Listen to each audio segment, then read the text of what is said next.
What up, what up? Welcome back to the channel. I'm J. This is the after show for episode 5 of book 4, season 2. And damn it, I'm loving what we're seeing here.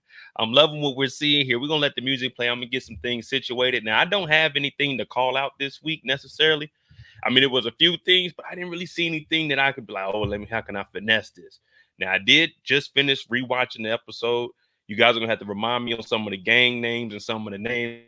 It's a nickname over here, but we do got the body counter. Let the music play one more time and hit that like button, hit that subscribe button. We're going to get this thing started, man. This might potentially be my last live because I was thinking I just went and bought some suitcases today. I know we got Monday mistakes, but I'm trying to have everything packed up by Monday. So this might be the last power live that we have. So we're going to make it a good one. But hit that like button, hit that subscribe.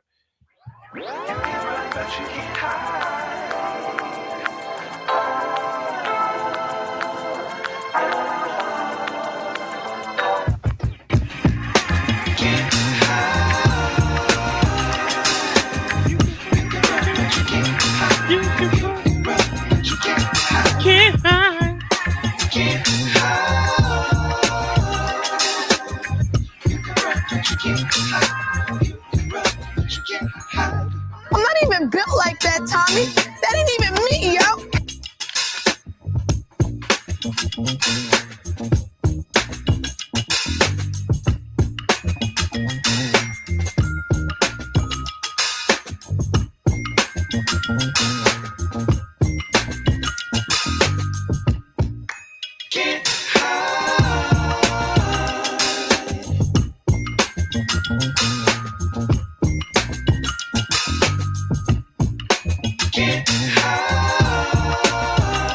All right, forget all that music. Let's go ahead and jump into this thing. Now, I went back to try to count some of the bodies. Now, there is a iffy body on here, but roughly my estimation is that we got 14. I might be wrong, but I think we got 14 bodies this episode. Maybe 13. Maybe 13 to 15. I may not count them right, but due to my calculations, I think we got about 14 bodies this episode.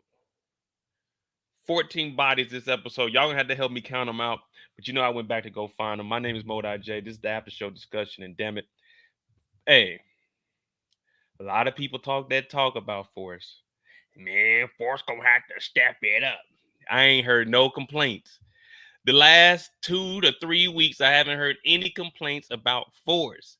I told y'all, I said, man, I'm gonna fuck with it, man. I think they're gonna do a good job with this shit. And they've been doing a good job. Y'all know we had Kate on that stuff. We initially said Kate was going to be on that stuff episode 3. We found out that that was Junkie J on that stuff episode 3. Kate didn't get on that stuff to episode 5, but she is on it. And we know on my channel, once a junkie, always a junkie. Now, we do things a little bit differently on Friday nights. Friday nights, this is not a recap. This is the after show discussion. If you want a recap, the recap will be up tomorrow morning. Episode 6 trailer breakdown dropped today. But we don't start from the beginning. We take a character and we tell the story behind the story. Now, I don't make any of this up. All I can tell y'all is that they say, Mo, here's the show. Break the show down. Tell us what you seen. And we all know, don't nobody break a show down like Mo break a show down, because Mo break a show down how a show's supposed to be broken down. That's just facts. Who are we starting with tonight? And let me know what you think about the episode.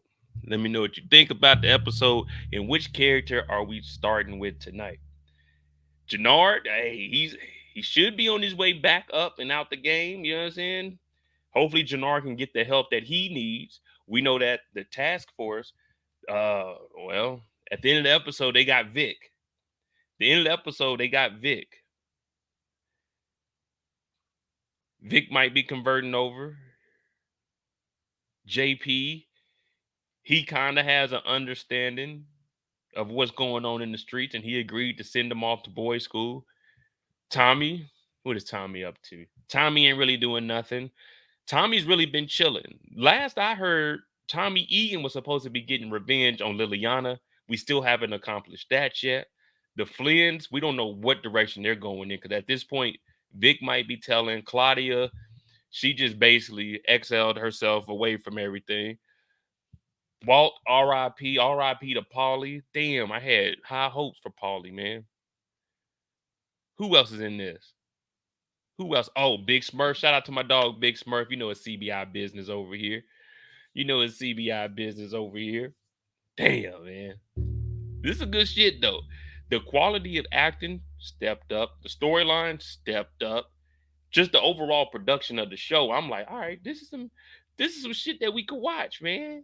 This is some shit we could watch. Bless said Vic is a sellout.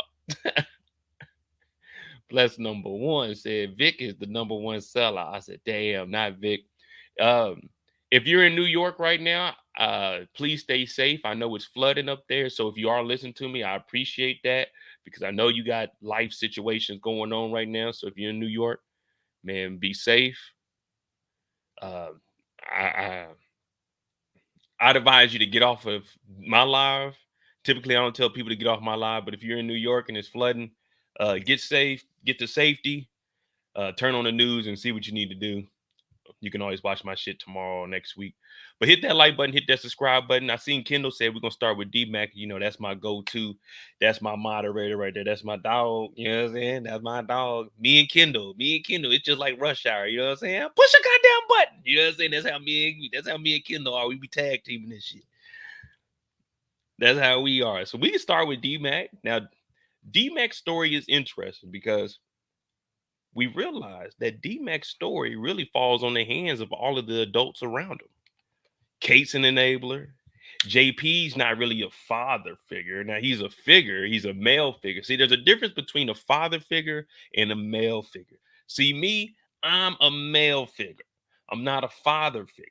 Now, I can give you advice, but I ain't no father. I can't give you sonly advice. Like, I can't tell a kid what to do because I ain't got no kids. So I don't know what the proper things to tell a kid. Like, me personally, when I see D-Mac, the first thought of my mind is D-Mac, go get in the streets.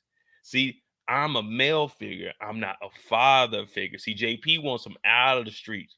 That's the difference between a father figure and a male figure. Now, a male figure, all I can do is give you guidance. All I can do is give you guidance. Now, as a father, it's up to me to lead you. Now, they always tell us that, hey, it takes a village, it takes a community to raise these kids. But what about D-Mac's village? What about his community? What about the people surrounding D-Mac, letting this young man go off into these streets and do Lord knows what? Season 1, when we found D-Mac, he was a kid with no haircut, no parts in his dreads, and a Mac 10. That's all we knew about D-Mac. And now we're looking at D-Mac and wondering, is he going to make it out of this? But then a little light goes off in my head and says, ding. And I said, what the hell was that? They said, Mo, wait a minute. You're forgetting one thing. D-Mac killed a police officer. I said, oh, man, I forgot all about that. All right, bro. D-Mac killed a police officer. Man, I forgot all about that. At first, I was putting the blame on all of the adults, but this is power. And in power, we don't give a what the adults do. Every character is held accountable. When old girl Raina got knocked, we all said that Raina shouldn't have been out there and growing folks' business. In the power universe, we don't give a damn if you a kid. In the power universe, if you are old enough to handle that steel, which D-Mac was, which D-Mac did last week, then you are old enough to get this smoke. We're starting with D-Mac, and we got to take it all the way back to the house because he killed Finnegan, a.k.a.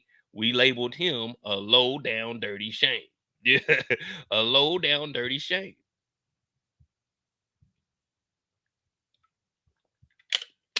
A low-down dirty shame got popped last week. Ain't that something? Ain't that something? Good old Vic. He about to bring down the whole organization. All right. Now, the beginning of the episode, we all know what happened. Uncle Tommy, just 2 weeks ago, Uncle Tommy, you can give my guns, man. Then the next week, bow, shoots a cop with the gun that he was trying to get back from Uncle Tommy. Now we're trying to figure it out. What am I supposed to do, Uncle Tommy? He had that thing out, man. He was about to shoot you. What you want me to do? Now, Tommy's looking at him. He's like, you know what? You did the right thing. You definitely did the right thing. It was just to the wrong person. Now, this is one of those instances where you can say, well, let me word this correctly. Right person, right place. Typically, you hear wrong place, wrong time.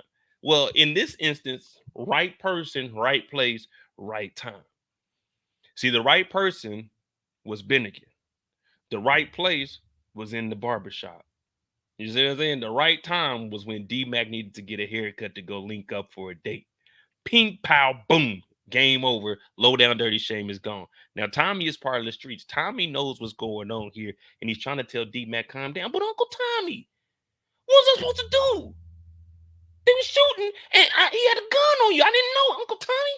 I was just trying to go on a date with Genesis, and I seen a gun. I was getting a haircut, and I had to shoot Tommy. It was either him or me.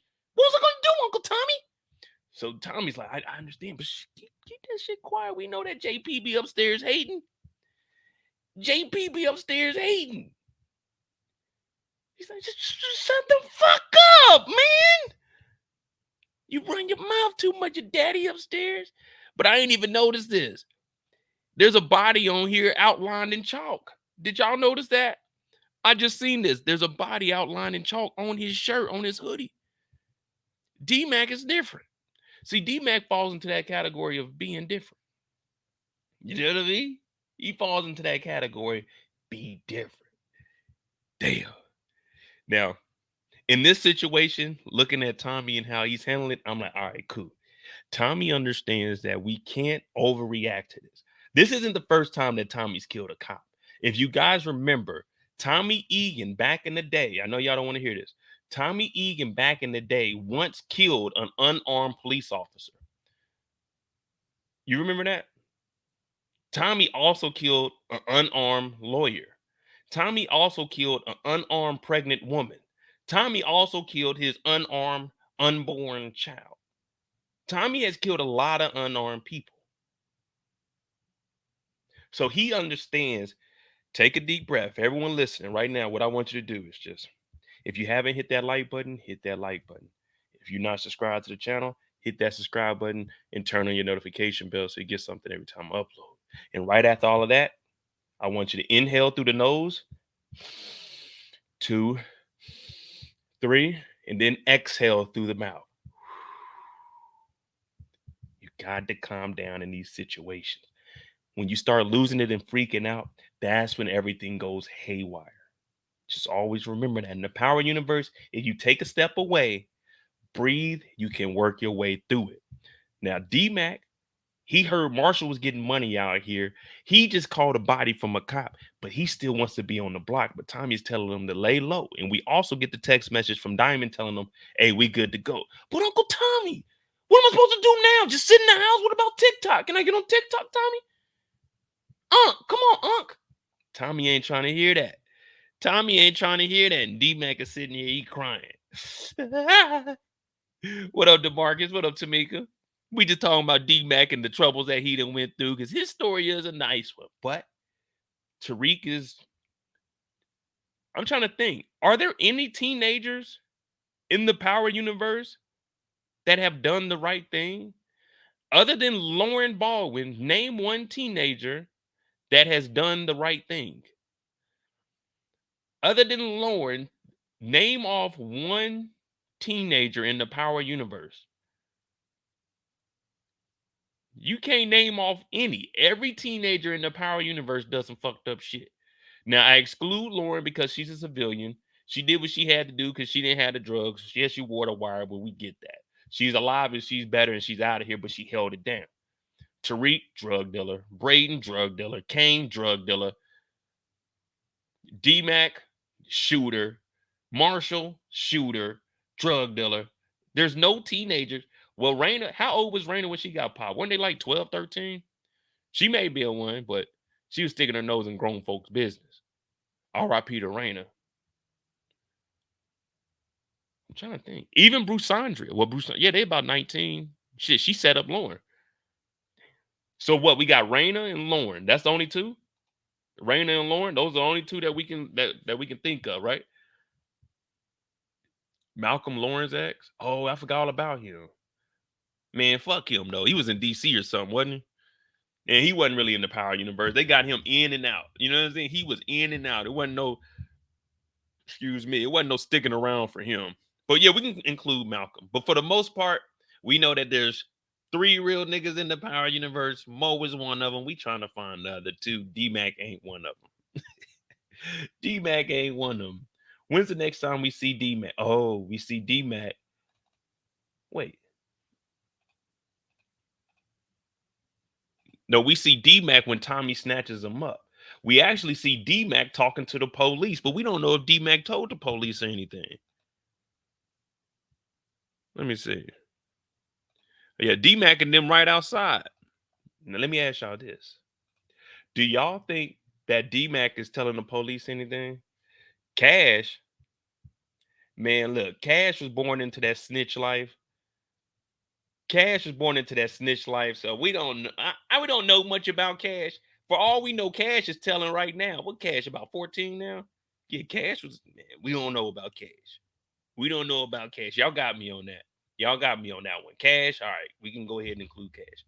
But D-Mac is outside talking to the police. Now, he's not talking to the police, but there's a huge police presence, and they pull up on him and ask some questions. Now, we don't think that he's giving away any information. D-Mac ain't like that. Plus, he's with Marshall. We know Marshall ain't going to say nothing. Marshall's going to say some slick shit. But just like Diamond took care of Bennigan, Diamond wants Tommy to take care of D-Mac. Now, I'm going to talk about what could potentially come out of this a little bit later on as we progress in D-Mac's story. Because one thing about Tommy always leans on you to do exactly what he wants you to do. But have you realized Tommy never does anything that someone else asks, and it always leads to some trouble? It always leads to some trouble. Shout out to my dog Brillo, man. If you ain't subscribed to Brillo, the Big Reviews channel, subscribe to him.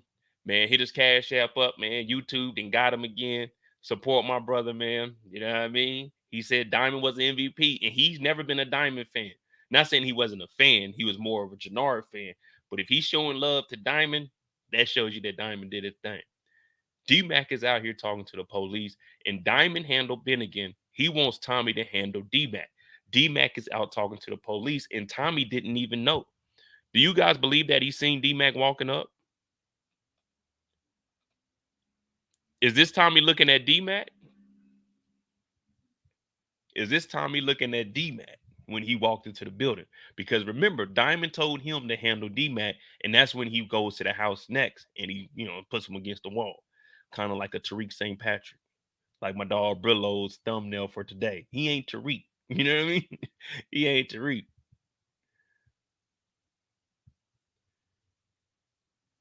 Oh, so y'all do.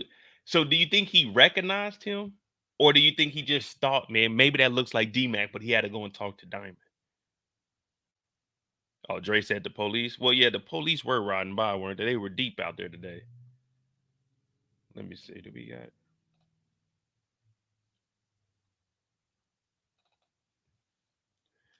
You might be right. The police did. Oh, so they swooped back around because this is the police truck that they're going to be talking to. And right when this truck goes by, that's when Tommy gets out the vehicle and walks up.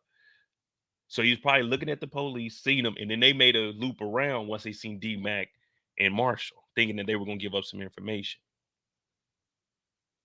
Oh, okay. Well, since he didn't handle that there, he crept outside. Remember, he looked out the door, but he didn't want to make a scene. One, because this blue Mustang is the hottest thing on the block. There was just a shootout a couple of weeks ago, a couple episodes ago, where a little girl died and a blue Mustang was shot up. Well, this Mustang don't have any more bullets in it, so I don't know if it was this one or not. Hey, thank you, DeMarcus, for that $5. Was Kane a snitch when it came to Ramirez? Man, you know how I am. Listen, if you're giving information to the police, I don't care if it's a dirty cop or not. If you give the information to the police and they can arrest somebody with that information, that is snitching. There, I don't understand. We go through all these different rules. If you give the police dirty or not, if you give them information about somebody else to get them locked up, then hey man, you tell him, bro. Like he told Ramirez that him and his mom had something going on, but now she's working with Tariq on the college campus.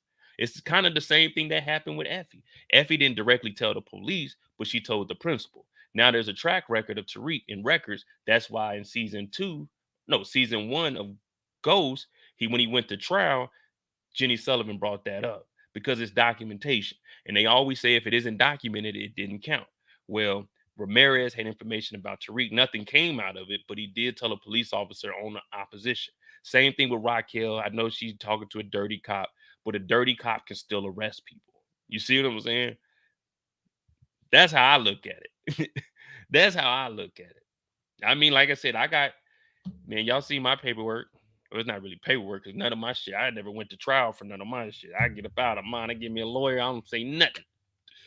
But D-Mac is out here talking to the police. So after this, Tommy goes to the house and he got to snatch him up because if you don't rough him up, sometimes you got to ruffle a little bit of feathers. I don't know about y'all, but this place needs to be cleaned up a little bit. There's still holes in the wall. D-Mac needs to be painting this wall. That's D-Mac's job. Instead of D-Mac being out on the block with Marshall, hanging out, trying to get at Genesis with a little 20 piece, he needs to be in here with a hot towel, or they go rent a little steamer and they need to get the wallpaper off the wall. Now we're looking at the wrong thing because in the living room, Tommy got D-Mac against the wall. What the fuck are you doing? And JP don't know what the hell going on. Tommy, let him go. Let my people go. Tommy, what are you doing to D-Mac? Let him go. Go to your room, D-Mac. But Uncle Tommy. Now, this is no longer D-Mac's story because it takes us from D-Mac to Tommy and JP's story. But D-Mac's got to go upstairs and think about what he's done. And you know how it is as a kid. I don't know about y'all if y'all ever been snatched up before. I've been snatched up 1 or 2 times. But Pops realized once I got older, he can't do no more snatching. I do the snatching. But that's a whole nother story. He sends D-Mac upstairs. Now, punishment for us used to be go to your room. Punishment for D-Mac, go to your room. You can keep your phone. You can play the game. You could do whatever the hell you want. You can do whatever the hell you want. But back in our day, we didn't have no cell phone. We ain't had no phone service. So what does D-Mac do? He goes downstairs and he's texting Genesis. Now, to all my brothers out here, to all my family members out here, to all the Moettes, hey, When you send a text message, you send a text message. You wait for a response, unless it's something that was finishing off the first conversation. Now, if you ask, yo, can we talk? And there's no response, obviously that means no. Then if you respond back, you mad at me and you get no response, that probably means they are mad at you and don't want to talk to you. Now, if they don't respond to those first two, you never, ever, ever send that third message without a response. Unless it's a confirmation, they call you or y'all got something set up. Hey, this is the time we need to be there. Oh, real quick, do this. You never send 3 messages back to back. And if you look at his phone, it's actually 4 messages that he sent, and Genesis never replied. And the reason Genesis never replied is because they don't make Sega Genesis no more. She's not about to get played by you, D-Back. I know all the time y'all think Mo be giving everybody a hard time, but this is D-Mac's story, and I'm trying to tell you, D-Mac, she ain't fucking with you right now, man. You stood her up, man. You stood her up. You dropped out of school. The friend was hating. And now, can we talk for a minute? No. Baby, are you mad, mad, mad at me? Yes. Just want to explain. Explain what, D-Mac? At this point, I don't know if on iPhones you can unsend messages, but right now, just send all 3 of these messages. Just unsend them all. Even though we know you're hurting, you gotta unsend all these messages. You got to. Miles said that teen thirst. Well, I don't mind it. We've all been there before, but come on, D-Mac, you on punishment. You on punishment. And you sitting on the couch with the plastic on it. You sitting on the couch with the plastic. Genesis ain't trying to come over here. It's stinking here. It's like a construction zone over here. She don't want no explanation. Her homegirl's probably telling her, I told you he wasn't shit. I told you. Now, D-Mac is upset. And you know how it is. Grandma always saves the day. Even though we've known Kate to never be a good grandmother or a mother. Well, we never known her to be a grandma. We never known her to be a good mother. Let's just put it like that, except for Jamie. But she comes down here and D-Mac, he's hurting. This is what I call a heart sweat. Now, this is very rare. But at this age, what D-Mac is going through is what you want to experience early in your life. You don't want to wait till your mid-30s to go through what D-Mac is going to. You got to get your heart broken around 14 to the age of like 16, 17. Anything prior to high school graduation, you want to get your heart broke. You just got to go out there and let them stab you in your heart one time so you can understand that life isn't going to be fair. It's just not. And that's what D-Mac has to understand. But Kate is trying to right her wrong. So she's talking to D-Mac. D-Mac, what's wrong? Grandma, it's a girl. Her name is Genesis. She bad as hell, though. But Uncle Tommy said I can't leave the house. Kate is like, oh, what's her name? It's Genesis. She cool and all, but I was supposed to go on a date, but Uncle Tommy won't let me leave, and I can't get no money on the block with Marshall. So Kate is like, man, you know what? Fuck it. This is what we gonna do. This is what a grandma gonna do. What I want you to do is go down to the corner store. Now, somebody hit me up. Let me find that comment real quick. Let me find this comment. I'm going to read it off for y'all because I ain't from Chicago. Let me see.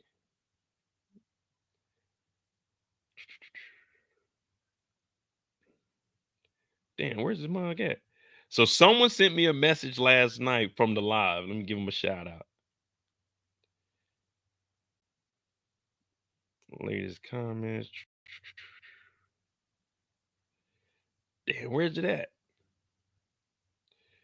Someone basically told me, Mo, with $20, you can't get all of that from the store unless you're getting singles. Now, when they say singles, that's cigarettes. Some stores you can go into, instead of buying a pack of cigarettes, they got 1 or 2 cigarettes sitting behind the counter and you could just buy them. Now, they be selling them for like $1, $2.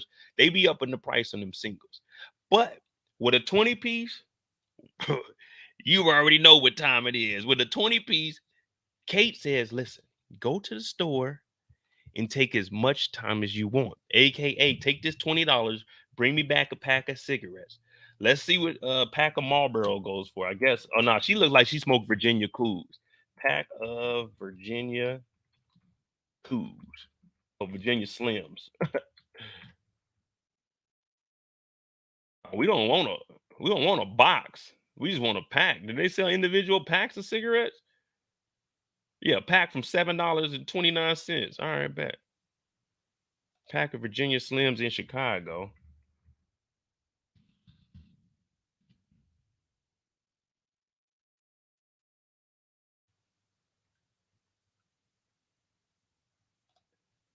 If he goes down to Ryan's Liquor,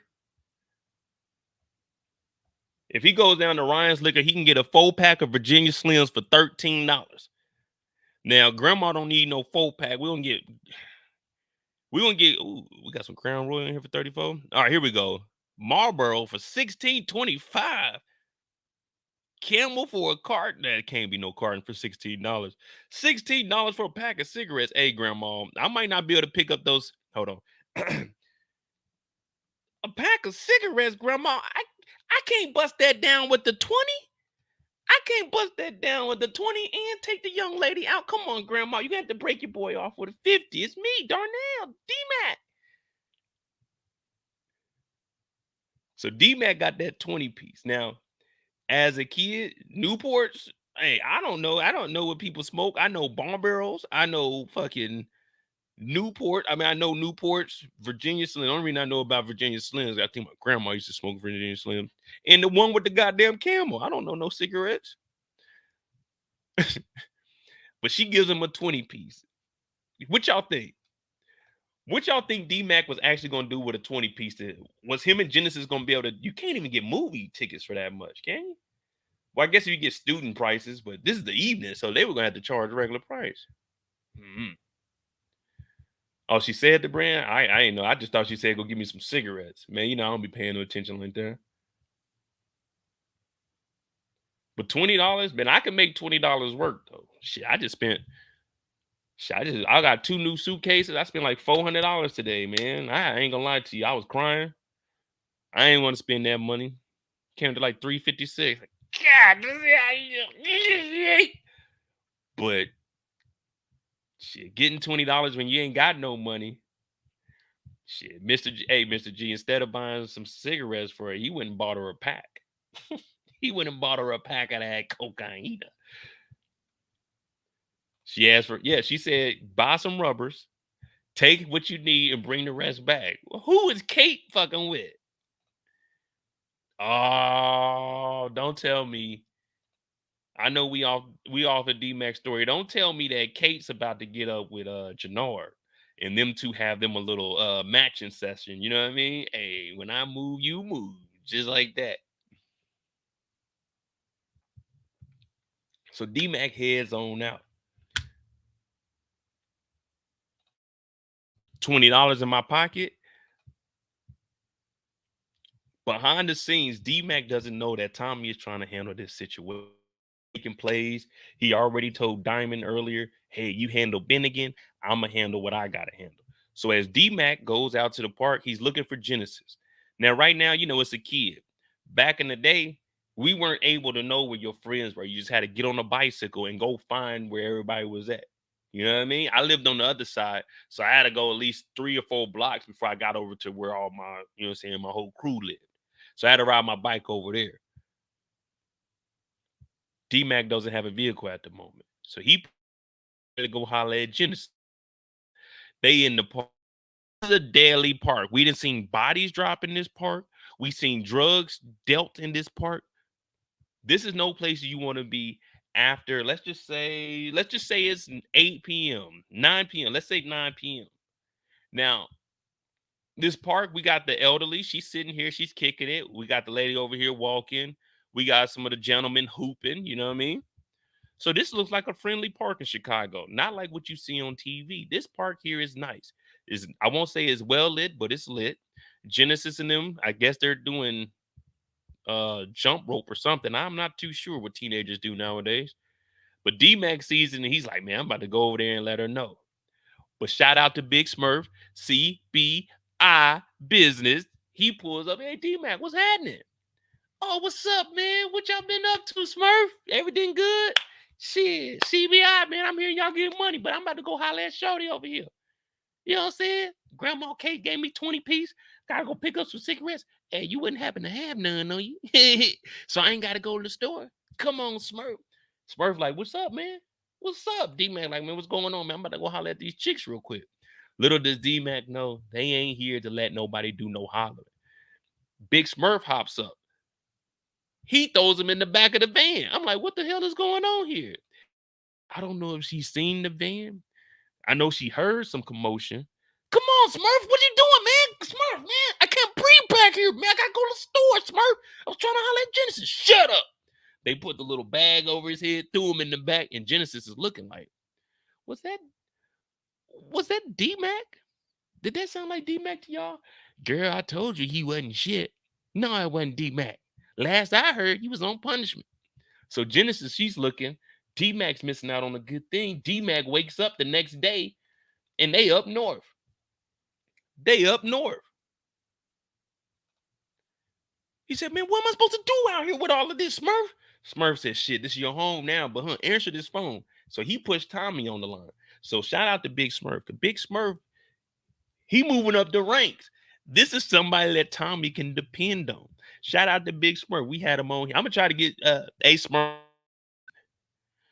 No disrespect. Big Smurf, my bad. I apologize. CBI business. If you out there listening, Smurf, we might need you on here Monday mistakes. You might be my go-to guy every week for CBI business. We need to know, what was D-Mac talking back there?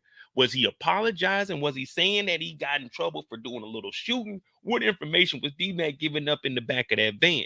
And the reason we might need Smurf on here, because it might be a scene that was deleted. It's CBI business. Don't y'all be trying to take my connect. That's CBI business. Smurf is open for interviews, but that's CBI business. Don't talk CBI business with Smurf. Y'all talk power business. You know what I'm saying? There's a difference between the power universe and CBI business. So if y'all get Smurf on there, I don't want to hear y'all talking about no CBI business. Y'all talk about power business, book for a force business.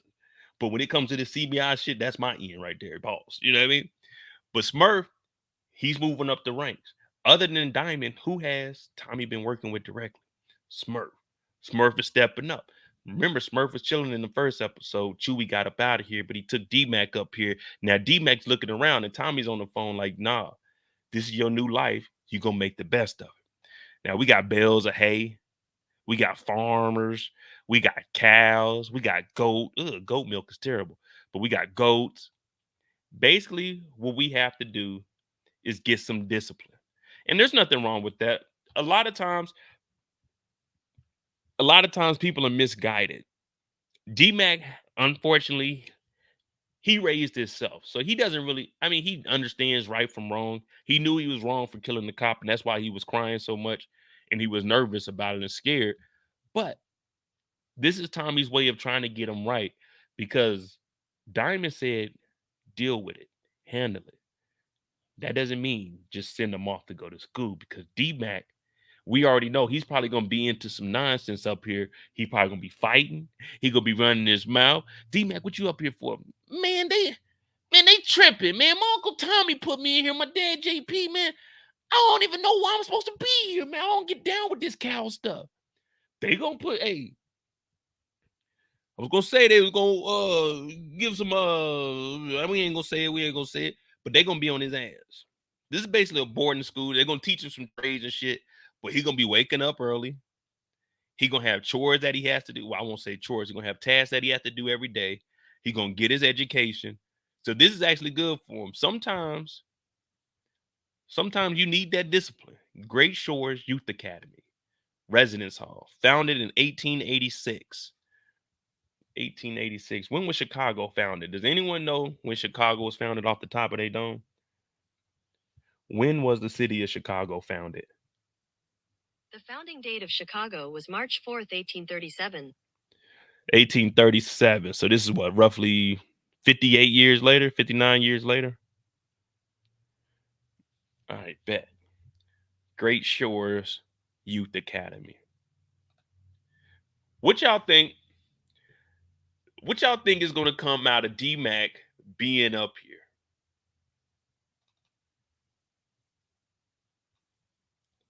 With D-Mac being up here, is D-Mac going to be safe? Is D-Mac going to run his mouth? What is next for D-Mac?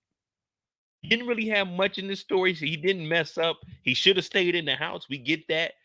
But now he's on to his next life. Now, I guess they probably sent him up here. He might not be in like an episode or two. We might get like a phone call or JP mentioning that they talking to him. But do you believe that they're going to show any of the show? Like what's going on with D-Mac up in school?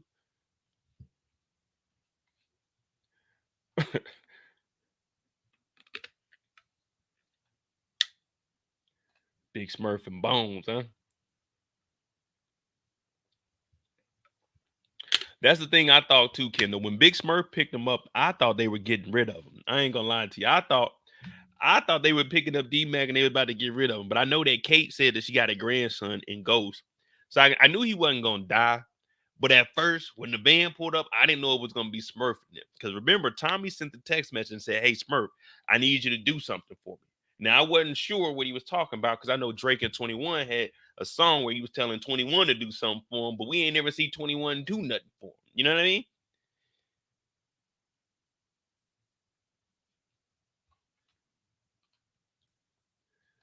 D-Mac would cause problems at school. That's what I'm thinking. I'm thinking D-Mac's about to get in here and act a damn fool. Because, I mean, what else is he going to do? You know, he's going to keep the tough role going on. I mean, we were getting money back in the... No, Marshall was getting money. You weren't getting no money. Your ass was on punishment.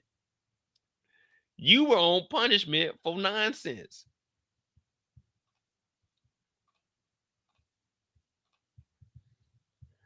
The school connection. Oh man, don't tell me they trying to.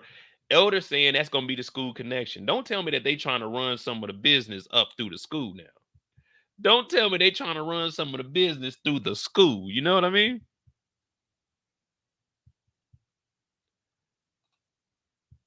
D-Mac's about to lose his dreads and catch a fade, excel in the school, and there will be a time jump.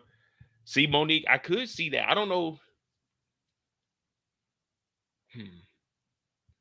I think he's actually going to like school, and they're probably going to do something different than what we're expecting. And what I mean by that is probably allowing D-Mac to actually learn something in school and put his intelligence to use. You know what I mean? Because he was the one doing the money, so he might excel, like you said.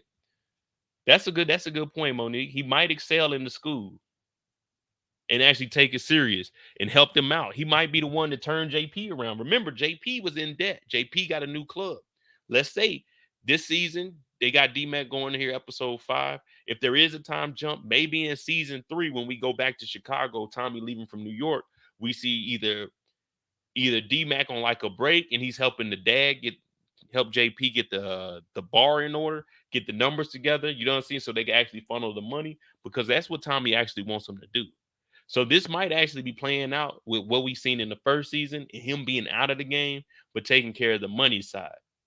He'll still be cool with Marshall, but hell, Marshall might end up getting popped, and this is gonna make D-Mac want to stay away from the game. Because remember last week, Marshall told D-Mac he's glad that he's in the house now because he knows that he's not built like that, and he didn't want him to get shot.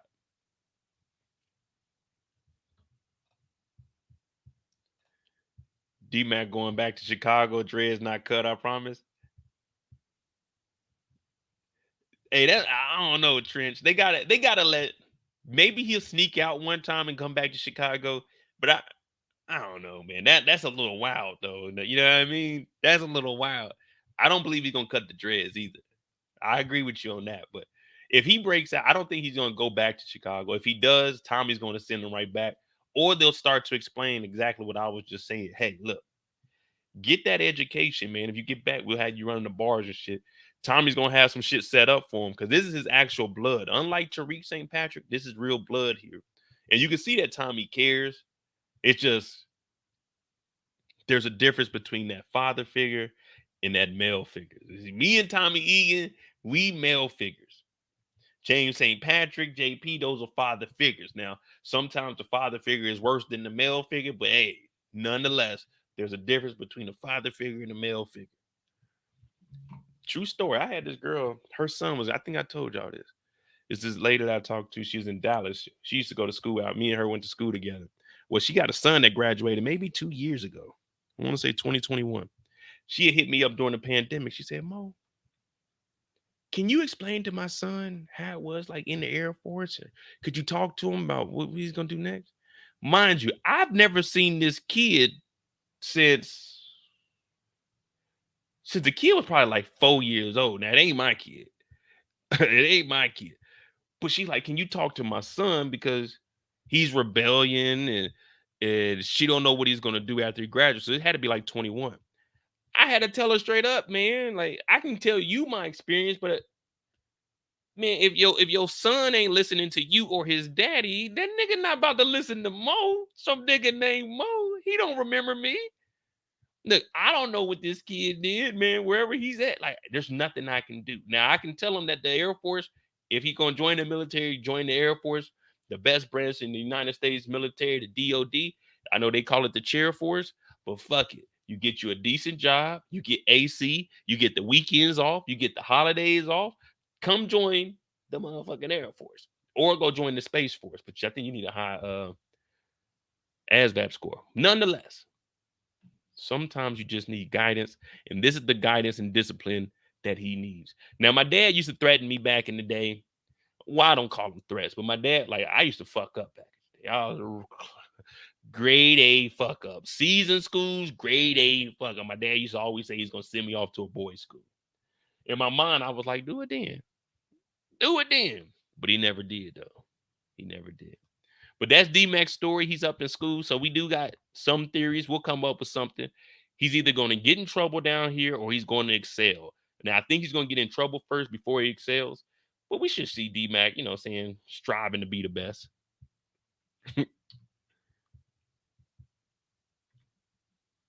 Damn, good old D-Max. Nah, I ain't got no kids, man. Ain't no kids. Ain't nobody calling me, hey, Papa. Papa, Papa. Nah, ain't nobody calling me dad. Mm-mm. Nah, not me. Not me. All right. Who we got next? D-Mac, we got him out the way. We got the kids out of here. Now we can go talk about the adults and what needs to happen. Because D-Mac, him and his junkie grandma, that's a combination that we were not expecting. You know what I mean?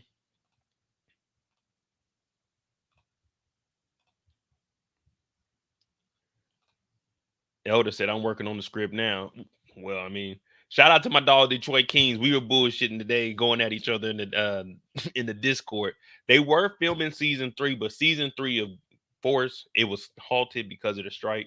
So they were in production for that. So we do know that season 3 is dropping whenever they get out of the writer's strike. But damn, D-Mac is gone, man. Now, Kendall said we're going to talk about Vic. Are we talking about Vic or Vic Damone Jr.? You know what I'm saying? Because there's a difference between Vic and Vic Damone Jr. Now, what movie is Vic Damone Jr. from? What movie is Vic Damone Jr. from? Let me get a poll real quick. Who?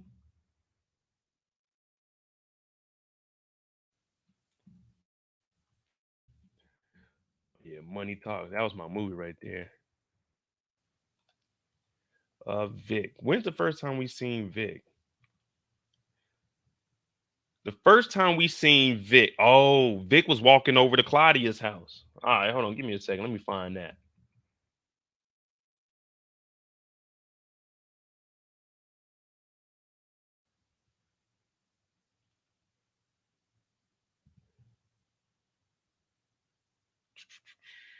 Damn, where the hell? Oh, Vic. All right, Diamond, Maria.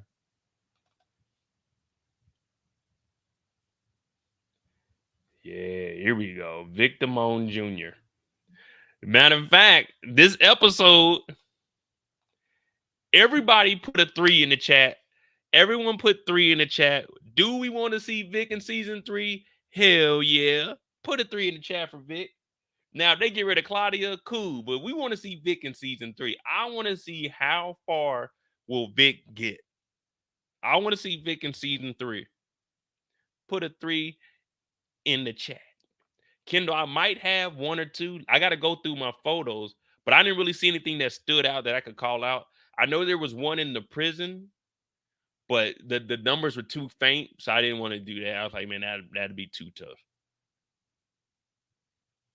All right, we got a 3 in there. Hey, Vic, we here for you. I know a lot of people don't support you because they said they told. You told. We didn't tell. They said you told. Well, guess what? Vic, it's your story. And when it's your story, we on your side. When it's your story, we on your side. When we start talking about other people, then we can go in on you. But right now, we on your side. We got to tell the story. I can't lie, y'all. I got to tell y'all what really went down. And Vic is on the phone and he's talking to his sister. Claudia trying to set some shit up. Now, at the end of last week, we know D-Mac caught a body. We know at the end of the last episode, Claudia wants Vic to team up with her and catch a body. And what I mean by catch a body, I mean catch a body on they pappy. If y'all don't know who they pappy is, that is Vic Damone Sr., aka Big Walk Dog. You know what I mean? That's Big Walk Dog. And with Big Walk Dog still alive, the Flynn family really isn't functioning how they're supposed to. Now, Vic is on the phone with Claudia because Brendan Doyle is over at the house. They need to link up so they can come up with a plan on how they can take Big Walt out. These two aren't going to be able to do it on their own, so they want some outside people to do it. And who better to do it than Brendan Doyle, because Brendan Doyle is in charge of Dublin. Dublin got the 4 horsemen killed. All of this is because of Walt, and Walt owes money. What up, the hood? Louis said, money talks. Louis 300 said, money talks. Big money. Well, on the way over there, he's talking to his sister. She's like, you need to get over here right now. Brendan Doyle is here. What are you doing? Where are you at? He's like, look, I'm on my way. I'm on my way. Don't even think about nothing else but how we going to set this up. But we know that Vic is kind of soft. And when I mean soft, I mean Vic ain't really trying to do nothing like that. You know what I mean? He thought about it. And then he was trying to question himself. He said, man, should I do this? Should I go through with it?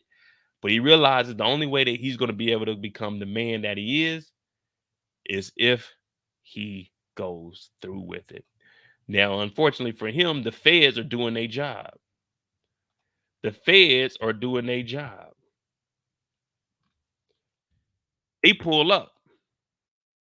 Special Agent Hardwick and Special Agent Vargas. She's DEA, he's FBI. Remember, he was the one taking pictures. He was taking pictures in season 1. She's the one taking pictures in season 2. So these two together, this is like Shaq and Kobe of law enforcement.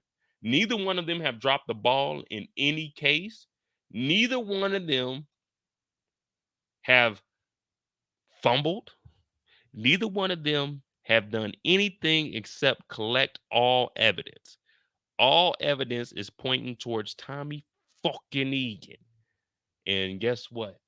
Vic's getting brought in because of the murder of the DJ back in season 1. Now he's looking and he's already holding it down. I know a lot of y'all thinking Vic is about to get in there and I'm gonna tell. But no, this time Vic is holding it down because at this point, he's got everything to lose. He's got everything. Vic about to tell again. We know that Vic made that phone call. Remember when Michael was here and they had that deal for them pills that were going to make everybody OD? He was the one that called the police. Then he killed Michael. So Vic is catching bodies just as fast as his sister.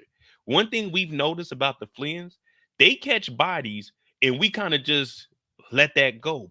They are catching bodies at an extreme rate also. Vic and Claudia, these two, they kind of like the twins on that show we watch in the Continental. These two, we may not think much of them. We know that Vic, he ain't all the way there. He won't be able to be the man.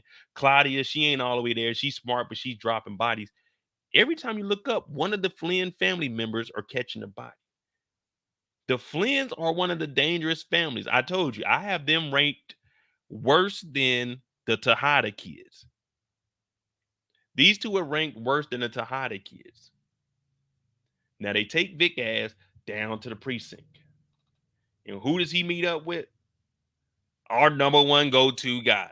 You got the Fed. Look, this is how you know DeFranco is the best police officer we've ever seen. Typically, when you see joint task force or a federal case and a state case going on at the same time, usually the jurisdiction goes to the feds. The FBI and the DEA are taking the pictures and giving the information to Stacy Marks, and Bobby DeFranco is the one doing all the questioning. Now, he's Chicago PD. He's a detective on the police force. Typically, the feds will be the one doing all of this because this will be a Fed case at this point. But DeFranco doesn't give a damn. Now, I'm saying all that so you guys can understand how serious this matter is. But I also want you to understand that at this point in the show, we can't talk about what happened at the end because Vic's story is only right here at the precinct. Vic is holding it down. Vic ain't saying nothing. They putting bodies in front of Vic. Vic don't fold. He ain't got no questions. He just wants a lawyer. And we know over here, the first thing we do, let me get a lawyer. Let me get a lawyer.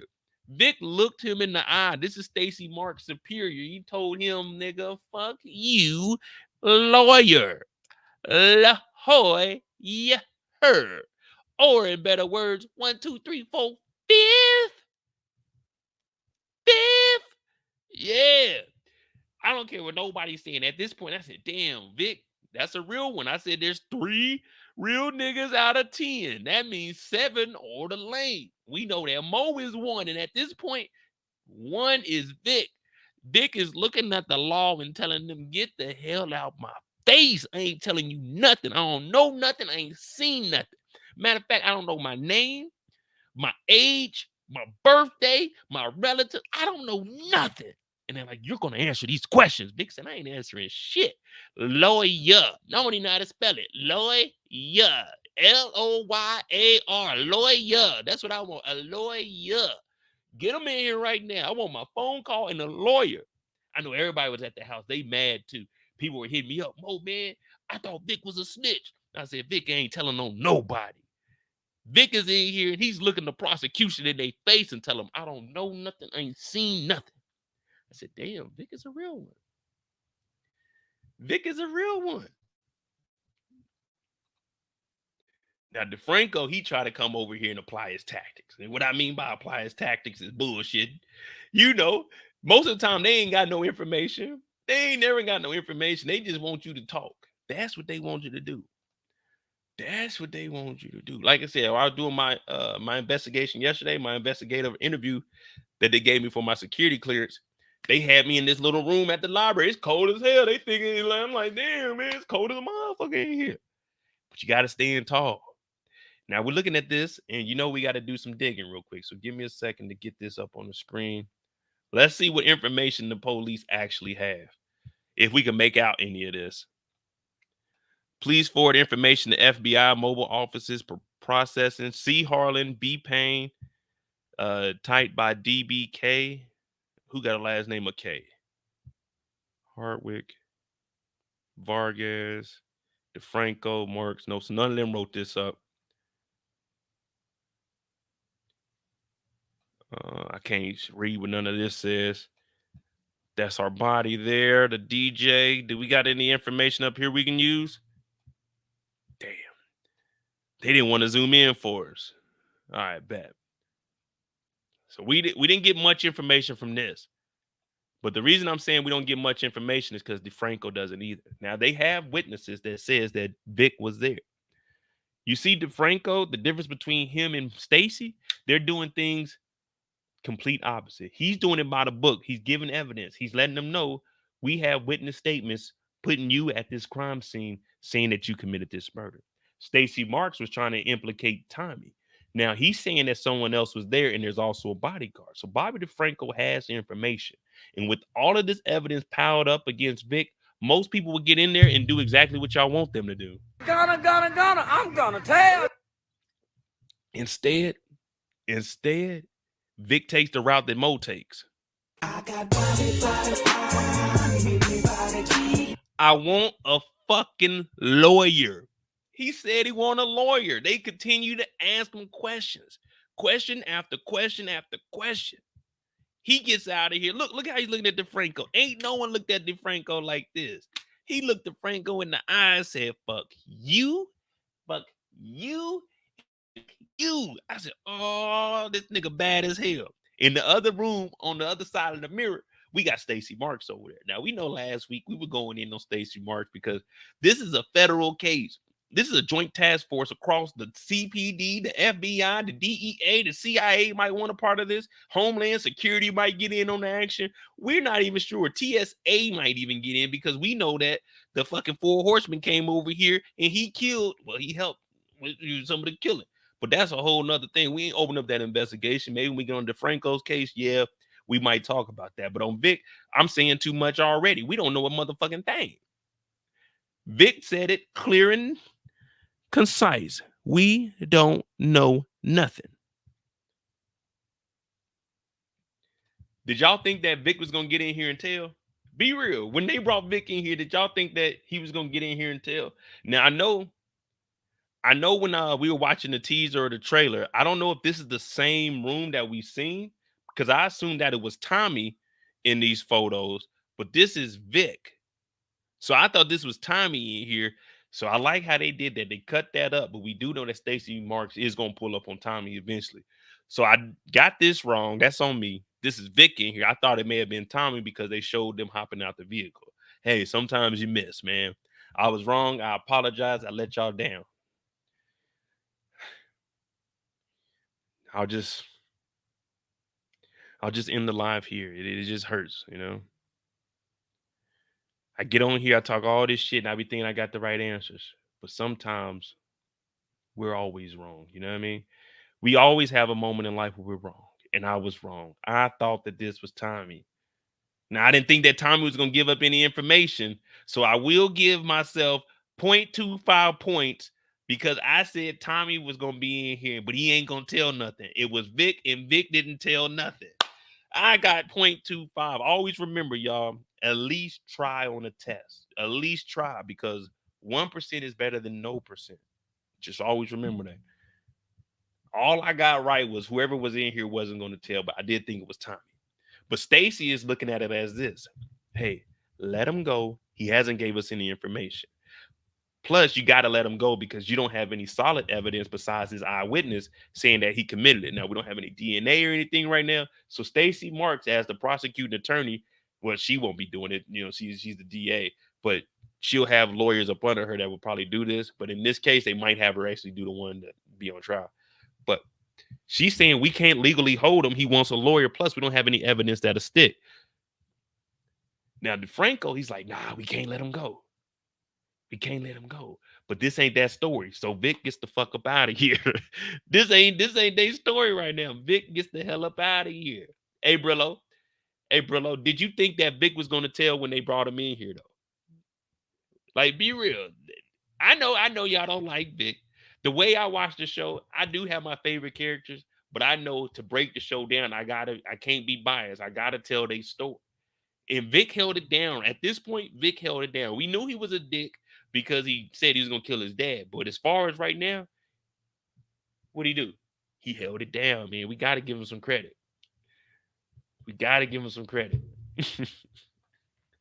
What up, Matthew? Damn. Hey, this show is good, man. This show is good. The quality, I don't know, man. I think adding the police presence makes the show whole. That's how I look at it. Because think about all the shit that would be going down right now if there was no Stacy Marks, DeFranco, and them taking pictures. It would just be a shit show. Motherfuckers just running around Chicago acting a damn fool. And I'm not talking about like just regular little bitty gangs. You know what I'm talking about? I'm talking about the cartel, the Serbs, the Flynn's, CBI. Like, come on, man. We got the biggest organizations going fucking crazy in Chicago. But having the police presence, this is what keeps the story like, all right, we got to keep it somewhat realistic. You know what I mean? And it's bringing back that realism. So I see why they trying to say it's got that OG power, but, you know, I can't disrespect the OG power. They doing their thing, but I can't disrespect the OG power like that. But as far as these spinoffs, I'm liking the direction that this is going in because it's always a curveball. What happens with Vic at the end of the episode, I wasn't expecting that. But I understand why he did it, and we're going to go ahead and try to get to that part. Right after Vic leaves, He just left the precinct telling them, F you, I don't know nothing. I ain't see nothing. I don't know nothing. I ain't hear nothing. Y'all know it's good. If Brillo says it's good, if Brillo says that Diamond is MVP, that shows you they doing their job with this right. They doing their job with this right. I didn't realize that they have a marble elevator. But when Vic shows up, Brendan Doyle's here. And of course, it smells like sex over here. It smells like raw hyena ass. Because we know that they were raw dogging on the couch about 15, 20 minutes ago, however long Vic was in the jail. But we know it smells like Tass over here. You know what I mean? A little bit of this, a little bit of that, a little something, something. But Brandon Doyle's here. And we know that Doyle has that clout. He has that power from the motherland over in Dublin. Now, he's saying tonight is the night that we got to execute this plan. 9 p.m. Eastern. Tune in to the shit show. Big Walt Dog will be lowercase Walt. You know what I mean? It won't be Big Walt Dog no more. At 9 o'clock p.m., we are officially changing Big Walt Dog's name to no caps Walk. You know what I mean? Lowercase Walt. Whatever you want to call it. No caps, lowercase, Lil Walt, whatever you want to call him. Lil Walt Putt. It don't matter. At 9 o'clock tonight, Brendan Doyle said, this is when we got to execute. Now, I'm like, all right, here we go. What we about to do? How is this about to go down? How is this about to go down? Well, we get introduced to the new character, Big Red. Now, I'm not too sure if Big Red, did he say he was the Apocalypse? What did Big Red say his name was? The Apocalypse? Or the Enforcer? What did Big Red say his name was? I can't remember. Because I'm thinking Big Red is about to be around. And what I was thinking they were doing with the Big Red character, boom, that's basically going to be like the assassin for Brendan Doyle. So, all right, they go try to take out Walt, but he was going to be around the Apocalypse. All right, bet. I thought that's what he said, Apocalypse. So Big Red, he's the new guy. And the first thing we're thinking is, well, a couple weeks ago, Mo figured out that in Ireland, you're not allowed to have a gun. So the 4 horsemen were actually hired security, maybe police officers. That's why they had all that ammunition. And they're able to keep the peace over in Dublin because no one has guns. But the only thing is when you come to America, specifically Chicago, New York, well, not necessarily New York because of the strict gun laws, but they got the guns up there. You know, any major city in America, you better believe that they got them toolies on you. So it made sense why the 4 horsemen got knocked because they weren't used to getting into fucking live action, going back and forth actual war. So now Big Red shows up. And if a nigga tells you his name is Apocalypse, I'm like, oh. His resume, let me see. I might have his resume right here. Yeah, I'm looking at his resume right here, okay? It says 1997, okay. What's this? This is 21, okay, 21 bodies. Okay, then we arrow over here. Okay, so that was 97. It says in 2001, you got 14 bodies, 3 horses. What is this? A canary? So 14 bodies, 3 horses, and a canary. Okay. 2006 said you once took out an infantry of 37 men single-handedly. Over here, you got math 124 minus 14. This is plus 14. So 138 total by 2019. Okay. Oh, Big Red, you sound qualified for the job. Now, Big Red said, look, I ain't nothing to play with. So I'm thinking, what's the worst that can happen? We kill everybody. You know what I mean? What's the worst that can happen? Big Red takes out everybody. Now, the only way this plan is going to work is Vic Damone Jr. has to show up and get Big Walt Dog by himself. But during this dinner, it's just going to be him and Walt. He has to leave and meet up with Claudia for his alibi.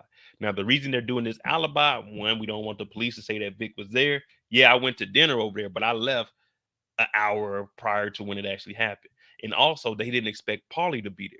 So when Paulie asked, they will say, hey, we were out eating and having drinks at such and such place. Whatever happened, we didn't have anything to do with it. Of course, hindsight, we know what's about to happen. But at this moment, the plan is Walt, young Vic, dinner, 9 o'clock, lights out. Now, I don't know about y'all, but as an adult, lights out at 9 is crazy. Lights out for me is around 2, 3 a.m. That's on a regular night. Like last night, I didn't go to bed till about 4, but I took a nap during the midday. You know, I need my midday naps. But tonight, dinner, Vic, Walt, 9 o'clock, lights out, Big Red. All right. Big Red.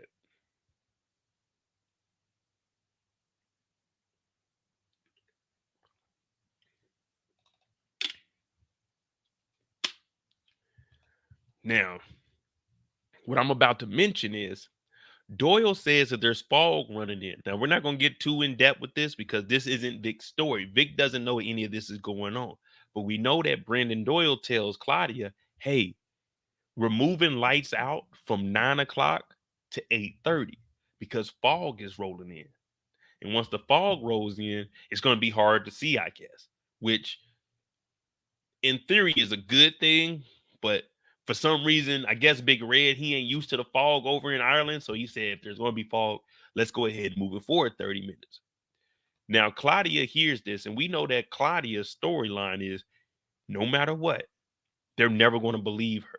So she has the information that they need to move it forward 30 minutes.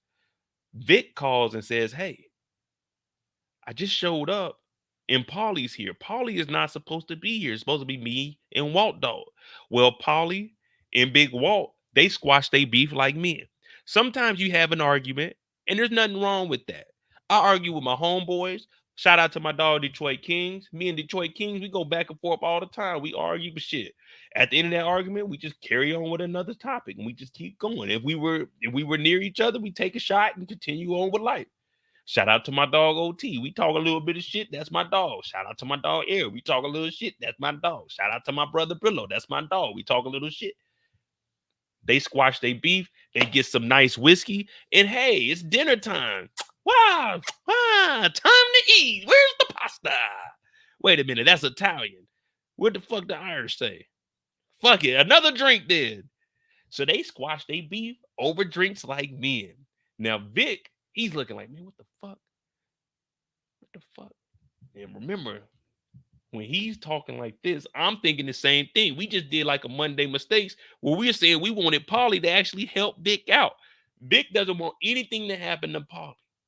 So he calls up Claudia. Hey, Claudia, what's happening? Claudia, what's happening? She's like, oh, nothing. What's going on? He said, man, Polly's here. What the fuck is going on? She's like, Polly is here. Now, she doesn't want anything to happen to Polly either. But remember, she has valuable information that the hit Operation Lights Out has been moved from 9 o'clock p.m. to 8:30 p.m. 30 minutes prior to what initially was negotiated.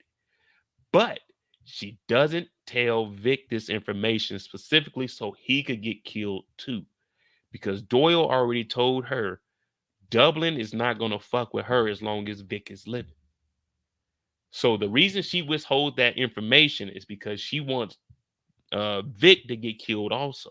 If Vic gets killed, she's next in line, no matter what. So Vic is like, all right, wait. Tell him to hold off a minute so I can get Polly up out of here. Now, this is where things get a little complicated. While they sitting, they got a whole feast here. What they got here? Let's see what they chowing down on. Okay, they got a little. This is a quail. This ain't no chicken, y'all. This is a little quail here. They got quail. They got some carrots, some sweet potatoes. Okay, what else they got? Of course, they got some whiskey. They got that bourbon. They got some wine. Okay, this is a nice little event here. But out of nowhere, we hear a little noise. Walt said, what the fuck is that? We looking at the clock. What time is this? Wait a minute. I ain't the brightest. Let me see. This is 12. 1, 2, 3, 4, 5, 6, 7, 8. Small hand is in between the 8 and the 9. The big hand is in between the 5 and the 6. Hey, what time is that? If the little hand is in between the 8 and the 9, if the little hand is between the 8 and the 9, and the big hand is between the 5 and the 6, what time is that roughly? What time is that roughly? In between the 8 and the 9 and the 5 and the 6. About 8:30. About 8:30. 8:27. I thought the plan was 9 o'clock. So Vic's looking at his watch like, what the fuck? Wait a minute. 8:26, 8:27. What the? Maybe this shit's slow. 8:20. Hey, Walt, you know what time it is? My watch is saying it's like 8:26, 27. What you got, Paulie? 8:30. Man, I only got 8:30. The fuck? Wait a minute. Hey, Claudia, real quick. What time did y'all say tonight? 9 o'clock, right?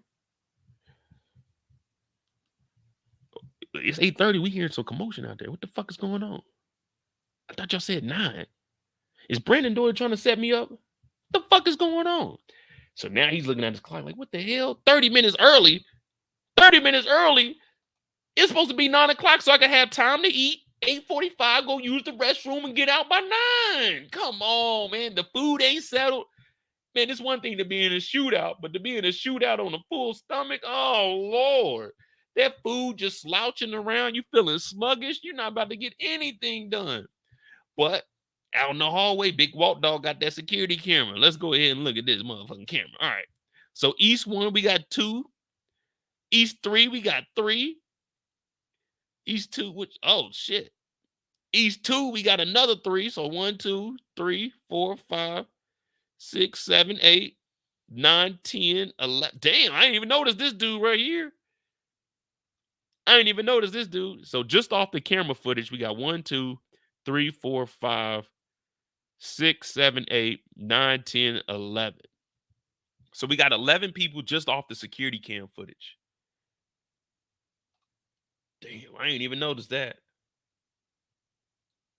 So 11 people off of camera. Yeah, 2, 4, 5, 6. No, that's 5. My bad. I can't even count that. 2, 5, 6, 7, 8, 9, 10, 11. So it's 11 people on the security cam. And that's why I said, man, my calculations, I said we got about 13 to 15, give or take 1 or 2. But we got 11 confirmed here. 11 here. 2 security guards, 12, 13. Walt Dog, 14. Paulie, 15. Big Red, 16. But I'm gonna count out the ones that we got. But we see on the camera, we got 11 assailants coming through the front door. Well, Big Walt Dog, he got money. And just like Bruce Wayne, aka Batman, we got a weapon stash in the back. I'm talking about you pick your poison. What you want? You want the stainless, you want the automatic, you want the chop, you want that blam, you want the bing, bing. What you want? You come over here, put the code in.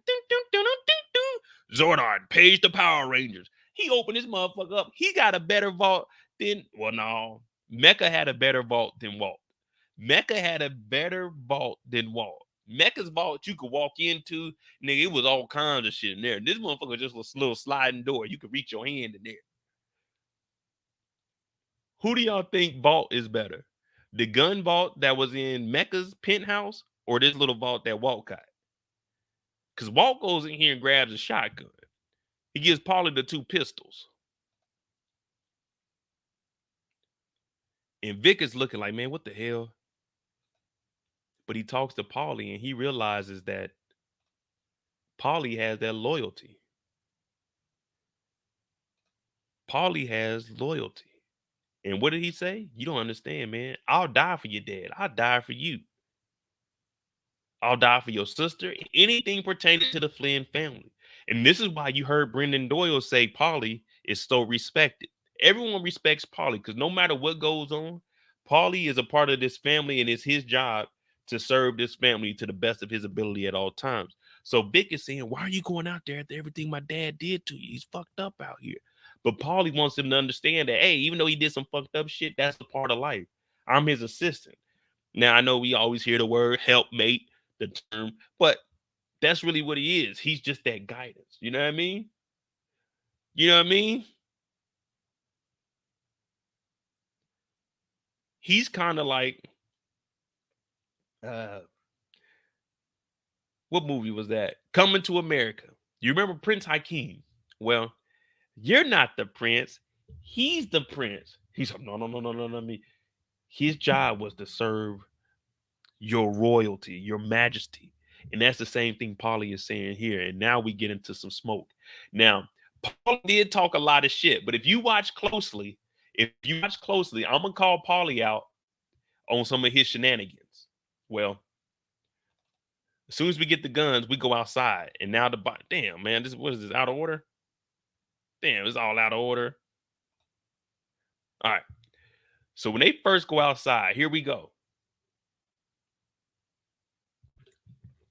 Paulie got 2 guns.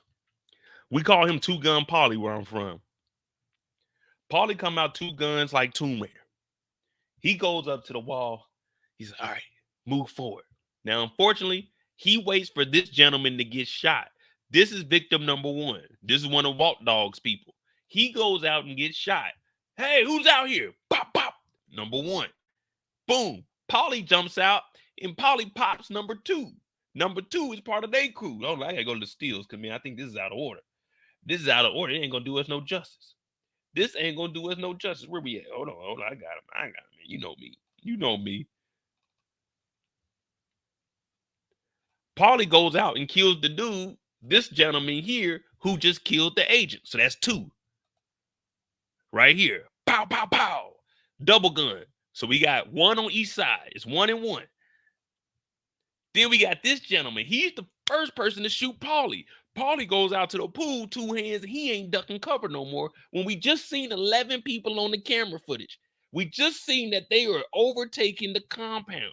Paulie walks out here like he's motherfucking Mike Lowry with 2 guns walking around talking about, come out with your hands up. Well, this gentleman came out with the motherfucking poo shiesty on and got a little shiesty. Pop, pop, pop. Paulie's hit. Oh, shit, they done got Paulie. I thought Paulie the next episode. Paulie shoots back. Bow! This is death number 3. That's 2 for them, 1 for us. Paulie gets hit in the gut. Oh, Lord. Tommy took the same shot a couple of weeks ago. He survived, though. Paulie shoots at this dude who shot him twice. Boom, now we at 3-1. I said, oh, Lord, we already have 4 people. 4 people. Then this gentleman goes over. He tries to shoot at motherfucking Big Red, but Big Red killed him. Now we at 3-2. I said, oh, here we go. We at 3-2. Then this gentleman gets hit in the head. Boom, boom. Now it's 3-3. I said, oh, Lord. As soon as we get one, they get one of ours. Then after that, Vic shoots this gentleman right here on the right. Now it's 4-3. I said, okay, we up 1. We up 1. Then Walt Dog come out. Boom, boom, knock down the next 2. Now it's what, 3, 4, 5, 6-3. I said, oh, Lord, 3-6, 3-6. But then I realized Paulie died. Paulie died. Now it's 6-4. And then Big Red gets killed by Walt Dog. Now it's 7-4. I said, oh, Lord, 7 + 4. I don't even know the math of that. But niggas is dropping all around the place. I said, oh, man. Oh, man. Why? Why? Oh, they killed Paulie.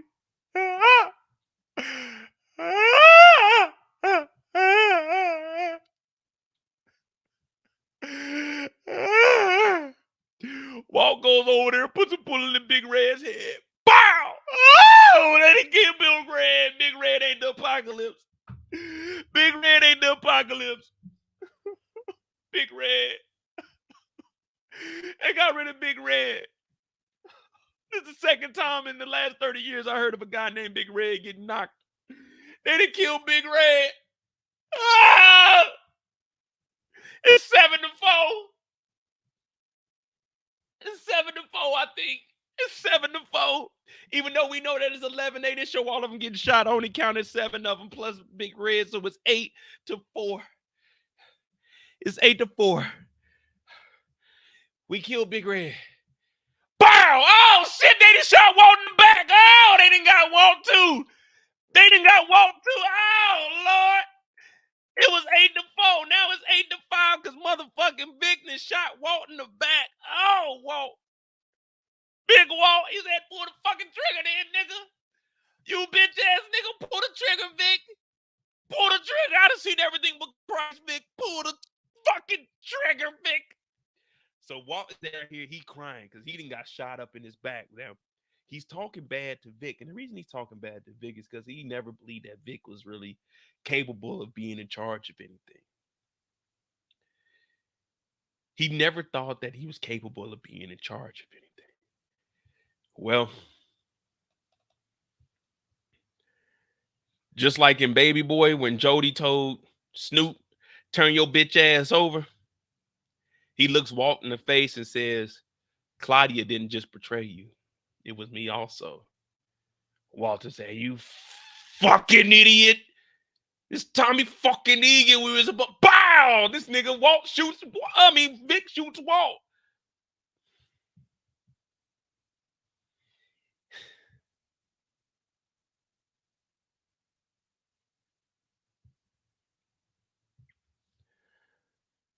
Oh.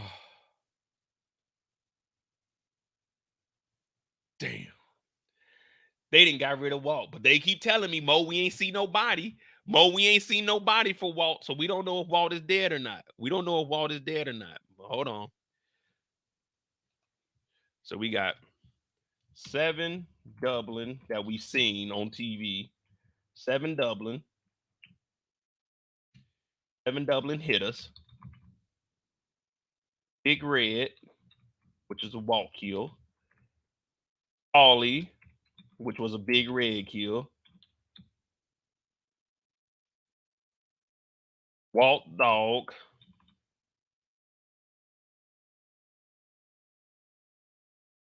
Which was a Vic Damone Jr. kill. Oh, plus, so we got the 7 Dublin hitters, and then we had the wait. It was 8-5. 8-5, that's right. So 7, 8, and then we need 3 Flynn bodyguards.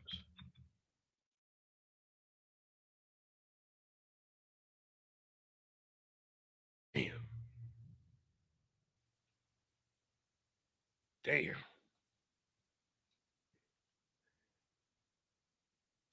Well. Walt stands over his father and he takes him out. And he lets him know it was me and Claudia that did this. It wasn't just my sister. I said, damn, man. Vic is on some villain shit, man. Vic is on his villain mode. Can Vic run the Flynn's?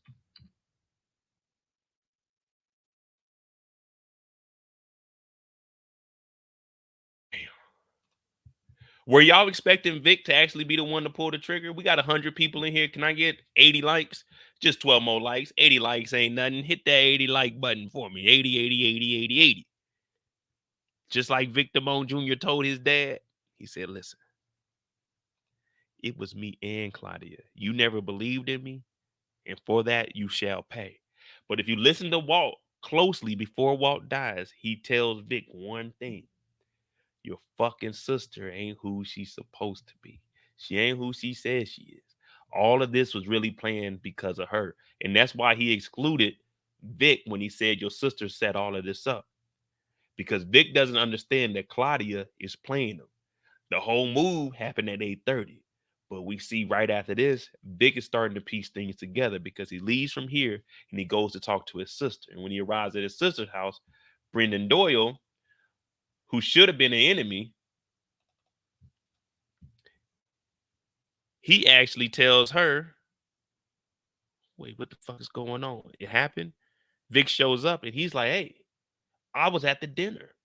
He wasn't supposed to be at the dinner, remember? Vic was supposed to be meeting up with Claudia, for an alibi. Claudia never gave him a heads up. Now, Brendan Doyle says, hey, I told you we were moving it up to 8:30 because Doyle understands business is business. It doesn't matter who's in charge of the business as long as the people that are running the business are in sync with what we got going on. So Brendan Doyle says, hey, I told you I told you that it was at 8:30. You're supposed to tell your brother.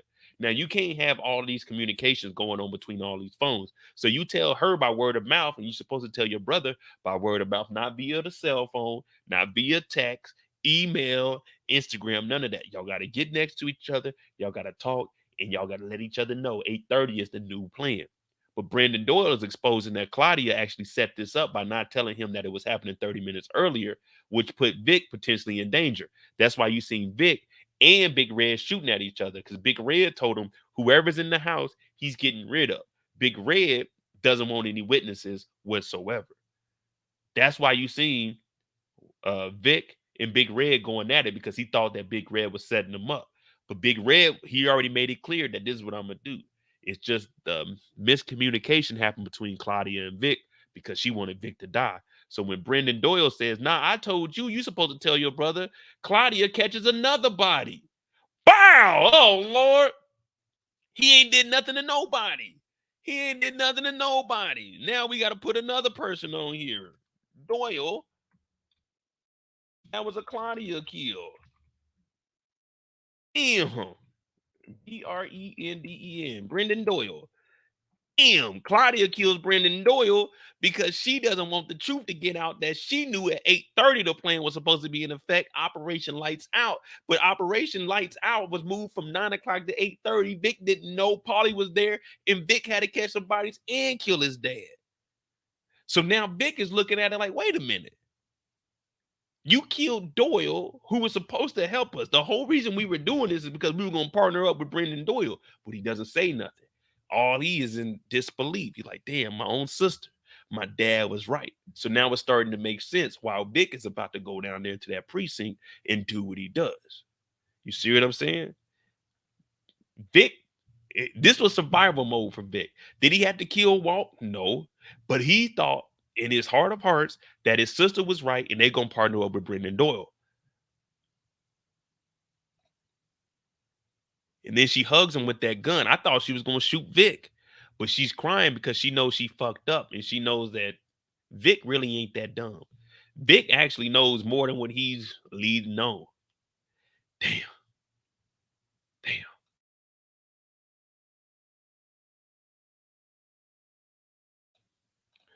Hey, Xavier, that's what I'm saying, man. When we get to her story, I think she's going to probably end up pregnant by Brendan Doyle. And this will be their connection back with Dublin, because if she has the seat of Brendan Doyle, Doyle is in charge, who's going to be running things in Chicago. If Vic is in charge, if she has Brendan Doyle's kid, then she'll be the one receiving answers from Dublin because she's in charge of the kid, and Vic will be the one running the operation. But she thought in her mind, if Vic could get killed, that would put her in charge. But unfortunately, it didn't go that way. So that's why she's crying, because she knows she fucked up now.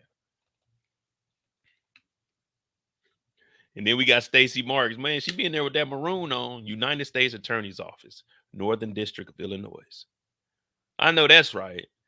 She got the Cuban on. He said, I got a guest for you. And there really ain't even much to say about this conversation. I'm gonna tell. Now, Vic sits down, and Vic says, listen, I don't want my sister dead. I want her to suffer.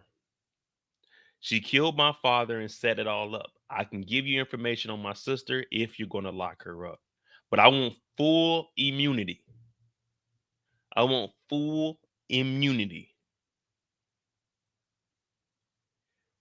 Stacy Marks, we know she's trying to run for the mayor or the governor. I forgot which one it was, but she's trying to run for office. Stacy Marks says, okay, we'll do immunity, but you have to infiltrate CBI and give me information on Tommy fucking Egan, the one that your dad actually wanted.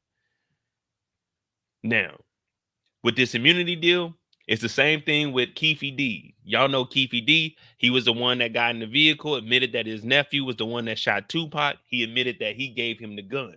The reason he got arrested for that is because he gave a proffer agreement. So for that one day, you can confess to all of your crimes. It won't be used against you. But the reason they charged him for murder and picked him up today is because he continued to write books and still admit guilt. Now, you can admit it there, but you can't say it anymore. So now they're arresting him for the murder of Tupac. He had him, it wasn't immunity, but he had a proffer agreement where nothing would hurt him that day. This is the same thing that's going on with Vic. All right, we'll give you immunity for the Walter kill and getting your sister up out of here. But the only way that's going to work is contingent on you giving us information on Tommy fucking Egan. Meaning he has to get back in the CBI in the good graces of Tommy. Meaning the feds are going to give leeway to the Flynn family to allow him to do whatever he needs to do. We know that Tommy Diamond and them, they haven't, I won't say struggles, but they're having their issues with the jail, Kilo, Rojas, the cartel, the Serbs. But look at it this way.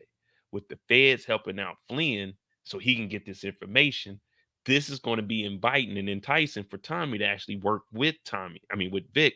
Hey, Vic, here goes some work. Let's expand to your territory. We know in the trailer, but we're not going to talk about the trailer till later on. But we know that Vic has all that territory from the Flynns. Michael is gone. So they got that territory that's open. The Flynn territory is open. So him working with Tommy is going to basically be an open door. Remember, Tommy came out to the gravesite and told Vic, come work for me. If he goes back and tells him, hey, my dad is gone, I don't really know if I can trust my sister. Let me work with you, Tommy. Let me put your product with the Flynns. Because initially, this is what they planned to do in season 1. Tommy was going to get with the Flynns. He wanted to take them over. But if they work together, all right. But remember, Walter, him and Tommy, they always collided because he didn't want Tommy to be on the same level. But at this point, Tommy's going to have the leverage just because Vic has to go along with anything to get his sister locked up and he won't go to jail. So when you look at Vic's story, of course, I know we don't like him. He told, yeah. But when you on Vic's story, he did this because his sister turned her back on him. His dad was right. Tommy had sex with his love of his life. She dead. He ain't got nothing, y'all. He's just a troubled kid. Uncle Paulie's dead. He just caught some bodies. See, a lot of characters get a lot of leeway. But when we look at the characters we don't like, no one gives Vic a care in the world. No one understands that. I feel like there's still niggas that owe me checks. I feel like there's still that owe me sex. The only woman in the world that knew him best, his mother and Gloria. 2 women, the 2 loves of his life. They gone 6 feet deep. They ain't coming back. He said, Stacy Mark, I will put my hand on the Bible and tell the whole truth and nothing but the truth. So help me. God. That's Vic Damone Jr.'s story, a.k.a. Vic Flynn, a.k.a. Crown Vic, a.k.a. the king of the Flynn family organization, a.k.a. Mr. Bring a Bitch Down. And when I say that, I'm talking about Claudia. Because Tommy even called her a beast. Man, your sister's a bitch. Damn. Look at that family, man. Walter Flynn killed in massive shootout at Barton Mansion, multiple casualties. A massive shootout has taken the life of Walter Flynn. Multiple casualties have been reported. Story is developing. Law enforcement to give press conference.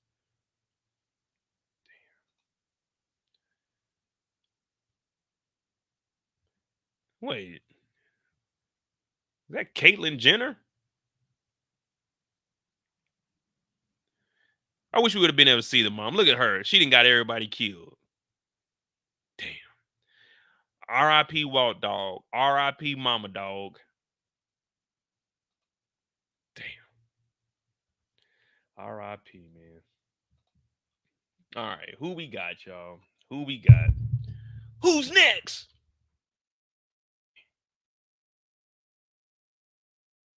Damn. Man, they could have kept Walt around a little longer. They could have kept Walt around to like episode 7. They could have had maybe Paulie shot. Walter still lives. And then Walter maybe gets killed like 7 or 8. I mean, I like the shootout. Don't get me wrong. It's just I wanted to see Walter's character just a little longer. Just a little longer.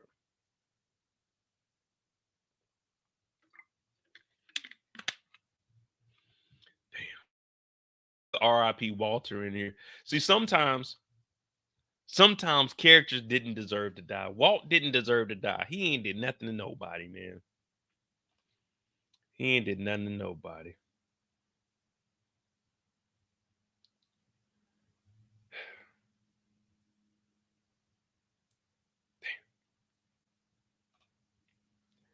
R.I.P. Walt Dog. R.I.P. Walt Dog. And we 11, 12, 13. We're at 14 bodies right now, and we just getting started. 14 bodies in one episode.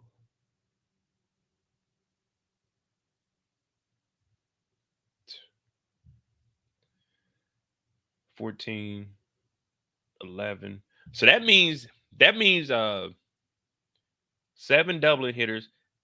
That means four hitters got away. 4 hitters got away, but I don't know where they're gonna go to because Brendan Doyle's not alive. Big Red's not alive. Do you think that the hitters can call back to Dublin? Hey, Brendan Doyle's dead. Big Red is dead. Well, I think his real name was Oscar. Whoever y'all sent over, he dead too. What do you want us to do? What do you guys think happened to the other 4 guards that we didn't see get killed? They just running around Chicago now, or are they going back to Dublin? Me, I'm looking at it like this. Well, it was a good run. We in Chicago, I'm hearing UPS workers get $170,000 a year. I might go ahead and be a truck driver. I don't know about this killing no more. You know what I mean? I don't know about the killing no more.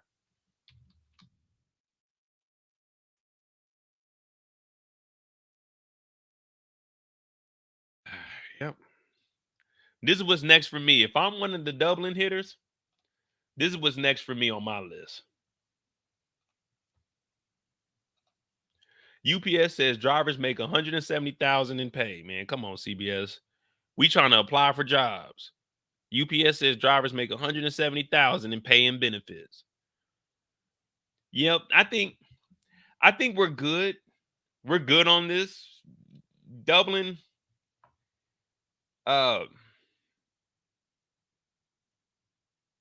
Yeah, don't put Dublin into season 3.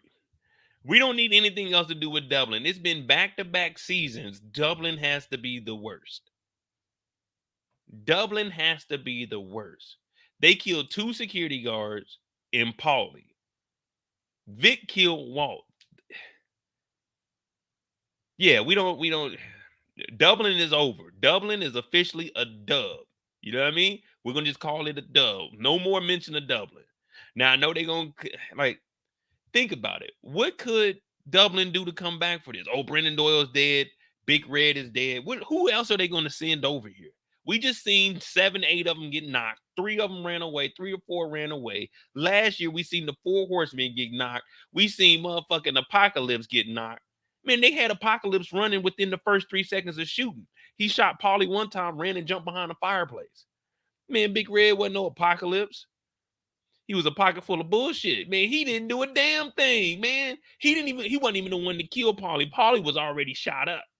And he wasted all his ammo. You know, he only shot 1 dude in the head. Because the first security guard got killed when he came around the corner. The second security guard got killed when he was against the wall, when he was in front of Vic. And that was the only one he killed. Man, get Dublin out of here. They're no longer Dublin. We're not even calling them a dub. We're going to call them the losers. The losers over there don't need to come back to Chicago, man. This is just too many bodies.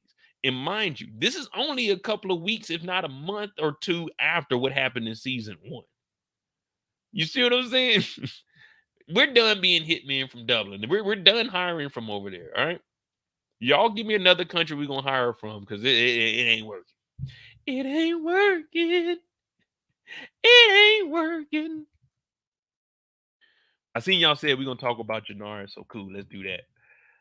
Let's do that. He said, hire me some Sikora girls. Shit.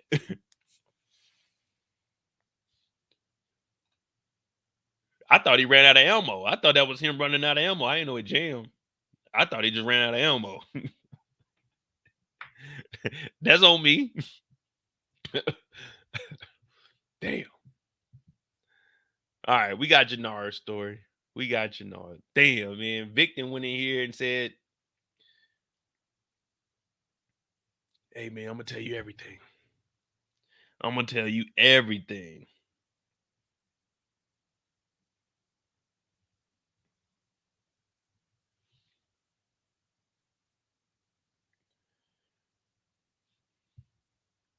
Said hire some Russians. I mean, yeah, there's a difference between the Russians and the Serbs. Oh well, the Serbs are getting whooped on too. I mean, they handling some business now. But I mean, Russians and Serbs, they're two different. Yeah, they're different, but they're both from the Slavic people. Well, originally they're both from the Slavic people. They just regions.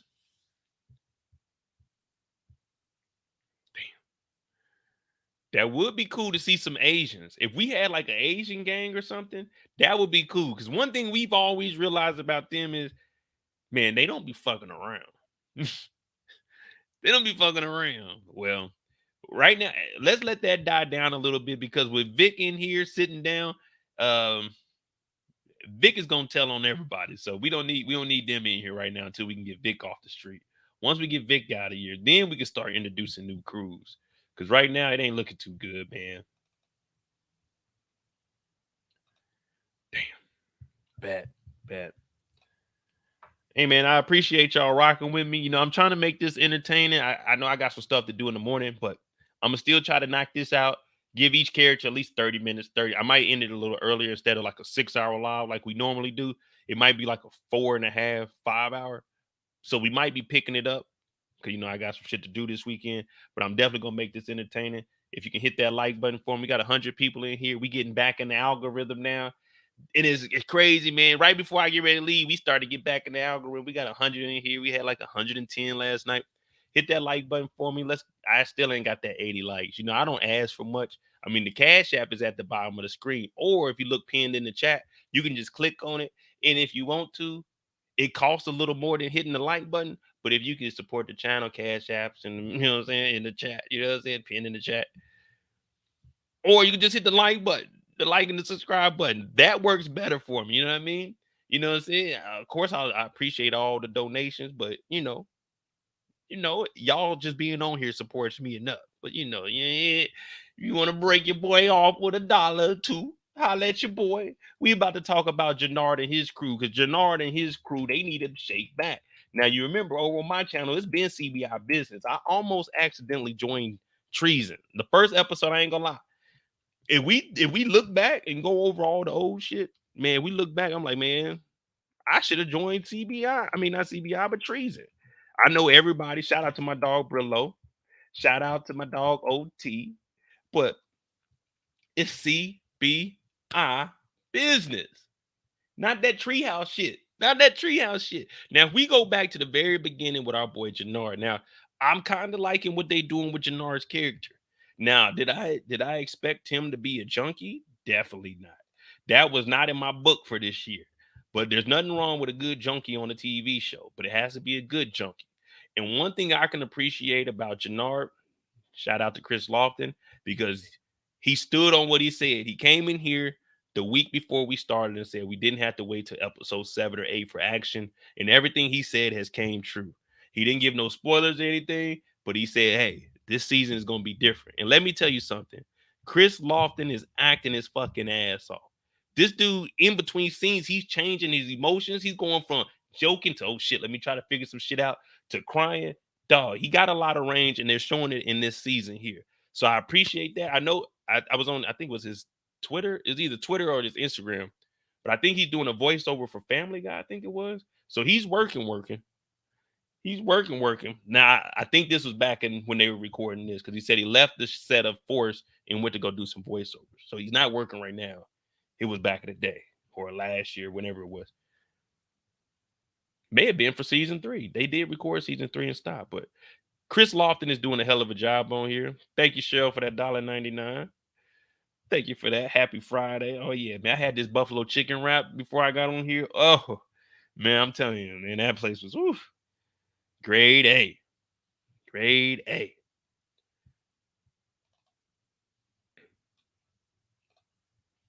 Now, Jenard's with his crew, and we've been seeing over the last couple of weeks, I'm gonna say that we've been seeing we've been seeing the decisions that Jenard make as some that, well, we're a little junkyish. Everyone's been giving him the heads up. Everyone's been saying, hey, Jenard, just chill a little bit.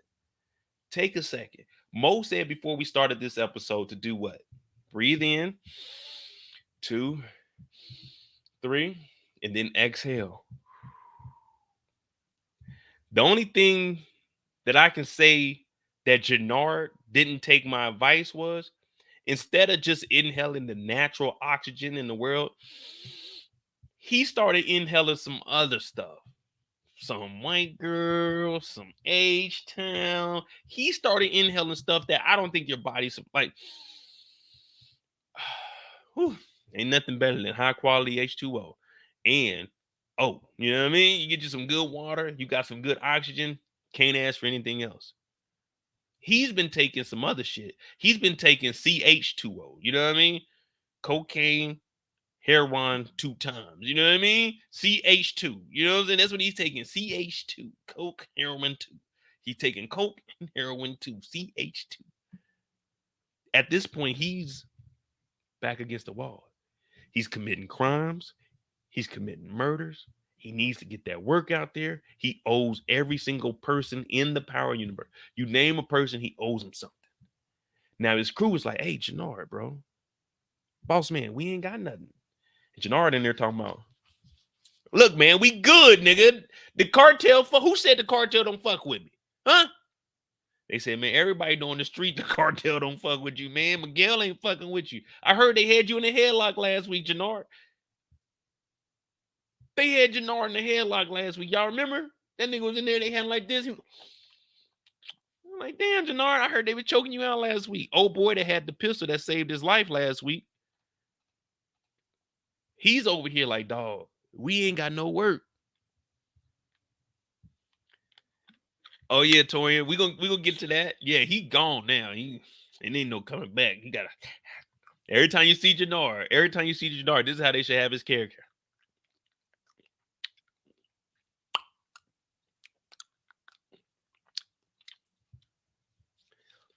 Man, you gonna let me back in CBI, man?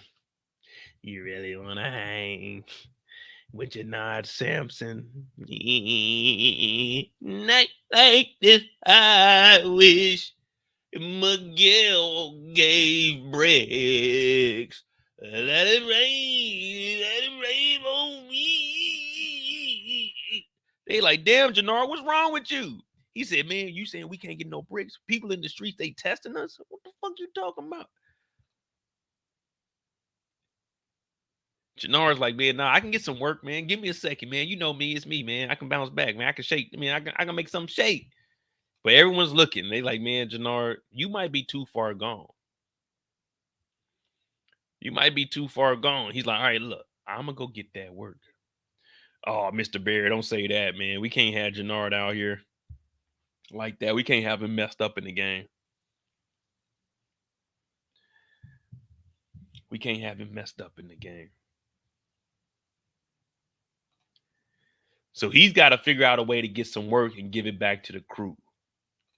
Now, the only problem with that is nobody really fucks with him. But this is his story, so we got to tell his story. And his crew, they ain't listening.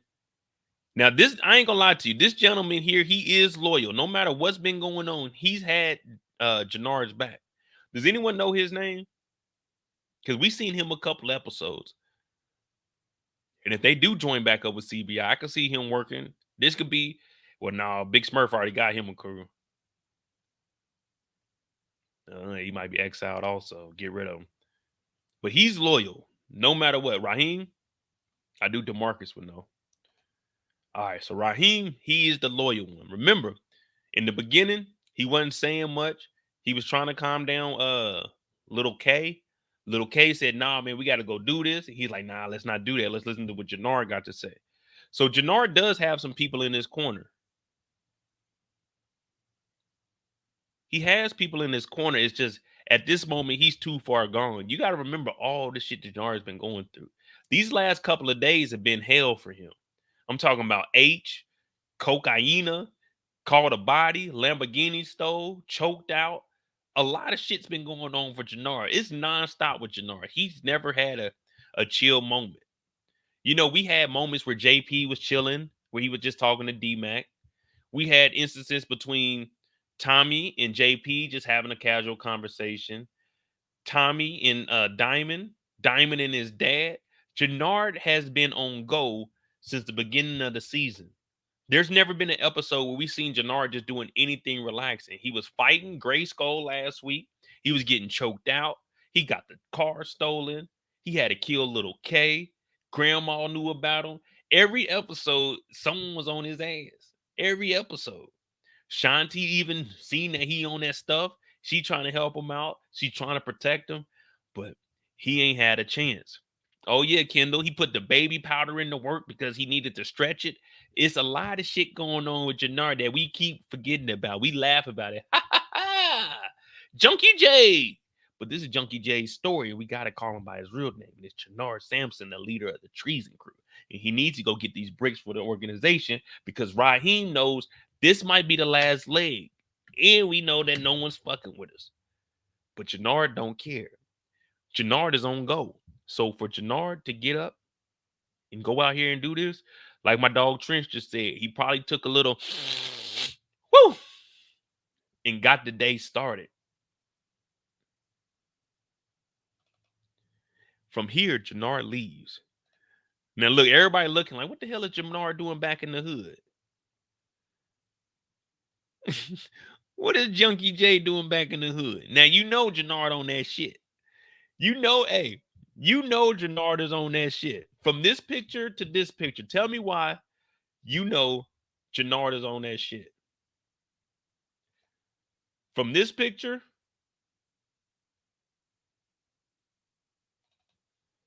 to this picture, what tells you, what is an indicator that Jenard is on that shit? What is an indicator that Jenard is on that shit?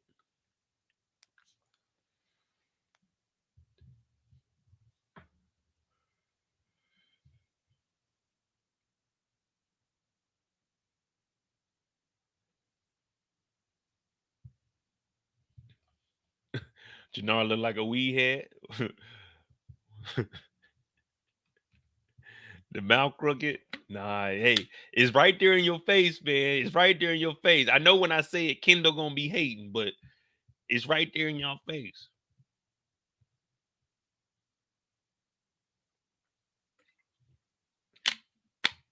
No.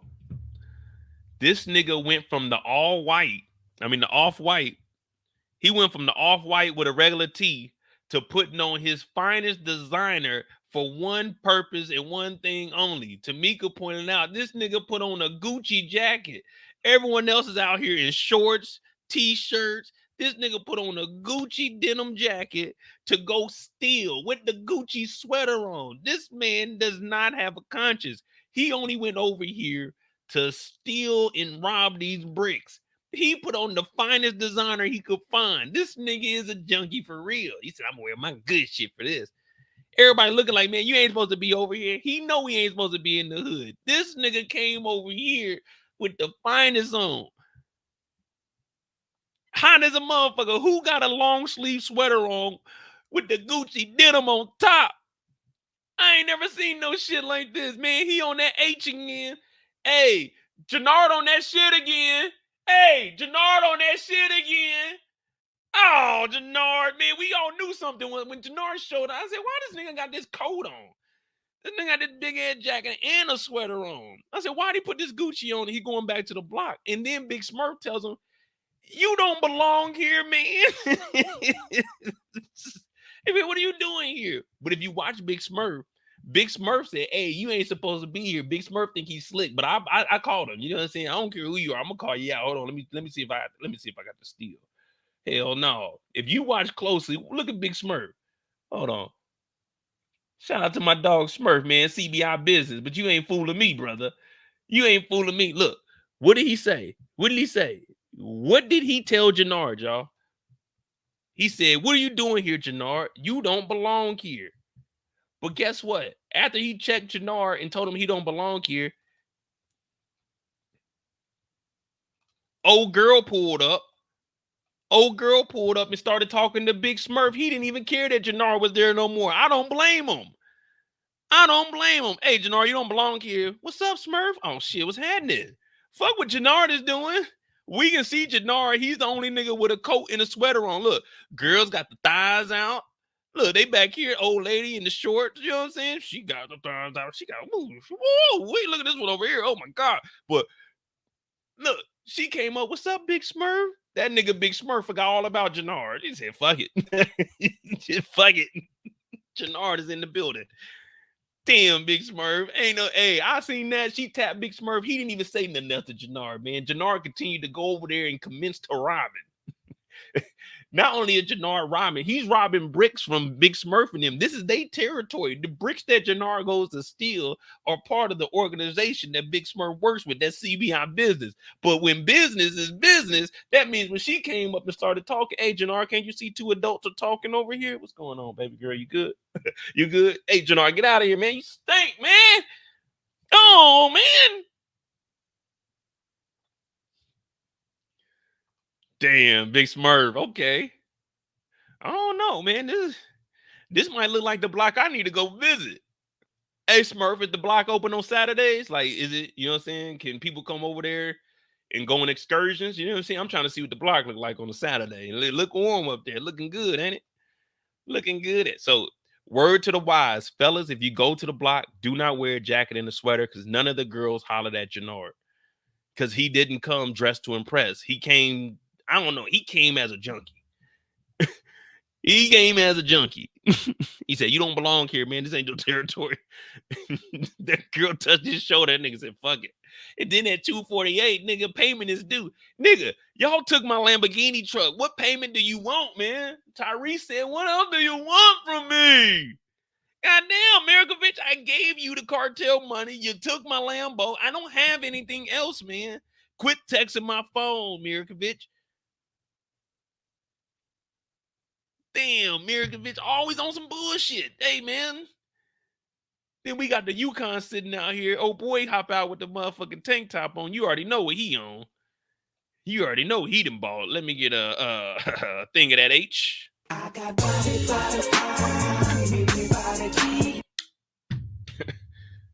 Damn. I just wanted to point that out, man. Y'all didn't see that girl come and holler at my dog Smurf? And then Smurf, he's like, oh, well, fuck it. Well, Jenard goes over to the truck. Mirkovich is talking about a payment is due. And he hops in the car. And easy. Give me that. He pulls the Thule out. She like, what's up, Jenard? Man, you kind of stink, nigga. What's up, man? She said, shit, where that? She hit the stash spot.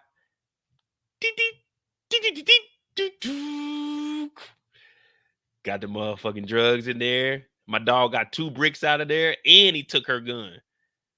And then she's like, come on, Jenard. Everybody know you, man. You can't be robbing me. He pistol whip her, and he take the chain. I said, man, what is going on here? What is going on here? I know she was looking like, man, what the fuck? Damn.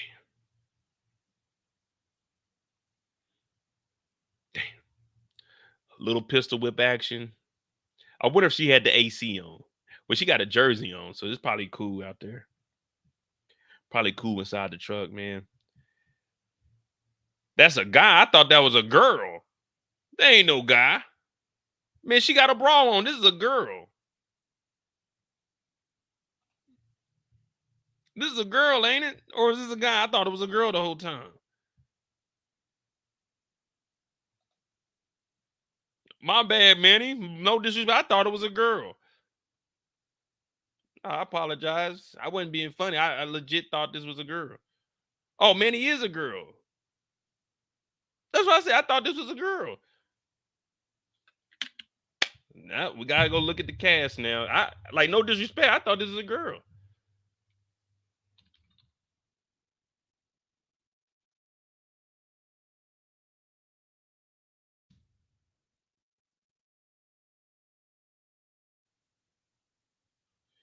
Hell, I don't know.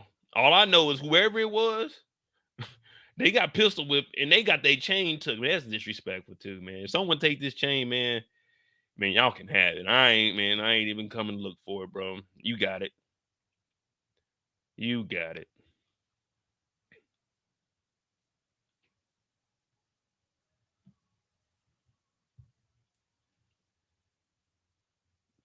Now I'm trying to see. Do we even got Manny's name on here? Shit, I ain't seeing that motherfucker. Marty, Minister, Agent Mendia. No, that whatever happened to them. They gone.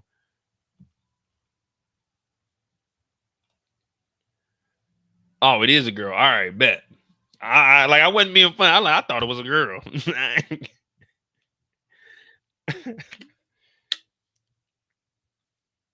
But she come up off that chain, that lion head. Jenard, being the junkie that he is, look at him. Look at him. Look at my dog, man. Look at my dog. He got a brand new chain on. He got a book bag with 2 bricks in it, some dirt weed. My dog's showing up.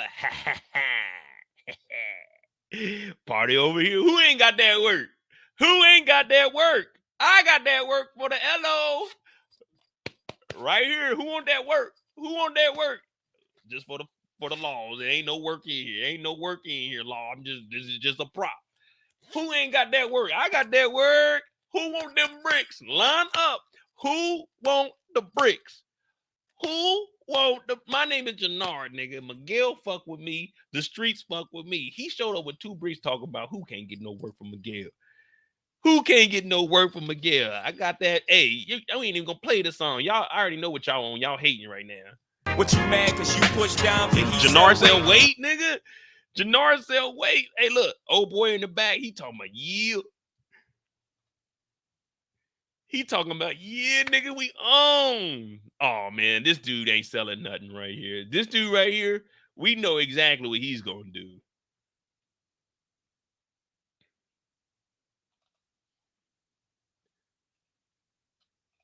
Which one of the 3 are most likely to give up some information on treason? Which one of the 3 are most likely to give up information on treason?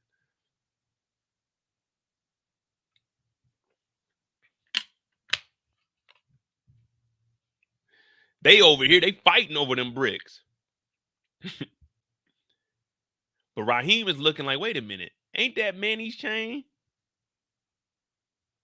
Hey, that's exactly how I look. He's too happy to get. It's 3 bricks.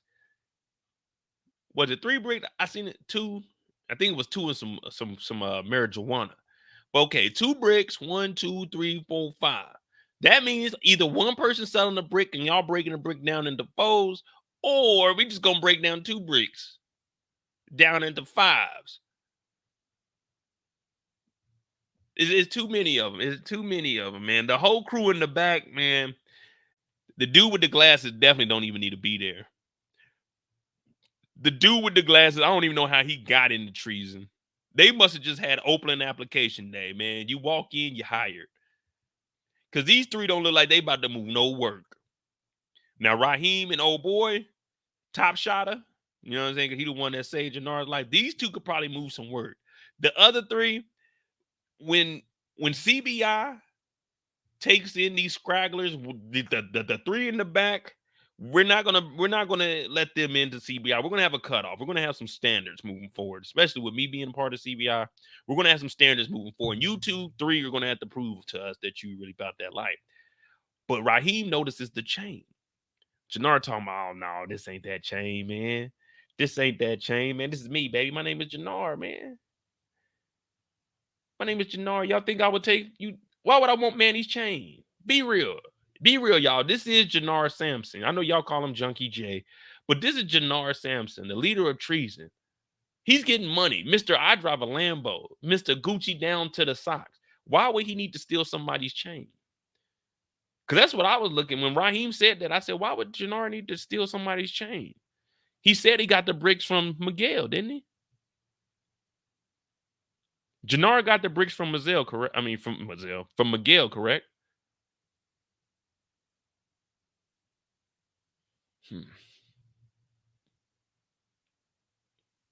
The bricks came from McDowell. McDowell fucks with him, and he's putting a crew on.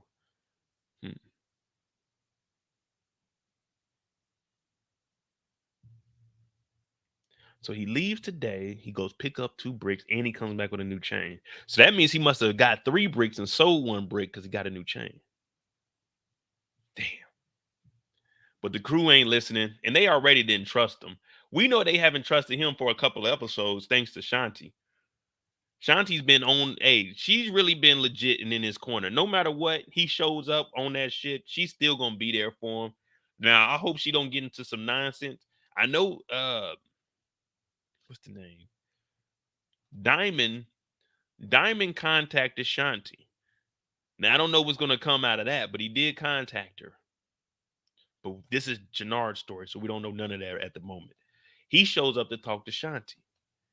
And she's looking at him, and she knows, man, you don't wear no gold necklace with a lion on it.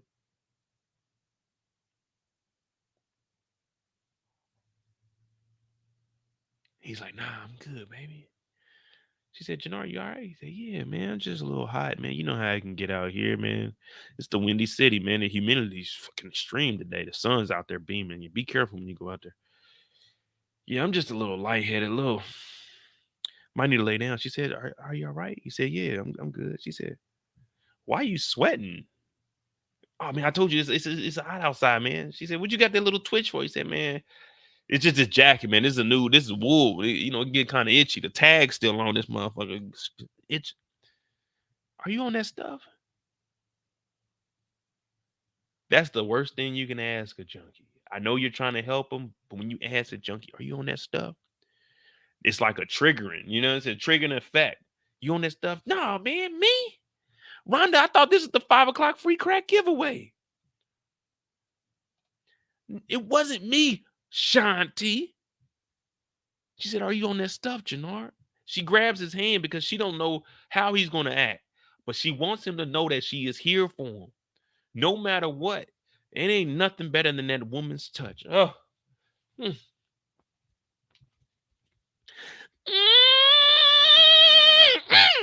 know what I mean? It just make it. And she's looking out for Jenard. From the time we met Shanti, she's done nothing but thrown money in his pocket and throw him a little something. And we know what a little something is. But she's like Jenard, because she fuck with Jenard. She don't want to see nothing bad happen to Jenard, but she knows that Jenard is going down the wrong path. She even knows about the little K murder last week, and Jenard flipped out last week. So for her, she wants to be part of that saying that we have over on the channel. With the Lord and a good woman, a man shall find his way. The only problem is he has a good woman in Shanti. He just hasn't found the Lord. He's been dibbling and dabbling with the devil. Can I put won't they do it? Oh, wait, this ain't no won't they do it this moment. Won't the junkie do it? Oh my God, won't the junkie do it? With the Lord and a good woman, a man shall find his way. Shanti's the good woman trying to help him find his way. She took his head so he could find his way. The only problem is sometimes your minds play tricks on you. And sometimes that's the devil sitting on your shoulder, talking in your ear. Jenard.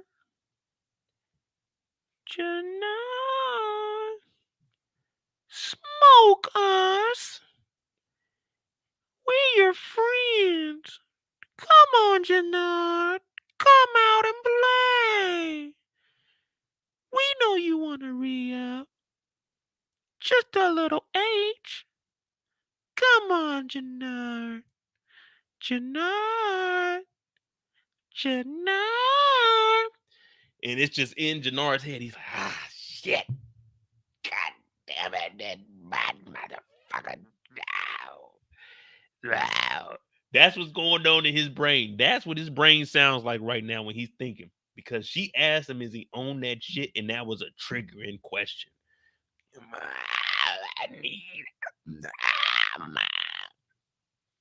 So what does he do? He leaves directly from here.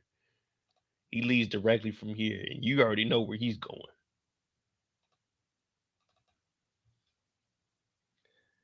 He going to re-up. Look, I told you. What's it doing in it? It sounds enticing. Jenard, re-up. Jenard, go buy a brick, Jenard. Now, Jenard got a text message talking about payment is due. Instead of making this payment, Jenard said, man, they'll give me another extension. I'm about to go cop some of that H-Town. He shows up, hey, man, let me get 2 of them things, man. He said, man, I ain't got no more. That white dude, come on, man, you got something. Murphy Lee told me, you can't sit up there and tell me you ain't got none, man. You may not have 3 or 4, but you got 1, man. Give me 2 per. I need 2 per, so I can get the snorting in my well, he ain't got the Lamborghini no more, so I can get the snorting in the motherfucking alley. You know what I mean? He like, man, where that? He said, man, the white boy took the last 2. He pulled up, hey, yo, white man. He said, man, look, man, you know I'm sick, man. Help me, I'm sick. Like, damn, you sick? Man, you need to go take some NyQuil. Old boy's like, hey, man, I'm about to go to sleep, man. Get the hell off my porch, Jenard. And at this point, no one in the city respects Jenard. They all know that Jenard is losing it. Jenard goes back over to the white guy. Hey, man, what you got? Let me get them 2 bags, man. He done pulled up in some Nike Dunks. He's supposed to be a junkie. But he pulled up in some Dunks. Damn, it's a mattress over. I didn't even notice this mattress. That would have been a good question right there. Something about the mattress over here. Where do you lay your head at night? That would have been a good one. Everybody would have been pointing out everything else. What the hell else is going on in this scene? Oh, we got 2 over here. This cat, this motherfucking Lincoln, this motherfucker kind of clean, ain't it? Jenard said, hey, man, what's up, man? Hey, white boy. Hey, white boy. What you got going on over there, man? Let me get one of them last one of them 2 that you got, man. What you got over there, man? What's up, white boy? What's up, white boy? White dude like, man, you don't get the fuck out of my face. Like, come on, man. Let me match it. I got this necklace. We can make something happen. He's sick right now, y'all. Jenard is sick. He got that vid right now. You know what I mean? He might need to go get a motherfucking shot. An immunization. He's like, all right, look, man, how we gonna make this happen? So Jenard exchanges the necklace and the pendant for a little piece of that H-Town.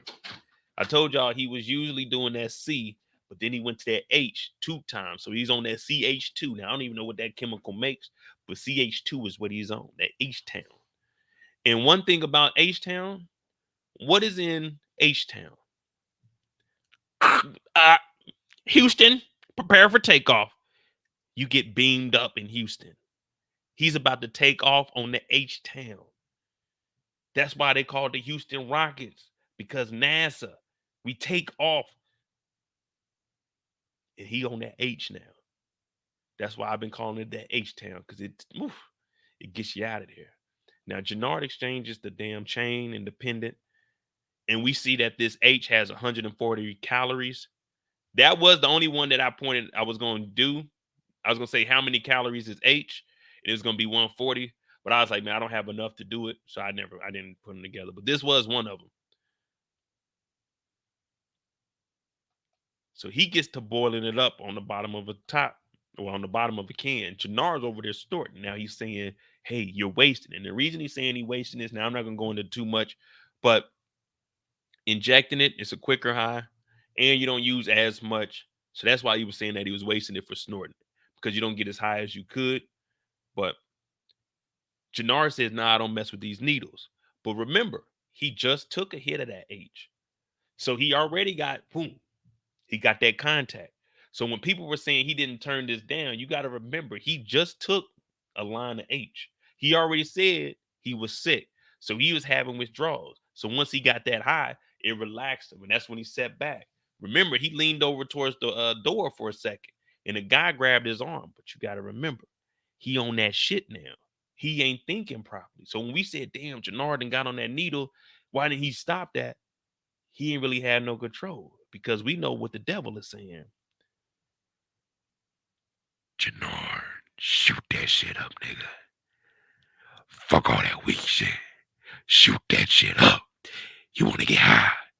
come get high, nigga. You want to be a little bitch, go snort that shit. But if you want to get high, you want to come to the dark side, you want to be the man of all men, you need to take that shit to the arm. Shut your bitch ass up and take this ride. We about to beam up. Beam me up, Scotty. So the devil sometimes gets in your ear. And when the devil gets in your ear, you can't control what the fuck is going on.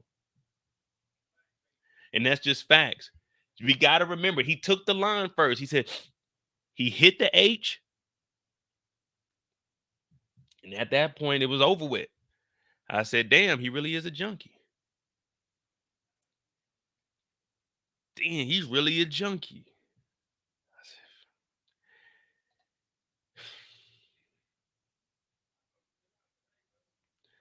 All I could do is just sit. I ain't gonna lie to you. When they did the needle, I said, damn. That's it. That's the end of Jenard, man. Ain't no coming back here. Even Kate ain't that far. Kate ain't even this far. I said, damn, Jenard. They got Jenard, man.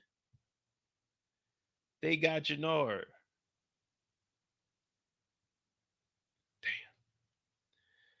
Damn, man.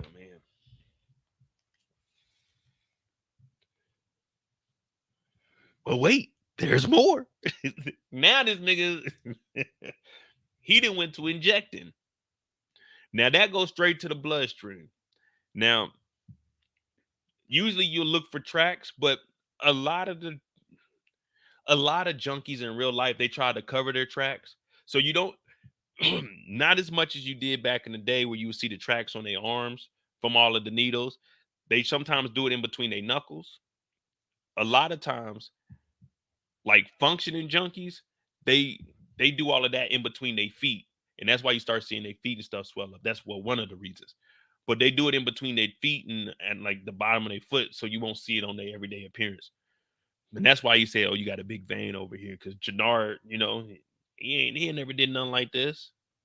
But yeah, man. Damn, they got Jenard.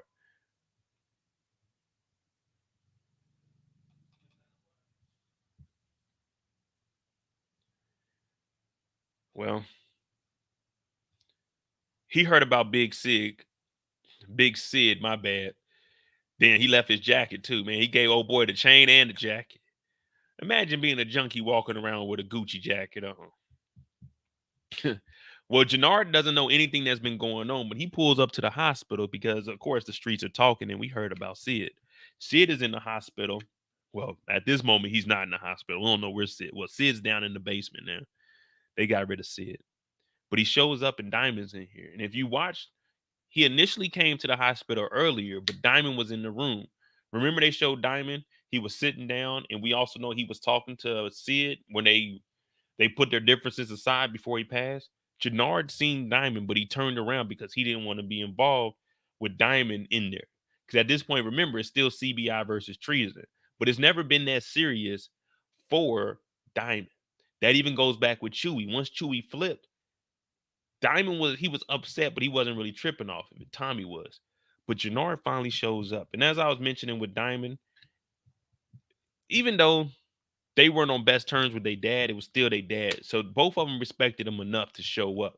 But when Jenard gets there, it's a little too late. And we see Jenard starting to cry because Jenard is understanding that, hey, man, life ain't got to be this way. Some of it's partially because of our decisions. So he's starting to cry because dad is gone. And Diamond's there. But we know that Diamond was told that he's supposed to be looking out for Jenard. And what he's doing is comforting his brother and telling him, hey, you and I, and we didn't really see Sid too much. But Sid said you were his favorite son. He loved you. He only wanted the best. So for Jenard, it's just finally hitting home, and his dad's gone. Even though they weren't the closest, he was out getting high, and he's losing everything. Mirkovich is texting. Miguel is choking him out. Tommy is on his ass. The crew don't believe anything. Look, man, I got your back, and I'm always going to look out for you. There's a moment where if here, I would cry here. Because he said, man, won't you come back over to CBI? And I said, That's what I've been waiting for, y'all. I've been waiting to see the brothers link back up, man. Ah, man, we want to see Jenard link back up with Diamond. Oh, Dimey Dom. Diamond Dom and Junkie J. You really mean it? Yeah, man, come back over to CBI. I want you to be a part of the organization. Damn. Diamond should have slapped Jenard. Nah, man, not right now. Not right now. There's a time and place, Trench. There's a time and place. Have some respect. Then you know he just had dinner with the devil. Have some respect. He said he should have slammed. Hey, man, that would be inappropriate for this moment. Now, typically, I'm on. If this was a Tubi movie, I'd agree with you. But right now, that's inappropriate. Come on, Trench. Have some respect for this man. He just lost his pappy. He said, slap him in the back of the head. Pow! Damn.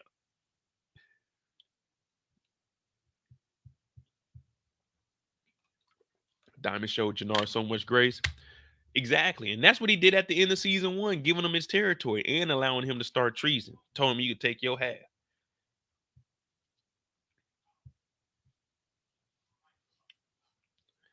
Man, y'all talking about doing voiceovers and stuff. Ain't the voiceover niggas on strike too? Look, if I do any kind of work that got to do with television, I'm not trying to be in no union or nothing, man. I got to be able to work. I got to be able to work when I want to work.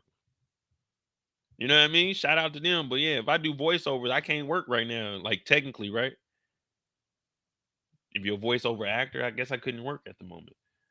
I read some books, but man, don't be trying to make me like, if I sign up to read someone's novel, man, don't be trying to give me one of them 400, 500 page novels. No, you give me 100 pages, maybe 150.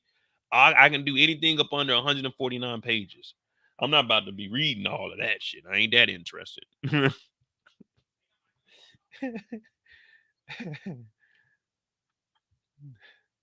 What y'all think, man? Jenard coming back? Jenard coming back to CBI, is this a good move for him? Is he going to be able to shake back moving forward?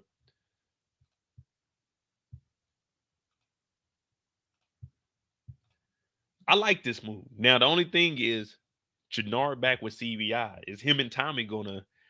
I think Tommy will be all right with him, but I don't think he's gonna really rock with him. Y'all just want one book? All right. I mean, y'all got to give me a good book to read, though, man, because my ears ringing right now. And I don't know if I'm, man. Hell no. I'm gonna have to have somebody there to pronounce words for me because I ain't sounding nothing out. What that word is? No, y'all gonna have to reword that. What's a synonym for this word? Anyone got a synonym for this word?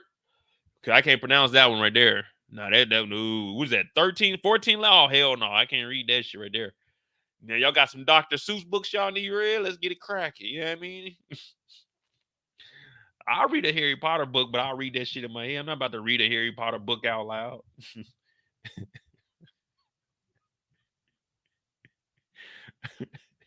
Harry Potter. I gotta go get me what is it? I gotta go get a robe and a pipe. You know what I mean? I gotta get a pipe and a robe to read that shit. Damn.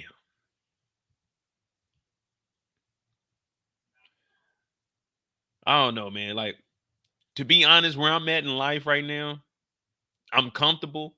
So it's like, man, I don't know, man. If I'm really just trying to sit around and just read books, you know what I mean? Damn, man, I gotta read this book. I've done enough reading in life that I think I'm good. You know what I mean? Unless the 149 pages, you give me $2,500, I'll read 150 pages for you in 2 days. You give me $2,500, I'll do 150 pages. But if I'm just reading just to read, nah, I'm good. I'm good. Reading the H Whisperer voice, hell nah, man. When I be making all these extra voices and noises, that shit starts to hurt after a while. Like JP's voice, that's tough. The devil voice ain't that bad. The angel voice, well, not the angel voice, but it's, you know what I'm saying, the devil playing trick voice, that one's easy too. Come on, Jenard. That's easy. You know what I mean? But like Jenard, I mean not Jenard, but Diamond's voice, that shit, that starts hurting after a while. Pause. That's really the only one. Anyone that I gotta try to talk like Diamond, I mean not Diamond, but damn JP, those shits, man. Those tough. I mean, I can do them. I just can't do them for an extended period of time. All right, man. We got Jenard up out the way. Oh yeah, and that's another thing. Like, all right, I'll read books, but it's got to be something exciting, man. I can only stay serious for like, all right, maybe an hour, and then it's like I got to take a break, man. After an hour, I got to take a break. I got to joke around or something, man. My body get to twitching or something. I like, man, I got to make a joke or something. You know what I mean? I can't just be serious for no reason. Life ain't that serious. Take life seriously, but it ain't that serious. You know what I mean? That makes sense. Enjoy life is what I'm trying to say. You only got one time, and I ain't trying to live my whole life being serious. Now I'm seriously gonna tell y'all how to break this shit down, because don't nobody break a show down like Mo break a show down, because Mo break a show down how a show's supposed to be broken down. Hit that like button. Let's get 100 likes in here, and hey man, subscribe to the channel if you're new. Who is the next character we talking about? Who's next? Who's next? With them by the key, DJ Screw by the gallon, bitch, the game Why are you belong so to me. obsessed with the thug life? Read children's books. So I actually, on some real shit, I know we just talking right now, but I actually just told my dad the other day, because I was at my sister's house with my nieces and nephew. I was like, you know what? I might, the only thing is parent, I got to make it anonymous, because parents ain't going to want me having, like, creating child books. You know what I'm saying? That would be interesting. But then they'll be like, man, we don't want him doing the kids' books because what he talk about his shows. Man, listen, I'm trying to educate the kids. I'm going to teach them the alphabet backwards. We're going to do everything. You know what I mean? We're going to do everything backwards. You know what I mean? We're going to teach the kids. ZYXWV UTSRQP ONMLKJIHGFEDCBA. I'm trying to teach the kids something. I'm trying to teach them the alphabet forward and backwards, just in case. You know what comes before Z? Well, ZY. You ain't got to go A, B, C, D, E all the way down to there. You just go ZYX. You know what I'm saying? WV, UTS. I'm trying to help the kids, man. But the parents ain't going to want me to read them books to them kids, man. Who we got next, man?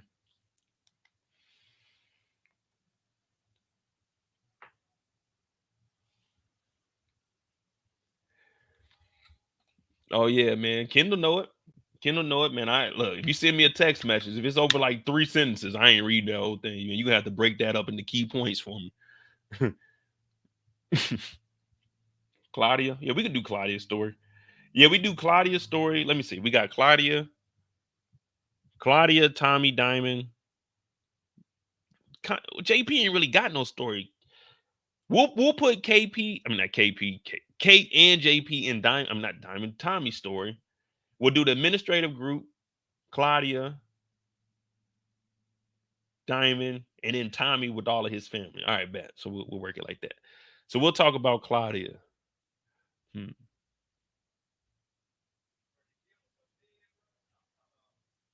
Claudia Flynn. Now, a lot of us know Claudia as the innocent girl on the show. A lot of us look at her as the poster child for innocence. We never look at Claudia any other way. And if Claudia says something, we believe what Claudia is saying.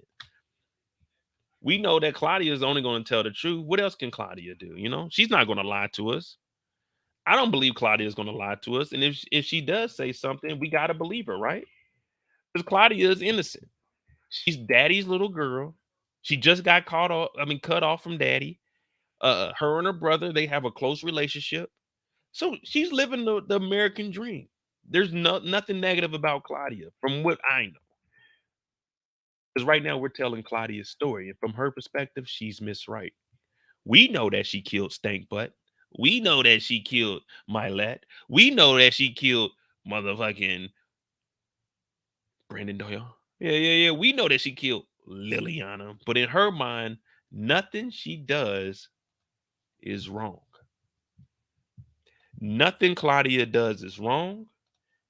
It's always right. And that's just the way it's going to be. And if you guys disagree, then you are wrong. Hey, thank you, Kendall, for that Cash App 20 piece. I love you, man. I love you. No, thank you though. Seriously. Thank you though. Thank you. But Claudia can't do no wrong. The devil wears Prada, right? The devil wears red, right? The devil does no wrong, right or wrong. You see what I'm saying? The devil does no wrong, right or wrong. No matter what the devil does, it's either right for the devil or it's right for the devil. The devil doesn't mind losing. The devil doesn't know what taking L's is. The devil is already a loser. You can't go no lower than being a loser. That's why the devil puts you up to task where you're going to lose. Make the call. Get this nigga Vic out of here. Yeah, that's what the devil does. The devil plays tricks on you. Claudia plays tricks on you. The devil manipulates you. Claudia manipulates you. The devil F's you. Claudia F's you. You see, everything the devil does, Claudia does. Now, we didn't notice it. We seen our innocent, loving, caring daddy's girl. Anything bad at Claudia? Nope. Everyone deserved it. Stank butt gave away the recipe. Liliana tried to take out the family. Brendan Doyle tried to lie. Everything that evolves around Claudia is everyone else's fault because Claudia does no wrong. Claudia does no wrong. Now, right now, she's trying to set up a play to knock off Big Walt Dog so she can take over. Now, is this wrong? No, it's not wrong. This is Claudia Flynn here. You cut her off from her money, she cut you off from living. Claudia Flynn, I'll repeat, you cut her off from her money, she cut you off from living. Every single person she killed was over money. Mylette, remember, she went in on the doctor. She killed her. She was the only one that knew about the recipe and about the doctor. Stank Butt got killed, aka Dr. Williams got killed. Why? Because she thought that Dr. Williams released the money. The money was the recipe. Why did Liliana get popped? Because Liliana was trying to stop everything that Claudia was trying to build so she can get close to Tommy and make shit happen. Everything pertaining to her is about her and her money. Now, we know the good side. We ain't supposed to praise no money, no gold, no materialistic things. But the devil says different. The devil says, take everything. Ball till you fall. It's all about that money. Dollar bill, y'all. And that's the only thing that's been on Claudia's mind. Sun up, sun down. How can she get the power and put herself in a position to be in charge and rule everything? Now, we know she's calling up her brother.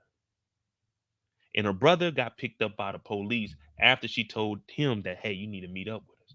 Now, we know that Brendan Doyle is over at the house. She said, hey, Brendan is going to be here. We need you here at the crib. Operation Lights Out is about to go in effect tonight. Get here, but he gets picked up by the law. Once he gets picked up by the law, she's like, God damn it, what is going on? But she don't know anything that's going on, to be honest. She's just like, bet, Brendan is going to be here. Show up. Once he gets here, they're like, all right, let's get it. Now we got the Flynn's versus Doyle's in Dublin. Doyle don't give a fuck. Doyle says, listen, 9 o'clock tonight, let's make this shit happen. You need to be there with Walt, get Walt out of here. Claudia said, let's meet up and have an alibi.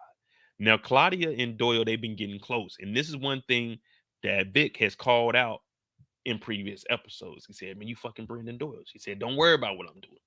But that right there established that Claudia was always in it for herself. I mean, we knew that, but even Vic is starting to notice. So when you put tallies down on how many times Claudia has played you, Vic has a full tally board. Come, Mr. Tallyman, tally me benign us. Daylight's coming, me wanna go home. Day, me so day, me so day. Yeah.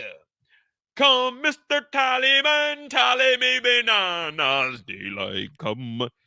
You look at his tally sheet, it's full. It's full. But Claudia's like, be at the house, do that, and then we're going to dip out. You meet up with me, alibi, sealed, we good to go. Now we get introduced to Mr. Apocalypse, but there's no real reason to worry about Mr. Apocalypse because Mr. Apocalypse, he ain't going to survive past the episode, and it wouldn't have anything to do with Claudia. Vic was going to be the one at the house that would have to deal with him. Because remember, Mr. Apocalypse said, if anyone is at the house at 9, they're all going to get it. So for Claudia, she heard this and she's going to apply that a little bit later.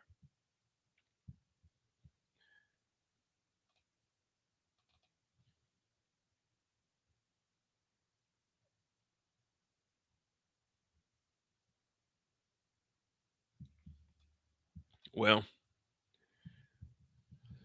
after he leaves, I think you know what time it is. There'll be some love making, heartbreaking, soul taking low. She's like, I'm not sure, man. I'm not sure what's about to happen. But Doyle's like, man, just chill. And the reason Doyle's on some let's just chill shit is because, man, Doyle's at the top of the food chain. He ain't got to go out there and get at nobody. He ain't got nothing to do with nobody. You see what I'm saying? He ain't got to go answer to nobody. We got allegedly we got the Mr. Apocalypse about to go drop some hot fire out there. So he gets to kissing up on Claudia. Now, Claudia, what is she thinking right now? Well, I'm explaining to you exactly what she's thinking. The same thing I'm thinking every morning I wake up. How can I take over the world? Well, he gets to kissing on that neck. And, you know, sometimes you can't fight that neck off. You know what I'm saying? You get on that neck, you can't fight that neck off. It's kind of like a vampire. That's why the vampires go for the neck. You know what I mean? Very sensitive up there. Doyle gets on that neck. She don't know how to act. So she jump up on there. And I'm talking about they start going crazy. They start going crazy. Brendan Doyle, you know, he do what he do. He finishes up. He's done. And now it's got her thinking, what is the next move for me? Now, I'm assuming that she probably got knocked up right here. She probably got knocked up right here. And he tells her straight up, listen, you can't be in charge of anything. Sorry, you can't do it. You can't be in charge. As long as Vic is alive, Dublin ain't gonna fuck with you. Dublin ain't gonna fuck with you. And I'm like, damn, Claudia, they didn't put you in the blender, as my dog Brillo would say. As my dog Brillo would say, they didn't put you in the blender. So now it's got her thinking. Apocalypse said what? If anyone's in the house, they won't make it out. So all of this is weighing in on her shoulder. Now she gets that call from Vic because the plan is in effect. But Doyle says, hey, they moving it up. There's some fog rolling in about 8:30. The fog rolling at 8:30. I mean, it is what it is, man. We got to move it up, man. We got to move it up to 8:30. Now, Claudia has the information. And she's supposed to tell her brother, hey, it's not 9 o'clock. It's 8:30. 8:30. But Vic ends up giving a call because Vic found out that Paulie was there. And Paulie's not supposed to be here to be getting killed. And what happens next? Don't tell that nigga the time. Let 8:30 hit. Let him get it. Pause. And you'll be in charge. The Flynn family is yours if you can execute this. It won't take much. Apocalypse will take out everybody. Do not, I repeat, give him any information tipping him off about the whereabouts of Apocalypse at 8:30. You do that, Claudia, and you're one step ahead. You're one step closer to being the queen of everything your heart desired. Everything. So Claudia's on the phone hearing that Paulie is there. She don't even bring up 8:30, y'all. She don't even bring up 8:30. Damn. 8:30, man. She don't tell her brother that. And we know what happens. A shootout. A shootout goes down, man. Damn.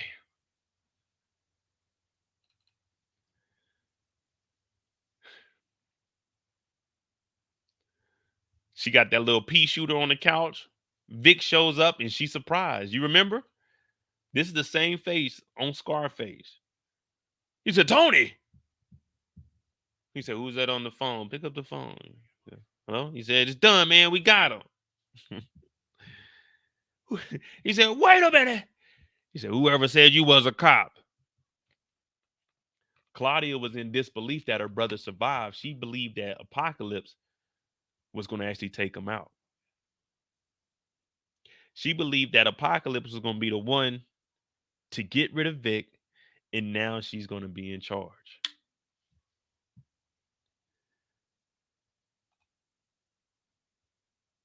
And then Doyle's like, hey, man, I told your sister about it. But Claudia, the devil is in Claudia's ear. He said, man, I had to kill Walter, man. They tried to kill me. Why didn't no one tell me that they moved it up? It was supposed to be 9 o'clock.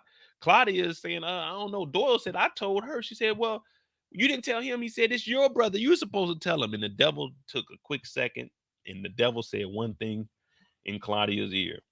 Kill that nigga Doyle now. Now. He said, kill that nigga Doyle now. That motherfucker didn't hesitate. She went ahead and knocked Doyle. Bing! She said Doyle was not about to give away my secrets. Doyle was not about to give away my secrets, y'all. Doyle didn't give up the secrets.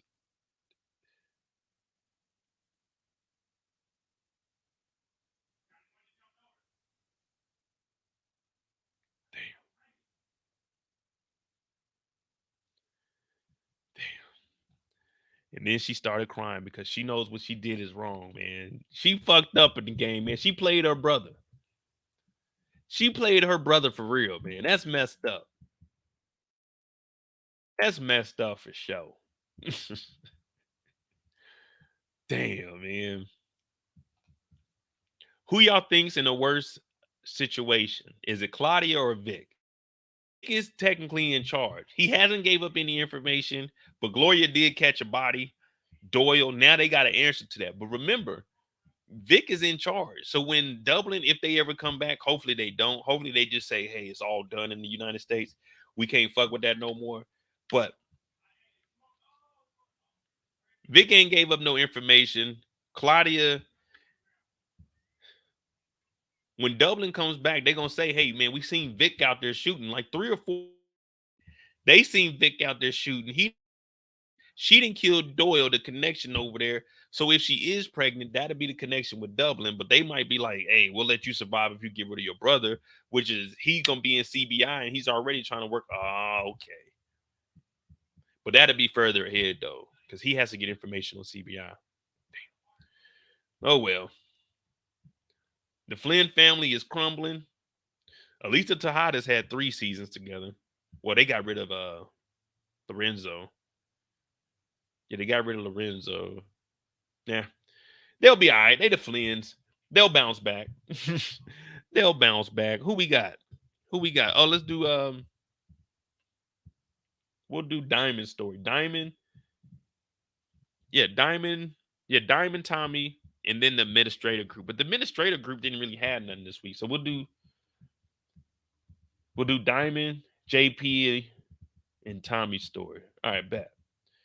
And we can knock this on out tonight, man. Man, thank y'all for tuning in, man. Like I said, my name is Modai J. We about to come up on the 3-hour mark. We rolling through it. The season is great. I love what we doing with this. You know what I mean? Bodies are dropping. Some people are talking. Families are getting back together. Some families are breaking up. But overall, it's good. We got introduced to Kilo this week, so we did get a new character. I forgot about the Doc. Doc and Mireya. I'll probably do those last. Doc and Mireya, and probably JP's story. JP and Kate's story. I keep forgetting. But Kate doesn't have this. All of her stories is with everybody. Same with JP.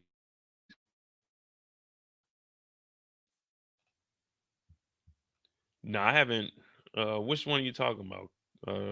This one? No, we ain't talked about Miguel and Maria yet. We got Miguel and Maria. Those two will be together. We got Tommy and then JP, the administrative group. But I don't think the administrative group did anything this week. Their whole story was with Vic. Yeah, we'll do Diamond story, Tommy's, and then we'll do the small stories, the little side quests that we got. Because we did D-Mac and his little punishment and getting sent off to school. I'm trying to think. Yeah, that's it. Oh, yeah, because Diamond's his dad. All right, bet. Yeah, we'll start with Diamond then.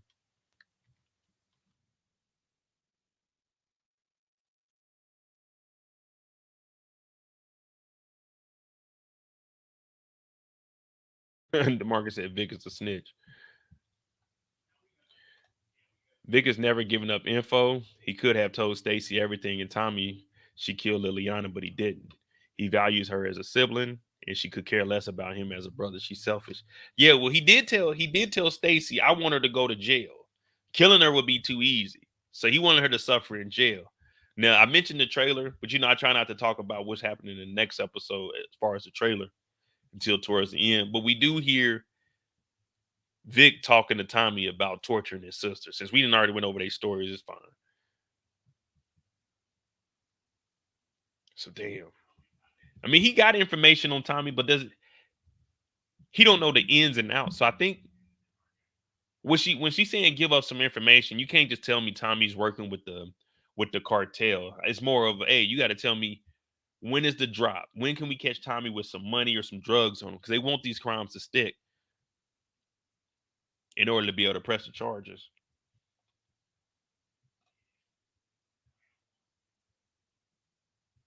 All right, Matthew.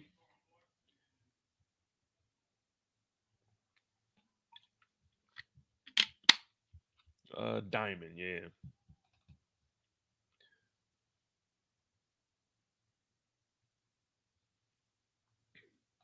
Now it's been a while since Diamond's been back to that diner now. It's been a while. Look at the OG. The OG talking about, man, what's up, Diamond? You good, man? Word on the street is it's a lot of shit going down. OG don't care. He just like, all right, what's up? Now, while Diamond's in here eating, just strolling along, living life,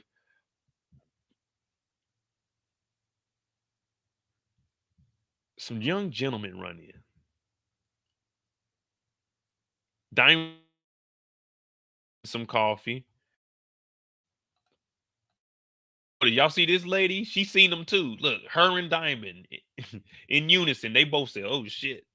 They both took that arm and they get ready to cover up their face. Look, she didn't even tell her homegirl. She just said, they shooting. Oh, made you look. Now you a page to a slave or a slave to a page in my rhyme book.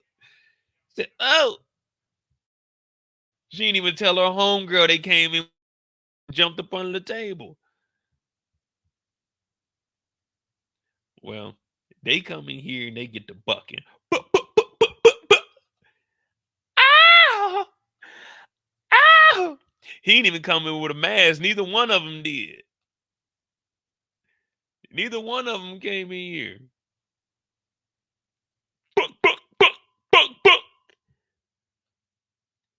Now, they usually call this a walk down, but they ain't walk down because they missed their target. And 9 times out of 10, we know that the shooters are going to miss who they aiming at. But we caught another body here. We got the chef. We got the chef. They knocked the chef out. Oh, man. No, man, that ain't no chef. We gonna call that this nigga's just a cook. He ain't no chef. He ain't had a hat on. He just a cook. He's just a cook. Well, they get the bucket. Said, damn. The gun is right here. Cooks that know to use that too. Man, he got knocked. Bow. Damn, man. We ain't gonna be able to get the grits tomorrow. He gets hit, and then a woman gets hit. Now, I keep saying this is a potential. Do y'all think that she made it? Do y'all believe that she made it?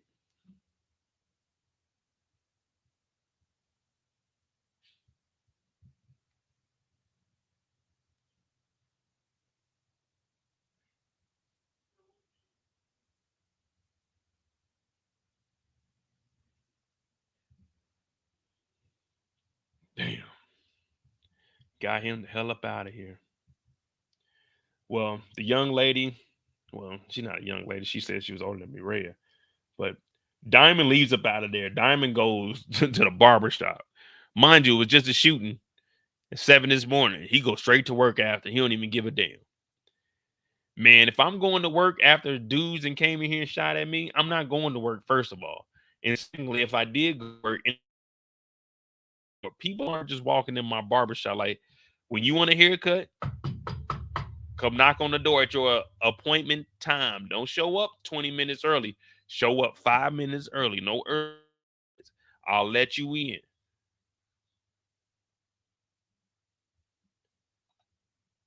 But we know that he texted Tommy and told Tommy, I handled the Bennigan situation.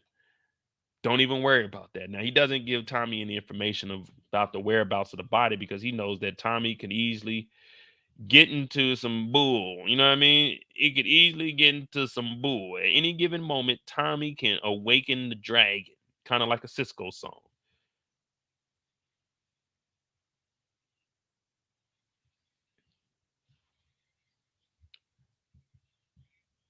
But he's saying, Tommy, you worried about me. You need to be worried about your nephew, D-Mac. You said you were taking care of that situation. He said, yeah. What is that doing behind you?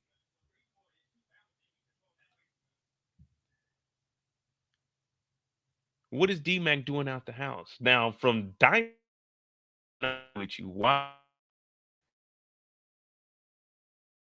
Tommy has been running around doing every day. Tommy is just doing some random shit. Think about all the stuff that Tommy does compared to everybody else.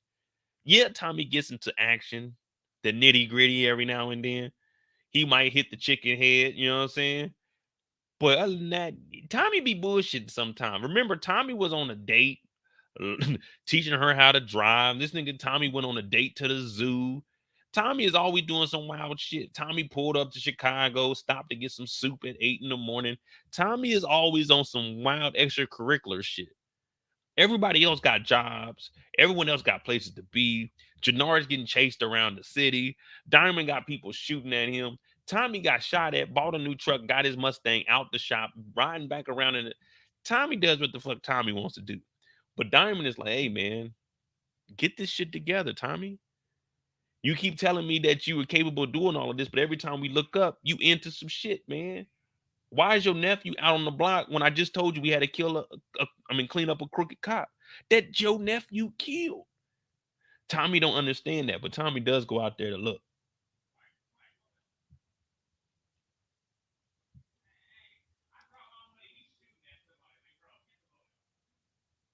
Now, all of this is going on, and he also tells him, hey, listen, I got Kenya. She's over at the what you want to call it, the prison? Yeah, she over at the prison. I forgot where she worked at. She at the prison. We might have a little issue. Man, you remember old boy King Kilo? That you me and him, we sat down while we were both on the yard. Yeah, we both talking and shit. And I was telling him, man, when you bring your crew with my crew, we link the crews, we become unified, and united we stand, divided we fall. So he talking about he want to run some plays inside the prison. Now I gotta talk to him and I'll get Kenya to, you know what I'm saying? I'll get Kenya to make all that happen. Tommy's like, I want to be there when the conversation go down. So Diamond is actually thinking about ways that he can effectively run the whole crew without getting in trouble.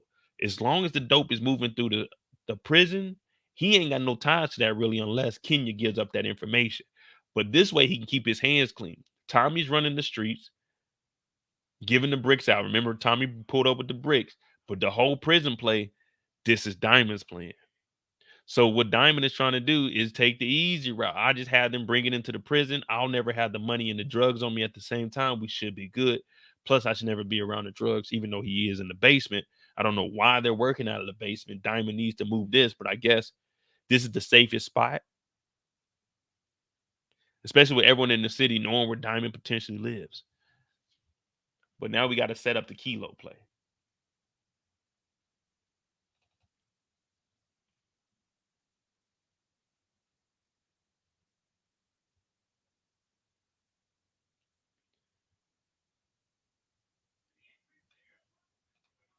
So they got 1, 2, 3, 4 bricks. 1, 2, 3, 4, 5, 6, 7, 8, 9, 10, 11, 12, 13, 14, 15, 16, 17, 18, 19,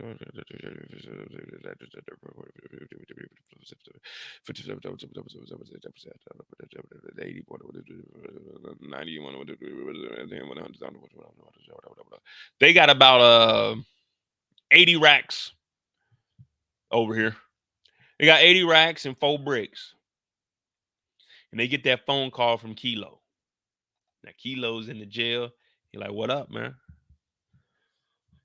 What's this I'm hearing about you trying to make something work? You know what I'm saying? Trying to make something shake. You outside living that free life. What you doing calling me? You know, this my business up in here." And Diamond's letting them know, man, we got that work for a better price, man. We got that work for the LO. And we already got half the prison. Plus, we got Rojas in them. We don't even know if they working with us or not, but we knocked off one of them.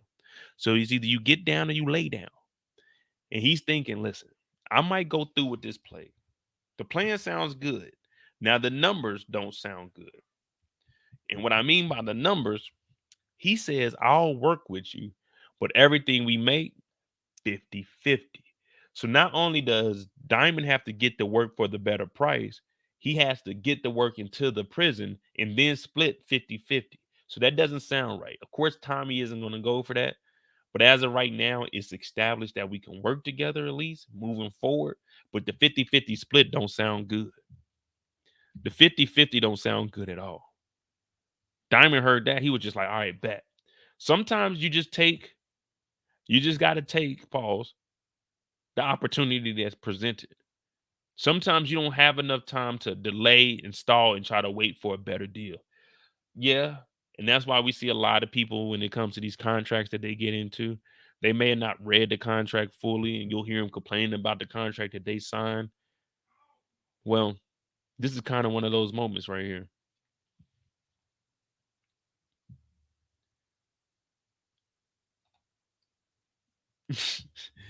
I don't know why he got the badge that says inmate on it. I was wondering why he even had a badge. Oh, he must be on work duty.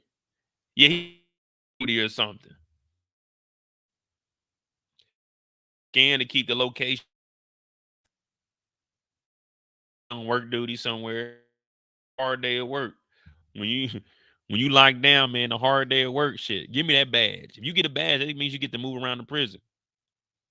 Yeah, give me my badge. Let me go to work. Man, I thought, is this Glenn Baby Davis? I thought this is the basketball player. I thought this is the damn basketball player. Glenn Baby Davis. Who is this gentleman? But I know Kilo ain't playing around. Kilo talking about, let me get 50% off the top. Like, hey, yo, man, hey. Man, I don't know about no 50-50. I don't know nothing about no 50-50 now. But shit, we got to do, right?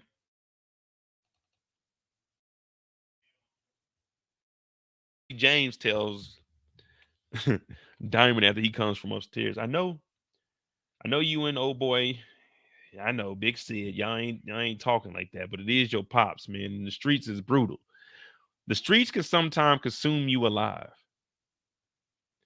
Sometimes, oh, it is Marcus? I thought that was Big Baby. I thought that was Big Baby.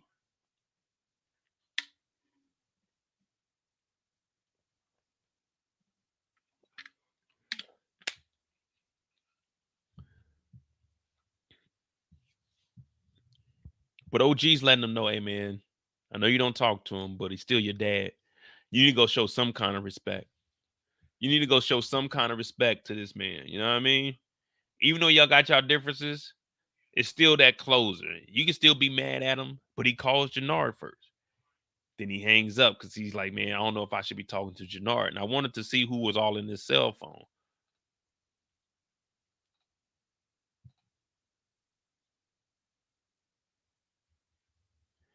And in this cell phone, we got Kevin Mayer, we got Jenard, we got T-Goat. Wait a minute.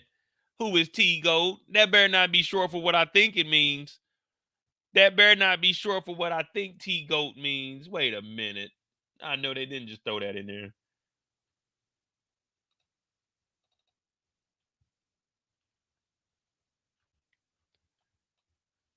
I know that ain't what I think it means. Kevin Mayer, Jenard, T-Goat. What does this T stands for? Blake Payne, Griff Harden, WS Boxing, Shanti Page, I guess that's her last name, Mark Phillips, Natalie Scolas, P.O. Reeves, Big Smurf. Then this motherfucker ain't in alphabetical order? Yeah, I'm thinking this is Throat Goat. What does this T stand for? But yeah, this is what iPhones do. iPhones don't go in alphabetical order. K, J, T, B, G, W, S, M, N, P, B. Oh man. Yep, this that iPhone. Oh yeah, this is the old iPhone too. This is the same iPhone he had from prison when he was in prison. Damn.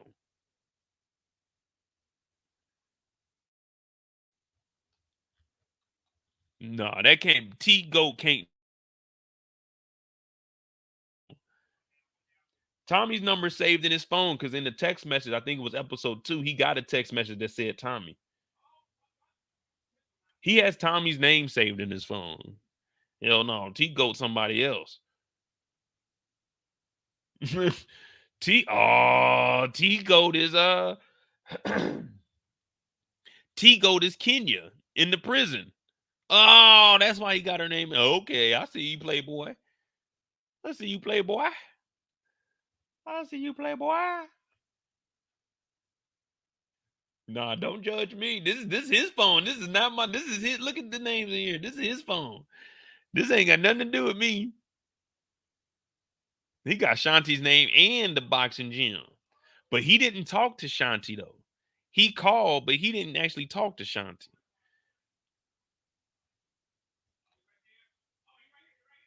Unless they're gonna show us WS Boxing. So he didn't call Shanti direct. He called the gym. Bet. At least now we know.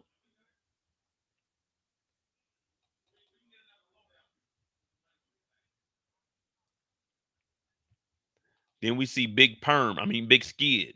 My bad. Same name. Same thing. Big Skid in here. He hurting too. He down and out, man. Big Skid. Damn. Well, when they get here, it doesn't go according to plan, man. We didn't know how close they were with each other, but what we did know was they didn't like each other. When they came in here, they got to talking. He said, "What the fuck are you doing here?" He said, "I could say the same about you.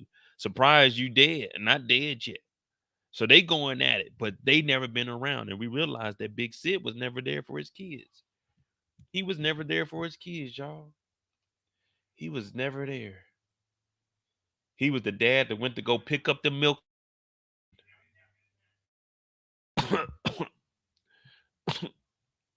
Diamond's just looking at him like, man, you pitiful fool, man. This old lady came in here, the older nurse. Shout out to the older nurse. She had the stethoscope. She like, let me hear what's going on. Ma'am, he needs some oxygen. He needs some oxygen. We need to give him more morphine. She came in here with all the wrong tools. Now, the other nurse, the young black woman, she came in here and knew exactly what needed to be done. She said, give him some oxygen. And all you heard Big Sid was saying, get out of here. Get out of here. Get the fuck out of here. That nigga Diamond just walked out. He didn't even care. He cared, but he ain't care. You know what I mean? He cared, but he ain't care on the surface. That's where it matters the most, on the surface. On the surface. Damn. Big Sid coughing up a lung, man.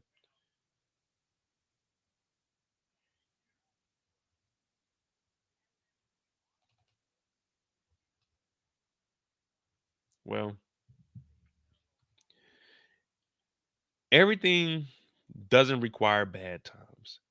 Sometimes in life, you're going to come to a point where you might forgive somebody for something. You might actually be the bigger person. See?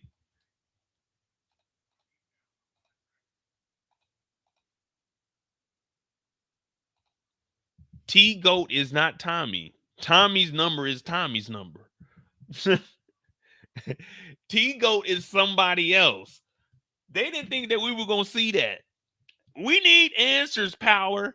We need to know who is T-Goat and what does the T stand for. We know in Tubi it stands for trapping, but I guess over here it stands for the rope. Yodele hee-hoo. You know what I mean? Yodele hee-hoo. We need to know who T-Goat is because Tommy is Tommy. There's no way we can get Tommy mixed up with T-Goat. Tommy ain't the goat. G was the goat. Ghost was the goat. You see what I'm saying? Bah. Bah. We need answers. We need answers, and we need them now. It's my channel, and I want them now. But we listened to both of them, and they started to get close. Now, I know when they initially started talking, it was a little back and forth, a little rah-rah, but the dad is saying, man, I apologize. Papa was a rolling stone. Dun, dun, dun. Wherever he laid his hat was his home. And when he died, oh, Lord, he left Diamond was alone. But he's saying he wanted to be there for his sons, and he apologizes for everything. And he appreciates that even though Diamond got locked up, he always looked out for his brother. Always looked out for his brother. And he took care of him and raised him, not like a brother, but like a father figure. Now, we know there's a difference between a male figure and a father figure. He was the father figure for Jenard. And that's why we even seen when Jenard was fighting him last year, up and because he felt like, hey, Diamond may have screwed him over and messed up his life, but Diamond was doing what he had to do because we found out that Sid wasn't even around. So Diamond wasn't in the streets because he wanted to be in the streets. He was in the streets because he had to be. Diamond had to be in the streets. Diamond went down because he had to be in the streets to feed his brother because what would you do? We just son was at home crying all alone on the bedroom floor because he's hungry. And the only way to feed him is to sell a couple of bricks with the CBI murder team and his dad is gone. You see what I'm saying? What would you do? What would you do if your back was against the wall and the only way to survive was to get on the block and grind for what the fuck you need? What would you do? This whole time we're looking at Jenard for being on that 8, but we're realizing that him and his dad never had that bond. As soon as he got of age, he jumped into the game because he had to take over what his brother left because his brother was putting food on the table and clothes on his back. People have hated on Diamond since season 1, but they don't even know that Diamond is a product of his environment and he went through the struggle just like the next man. And now we're realizing that he's doing all he can to provide for his brother. He even let his brother survive after his brother had an assassination attempt on him. And that's what Sid understands about his firstborn, Diamond. He said, Diamond, I love you, son. You were the best thing that ever happened to me. You take care of you take care of Jenard, man. You still here? And what did he say? A Sampson, man. We don't quit. We don't give up. And just like he didn't give up on his dad, we know he didn't give up on Jenard. He tried to provide for this young man, and y'all laughed at him. Y'all said, Jenard, he out here doing Lord knows what the devil's work. Y'all said, Diamond, we don't like Diamond's character. Diamond is trying to stay out of trouble because half of his life was taken away from him. His father is leaving him. His little brother is stuck in the game. He's not in the game because he wants to be. I don't think you guys understand. He's in the game because he has to be. He didn't choose this life, and it's unfortunate that every 3 minutes and 39 seconds we lose a brother to the streets. Now, I'm not saying killed, but we lose him to the streets, whether that's drugs, tricking, arrested. Every 3 minutes and 39 seconds we lose a brother. And Diamond, yes, he's tiptoeing. Yes, he's dancing with the devil. But he has to. There's only so many heads in Chicago that he can cut. It's not like business is booming every day at the barbershop. Sometimes I pull up on my barber, he just sitting in the barber chair. Sometimes I sit in the barber chair next to him. He eat his food, and then after he get done eating his food, I hop in the chair. You know what I mean? Then I get my hair cut. There ain't that many heads in the city of Chicago, especially going over to his spot when they know on Sundays you can go get the free chicken spot. You know what I'm saying? You get a free 2-piece and a biscuit with a family size bucket of chicken on Sundays at the chicken spot. After you get that chicken from the chicken spot for free, then you can go over to Diamonds to the barbershop and get the chop chop for free. You see what I'm saying? You can get the chop chop for free. For free. Nah, Ruthie, I didn't do the fart. Sid did that. Sid was in here talking. But you know, at this moment, he can't really control his body. You know what I'm saying? So sometimes some stuff happens and he ain't got no control over it. That's just how it is. That happens in real life. They ain't got no control over it. Sometimes they defecate on themselves. You know, it is what it is. It's human nature. That wasn't me. That was him. But we realized that Diamond is really there for his brother. And his character, yeah, y'all may think that he's born, but if he wasn't with Tommy,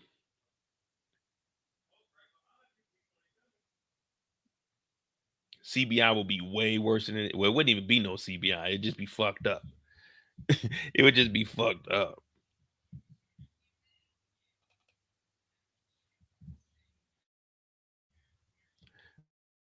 Once his brother shows up, we realize what's going on, man. These two brothers, they love each other. They love each other. It might smell like ass in here because dad just died, but he said, big said that. He said he ain't here no more. He said, damn, you kind of sweaty, ain't you? Say, look, man, Jenard, I love you. You my brother. I want you to come back to CBI. I know we going through some shit right now. I know there's turbulence out there. But if you come back over to the winning team, then I can guarantee your safety. I can make sure that you right. And we see the brothers reunite, and I ain't gonna lie to you, kind of brought a tear to my eye. Said we've been waiting for the CBI link up. We've been waiting for the CBI link up. Damn. I think Diamond does know that he's high. That's why he was telling them, like, hey, man, I want you to come and join back over. I think Diamond knew. Because they didn't show if he talked to Shanti or night. And remember, I mean, yeah, they didn't show if they talked to Shanti that night. And then right after that, they showed Jenard going to the boxing ring to talk to Shanti. So maybe he did call her. Maybe he did call her and they didn't show it. And we'll get that conversation next week. So maybe he did call and she may have said, man, I think Jenard is on some shit. You know what I mean? Because he called, but we seen him hang up on Jenard, but we didn't see him hang up on Shanti. He called the gym and then we don't know what happened. Damn. Hey, I ain't gonna lie though. That nigga Jenard, hands down. Hands down, Jenard's probably the flyest nigga on force. Hands down, Jenard's the flyest on force. I give him that. I give him that. That's one thing about Jenard. That nigga always gonna be dressed to impress. Jenard ain't never lacking in the clothing department. Pulled up with the rollie on. Hit the rollie stove with the rollie on.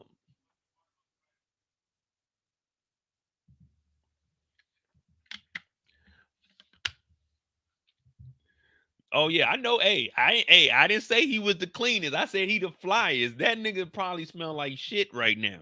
That nigga was in that car with the junkie. That nigga in there shooting up. That nigga was outside, middle of the daytime. This nigga Jenard been sweating since the beginning of the episode. The beginning of the episode, this nigga Jenard had sweat coming down his head. Pause. Look, this nigga was sweating in here. When they told that nigga Jenard, don't nobody fuck with you. Look, he was in here sweating like me. What you mean, don't nobody fuck with me? Yeah, I think Diamond knows that his brother's on drugs, man. I definitely believe that Diamond knows. He just ain't gonna say nothing until he catches him using it or he sees Jenard doing something where you got to call him out. But I believe that Diamond knows.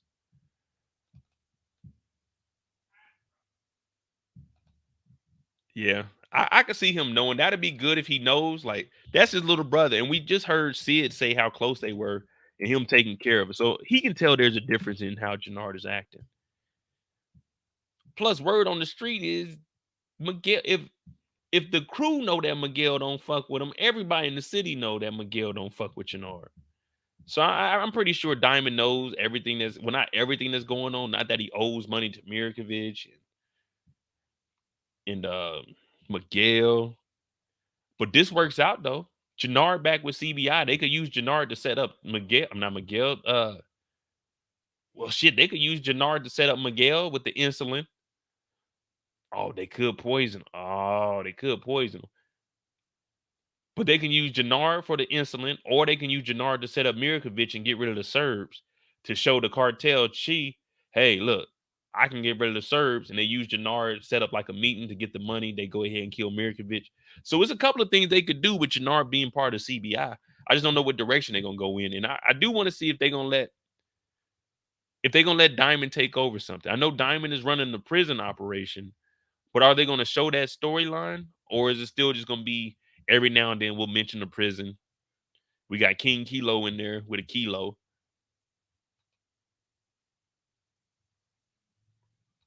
Damn. It's looking ugly for our boy, man. It's looking ugly for our boy. Man, well, that's Diamond's story. Hopefully we shake back, man. Diamond got to get back in the game. You got to get in the game. Woo, get in the game. Gee, if you can't hang, you got to get out the game. Woo, get out the game. What movie is that? Hey, shout out to Jacoby with that 499.99. I have a theory that Miguel insulin will be switched to poison or hard drug. Exactly. I was just thinking the same thing, man. They could use that and get close to Mireya, switch it out. Tommy and Mireya talking. They could definitely switch it out and try to figure out something that way.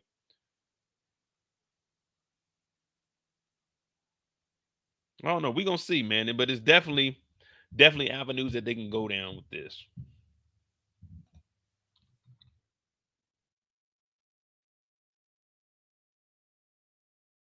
If you can't hang, you can't hang.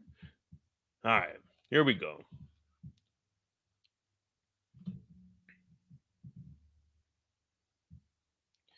Was it 9:30? All right, bet we on a good little track. We'll probably finish this up in like an hour and a half. Tommy's story probably be about 40 minutes, 30, 40 minutes, depending on if we get distracted or not. Then we still got Mireya. Yeah, we just got Mireya and Miguel. The feds ain't do shit. Feds ain't do nothing. Feds ain't do a damn thing this week. I mean, DeFranco got that pressure on Vic, but Vic went and told Stacy what he knows. And he's about to work with them. So yeah, other than that, yeah, we just got Tommy and then the Garcia family. That ain't bad.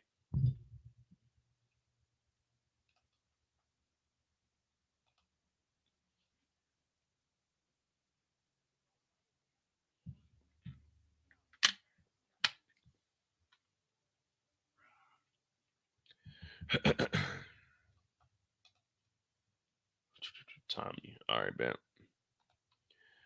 Here we go. We got the Tommy story, man. Well, one thing I can say about Tommy Egan is Tommy Egan does what Tommy Egan wants to do. If we just gonna be honest, Tommy Egan does what Tommy Egan wants to do. Tommy Egan really doesn't care too much about what's going on in the world. As long as it's not like fucking with him or his money or his aspirations and dreams, then we really don't have any issues. The only problem is we don't necessarily know what Tommy is trying to do. No one has gave me an end goal per se for Tommy Egan. You know, James St. Patrick, we're going to always harp on this. James St. Patrick, go legit. You know what I'm saying? Lieutenant Governor, get out the game. Politics, go legit. Rashad Tate, get into Congress, go legit. Will he still do some dirty things? Yeah, but go legit. What's the old boy name? the coolest lawyer in New York City. He wanted to get his brother out of there, but now he wants to get everybody out there. Rico. And will he go legit? Probably not, but he still has a goal. Tommy has no goal. Tommy has no drive. There's no end date. There's no expiration on the game for Tommy.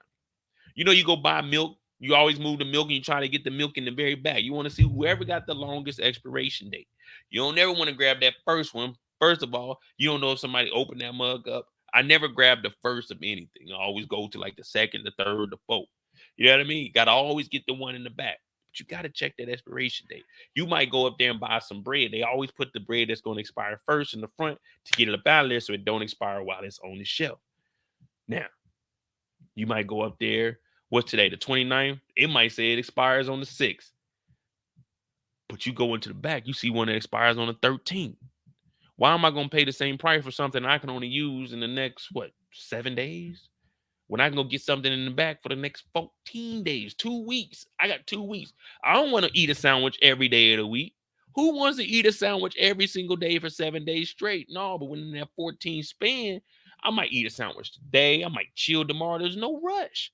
When I buy my cereal, I got to eat cereal every single day. So why would I buy the milk that expires on the 6th when I can get the milk that expired on the 12th and get some extra days of me drinking my milk? You know what I mean? Because after 1 day of expiration, Mo don't fuck with that. I don't even waste my time.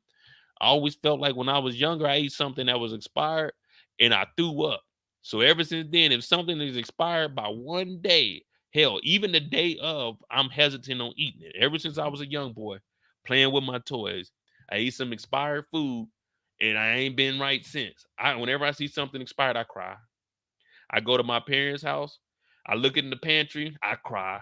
I'm like, man, what? When I first came back in 2017, this is no lie. Like my dad still buys food even now to like it's 100 people living there, but it's just him and my mama. Man, I was in the pantry. My mom told me to get the damn pot off the top. It's like the top shelves you can't get. My dad was out on the grill, so I'm getting the shit down. And then she was like, hey, look up there and see if we got something. And I started looking in there. I had to move some shit. And this is like 2000. Yeah, this is 2017 when I got back. I looked, man, something was up in the cabinet that said expired 2012. I said, man, what the fuck, man? Y'all trying to kill a nigga over here, mama? Just looking at something expired make me. But ever since then, man, I don't do expired. But I say all that to say, what is his expiration date? What is Tommy's end goal? He's been on the block for 10 seasons. 6, 3 in Tariq's. That's 9. 1 year made 10. This is 11. This is 11 seasons that he's been in. Well, alive for. What is his end goal? He about 40 now, man. He's still in the game. What are you trying to do, Tommy? What's next for Tommy? You know what I mean? At what point are we going to say, hey, you know what? Let's make a left up here instead of a right this time. Let's just go left. Let's just see what's going on. Tommy's catching bodies every episode. We love it. Don't get me wrong. We love it. He's catching bodies every episode. He's beefing with different cartels, different organizations every episode. Don't get me wrong. We love it. Car is shot up, put it in the shop just to get it back out. When the car is supposed to be gone, he got the car fixed up. He went on driver lessons. He's speeding through the streets of Chicago. He killed a man at a zoo. I don't know if y'all remember, but Tommy killed a man at a zoo. Now, if I can't go to a zoo with the family without seeing a dead body in the damn bathroom stall, what have we came to? What kind of world do we live in? But then I had to take a step back and say, Mo, what are you talking about? I said, man, I don't know what's going on. They said, Mo, you got to remember, this is the Power Universe, and you telling Tommy's story. So you got to understand there's going to be some fucked up shit going down because Tommy fucking Egan is the topic of our discussion. And Tommy Egan, damn, about nothing. Talking about D-Mac, shut up. Not, hey, D-Mac, let's tell your dad that you killed a cop. He said, D-Mac, shut up. Shut up. Don't say nothing. I said, damn, this nigga Tommy is different. We fuck with it though, man. We definitely fuck with it. I can say this. I do not knock it. I do not knock it. See, he talking to D-Mac, but we already know D-Mac's side of the story. Come on, Uncle Tommy, you want to give me the guns back? Come on, I can't be out there naked. It's me, Tommy. Man, I fucked up, man. They gonna throw my life away. They're trying to get me murdered for a cop, Tommy. Come on, Unc, what am I gonna do? He said, we ain't gonna do nothing. You gonna lay low. I'm gonna take care of everything. Come on, Tommy. Come on, let me get this right, man. Let me help, man. What can I do, man? I don't want to go to jail, man. I want to go back to school. I want to get an education. Now, whenever somebody in trouble, now niggas want to go get their education. Now niggas want to go read books. Now niggas want to go show up to class on time. All before this, D-Mac wasn't saying none of this, talking about I want to get an education. They're going to send me to jail. When he was shooting guns last year, he didn't care. He didn't think about none of that shit. But as soon as some real life shit happens, come on, Uncle Tommy, man. They're going to send me to jail for life, man. Like, damn, D-Mac, calm your ass down. Tommy ain't giving no fuck, though. It's Tommy Egan, so he don't give a fuck. He just like, hey, chill, nigga. Bennigan, we took care of that. We took care of Bennigan. We got the text message. It's handled. It's handled. And look at Tommy's face. When he got that text message saying it's handled, I know he was looking at D-Mac like, man, shut the fuck up. At this point, we're starting to see that angry Tommy. Now, we always joke around. Tommy got the punchlines, but sometimes we forget when we joke around and say that Tommy is a superhero, he's an action hero. We forget sometimes that Tommy has emotions. He has feelings also. When he gets pissed, Tommy goes off on everybody. Every family member he has went off on. Think about it. Every family member except for Raina and old girl. What's the little girl name? I forgot her name. She was the realest one. What's the little sister's name? Tariq, Raina, and what's the little sister's name? Man, you know, I don't be remembering. What's the little sister? Yaz. Other than Raina and Yaz, Tommy has went off on every single family member. Ghost, Tasha, Tariq, JP, D-Mac, Kate, Teresi. It don't matter. If you were related to Tommy Egan, he's going to go off on you. He wanted to kill Tasha. He wanted to kill Tariq. He wanted to kill James. He killed his dad. He wanted to kill his mom. He killed Holly and his baby. Well, I don't know if he wanted to kill JP and D-Mac, but he was mad at him. It's really starting to look like Tommy really doesn't need any friends. Tommy is a character. It's starting to look like we might need to. I'm trying to tell Tommy's story, but Tommy's story is kind of fucked up, ain't it? We keep saying that Tommy might be the realest and the most trustworthy, but man, Tommy has tried to kill everybody related to him. Tommy's been going after Eric. He almost threw Tariq off a roof. He pulled up on Tasha. He was supposed to kill her, but she talked him out of it. He shot unarmed Angela trying to kill James. He killed Teresi. Teresi was too old to be doing anything. Oh, he got rid of Holly. Yeah, man, this guy's he killed his kid. His kid wasn't even here yet, and he got, man, come on, Tommy. That's fucked up. Yeah, they say you didn't know, but man, you still didn't have to kill Holly. I don't know, man. Tommy is what Drake was saying. No new friends, no new friends, no new. One time. All we ask Tommy to do is keep it 100. That's all we ask him. Shout out to my dog Jeremiah, the Canadian plug, man.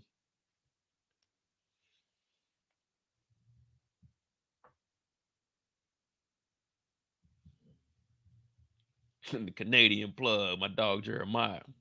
He said, Mo, you don't mess with Drake. I was like, I ain't got nothing against Drake. I know his songs, but I don't listen to his music like that. They play the song, you know what I mean?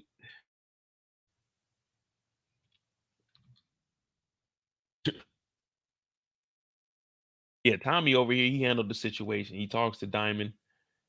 Diamond, we know he's about to get shot up. He about to get shot up. And when's the next time we see Tommy? Oh,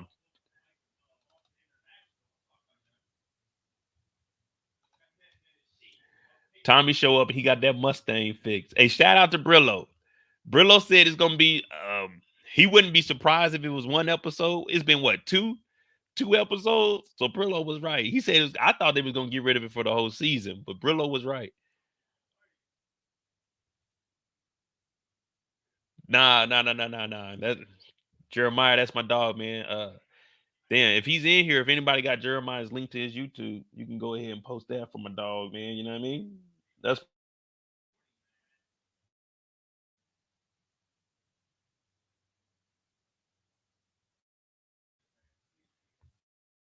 he shows back up. He got the Mustang out the shop. And he wants to make sure that everything is all right. Now we know that the plan is about to go in effect. We already heard about King Kilo. That's the good thing about Tommy's story. Most of the shit we already heard about, so all we gotta do is fill in the blanks from time because we already know how deep these situations can get. Tommy's like, all right, listen, you're Sampson, Seamus, whatever the fuck his name was, Bennigan, the cop, whatever. You got rid of him. You said it was handled right. Where was it? Where's the body? He said, Tommy, I'm not telling you none of that. Now, Tommy wants to know all of this information just to make sure that it's taken care of. Now, Diamond flips the script and says, hey, Tommy, you're asking me all of these questions, but are you sure that you actually handled the business that you were supposed to handle? You know, they say, mind the business that pays you. And I was always like, man, I don't know what business pays me. If I hear something, that's my business. You know what I mean? If I see something, that is my business. Now, it's my business if I'm going to give up that information to somebody else. But if I heard it or saw it, that is now my business information. You know what I'm saying? That's the information I'm going to use for my business. You know what I mean? That's information to feed my business. Now, D-Mac is outside. D-Mac is outside talking to the police. Now, we don't know if he's giving up any answers or any information about what's been going on. We're all assuming he didn't because Marshall was out there also, and Marshall's true to the game. Marshall says CBI is really getting some money out here. Now, does D-Mac have a toolie on him? There's no telling. There's no telling at this point. Maybe he got another one off the streets. Who knows? Who knows? But you need to go out there and check D-Mac time. You need to go out there right now, check D-Mac, and let it be known that, hey, you around.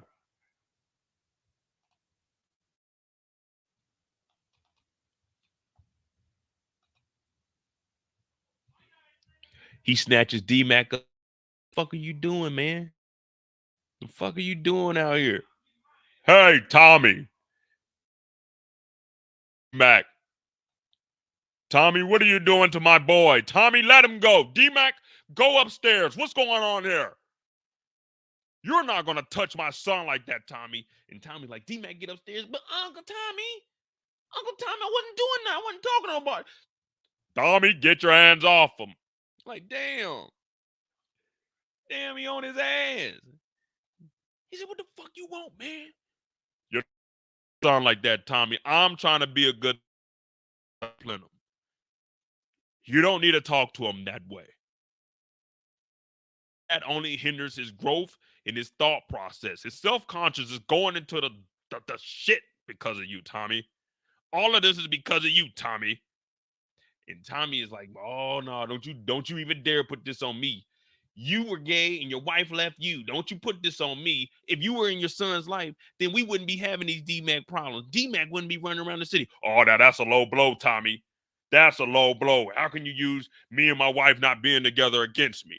Oh, but I am, because you came in here and you questioned me. You don't even know what the fuck is going on, JP. Well, if I don't know, then why don't you tell me, Tommy? I can't tell you right now, brother. I can't tell you right now. Well, then why make all the ruckus, Tommy? Why all the ruckus if you can't explain to me why you can't tell me about D-Mac? Why, Tommy? Why? And Tommy's like, man, look, I'm just telling you, it's best you don't know. Plausible deniability. When you go to court, they ask you, JP, did you know about the whereabouts of D-Mac when he shot a cop in the back of his head? All you have to do is say no because you did not know. But if I give you that information, If I give you that information, then that information becomes your business. That information becomes your y'all that a minute ago, because I'm gonna connect the dots for you. I'm gonna connect the dots for you. That's what I do. Subscribe to the channel. My name is Mo.J, man. We're gonna have a little week break, but damn it, I'm good with what I do, man. I ain't gonna lie to you. When it comes to breaking the show down, don't nobody break a show down like Mo break a show down.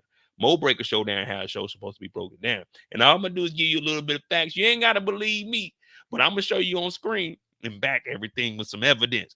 Now, Tommy, only I can yell at JP. Wait, I'm JP. D-Mac, get down here. Damn it, you got me confused. What did you do? What did you do? Tommy's like, man, we can't tell you that shit, man. We can't tell you that shit, man. Caught a body about a week ago, nigga. What you want me to tell you, JP? I can't tell you nothing. Well, I'm the father. I need to know what my son is doing, Tommy. If you that, you need to talk to me first so I can have an understanding and I can grasp the situation. Damn it, Tommy, you're in my house. Like, damn, JP, calm down. We trying to figure out what the fuck happened with D-Mac. I heard D-Mac shot somebody, but that ain't my business. That ain't my business, but I heard that. I don't know who I heard that from. I can't confirm or deny it. I'm just saying I heard that. That's my business. That information is now my business. You know what I mean? That is now my business. Now, they say mind the business that pays you, but if I get information, that becomes my business. And it's paying me nothing, but I'm paying attention to what the fuck is being said. So the attention is what's getting paid. You know what I'm saying? I'm paying attention. You know what I'm saying? So that business does pay me. And JP, we can't tell you the business at this moment, JP. It's still too fresh, JP. We can't tell you the information. And Tommy's trying to say everything that I'm saying without saying what I'm saying because he don't want JP to know that I'm saying that D-Mac shot a nigga in the back of the head. Damn, I'm just trying to say, I'm saying that Tommy knows that D-Mac knows that he shot somebody in the back of the head. But if JP knows about it, if they question JP, then JP will know about it. He has to tell. He has to tell. And the reason all that happens is because if they take the stand and they say, hey, D-Mac, if D-Mac takes the stand and they say, hey, D-Mac, was JP in the house that day when Tommy was yelling at you? If they ever found out this information, if he says yes, then that means, wait a minute. If he says yes, that means, wait, his business, that information goes over to JP. JP has to take the stand. He can plead the fifth if he want to, unless they subpoena him and give him some trumped up charges. Then he's going to have to take the stand and say, yes, I did hear. But that's why they saying we can't tell you what's happening, JP. Tommy is smart when it comes to this legal shit. Tommy's been doing this for 11 different seasons. Tommy has been living in the Power universe. 11 different seasons. Technically 13, but we don't see Tommy in the Raising Kanan series, even though we know he's born. We technically don't see him, so it's technically 13. But we're just saying the 11 from Ghost and Force and the OG. He knows the law. I can't tell you this, JP. Well, damn, Tommy, I thought we were partners. I thought when you moved in and we started the drugs together, we were a partnership. I need to know what is going on with Junior. But we can't tell JP none of that shit right now, man. JP, chill, man. Kick back, bro. Kick back, man. JP asking all these police-ass questions, man. Back up, man. Back up, man.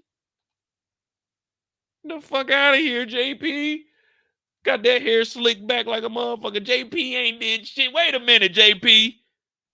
We said we were doing JP's story with Tommy's story. Man, this nigga ain't did shit in weeks. The last time we saw this nigga, D-Mac was catching a body, man. Hell no, JP. We ain't forget about you. We was about to go to Tommy's next appearance on TV. Hell no. This nigga D-Mac's dad, JP, ain't did shit in a couple episodes, man. We ain't forgetting about that. You released the motherfucking the Dahlia recipe. That's all you've done this year. JP ain't been doing nothing but kicking it. JP got money coming in. He got a new wardrobe. But guess what? Guess what, man? He got a new wardrobe, but the house still ain't fixed. Holes still in the wall. JP ain't doing shit. No, hell no, JP. We ain't letting that one go. Hell no, JP. JP on some other shit, man. I might have to watch a Tubi movie when I get off. Man, fuck that. We might watch a Tubi movie tonight. I don't even know, man. I'm feeling in a good mood right now. I'm in a big mood. You know what I mean? Oh, sometimes I get a good feeling. Yeah. I get a feeling that I never knew that I never loved. Whoa, whoa. I've never been. Whoa. Oh. JP has been chilling for the last fucking 5 episodes, man. JP ain't putting in no work. JP ain't cooking up no dahlia. JP ain't rocking up no rocks. JP ain't putting no bricks together. JP ain't shipping nothing. This nigga was playing the piano at the fucking club when his son had the toolie on him and popped a cop. What are we talking about? JP talking about Tommy? No, ain't no Tommy, nigga. Get to, well, look, he came out the back. Where was this nigga even at? What room is back here on the other side of the kitchen? The living room? He just said, nah, they in the living room. What's he in the dining room? Man, what the fuck? Let me see what room is over there on the other side of the house, man. What was JP doing in here? No, man, hell no. JP, we ain't letting this one slide. No, JP. You been getting by, man. You been skating up under the radar. We ain't had a good conversation about JP in a minute. Tommy, your story's gonna have to wait, brother. You're gonna have to wait, Tommy. I apologize to everyone that was tuning in for Tommy, but nah, someone has to hold JP accountable. Someone has to do something for JP because JP's really getting by, man. We think Tommy's a bad guy. Yeah, we get it, but no, this nigga is different. No, wait, this is the living room because this is where D-Mac came. What does the room wrap around? Like, where was he coming from? Kitchen, the back door. So I guess it wraps around the dining room into the living room. So he was just sitting in the dining room doing what?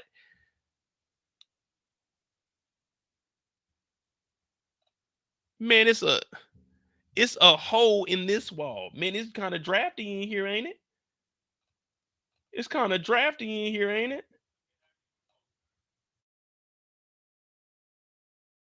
Man, this house. Hold on, let me see. So we got this hole here in the kitchen. So we got the front door. You come in the front door, you go up the stairs, you got the living room. So it must be the dining room he was sitting in. All right, bet. But we got this hole here in the kitchen. Yeah, so I guess he was just sitting in the dining. You know, I'm gonna find out what's going on because he came around the kitchen side. We got this hole right here, right next to the drawer where he put the gun. JP in here writing lyrics and shit. This nigga need to be writing applications out. He need to be filling out some applications. So he was in the, that's what he was doing.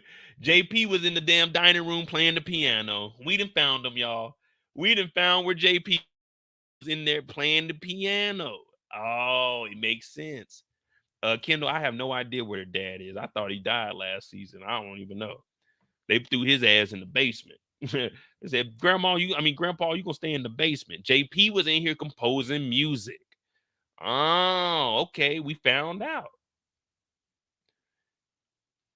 You see what we doing? That's why we need these live shows so we can connect the dots. So he came out the dining room. We know he plays the piano. He's writing down musical notes here, trying to compose a song. He was over at the keyboard just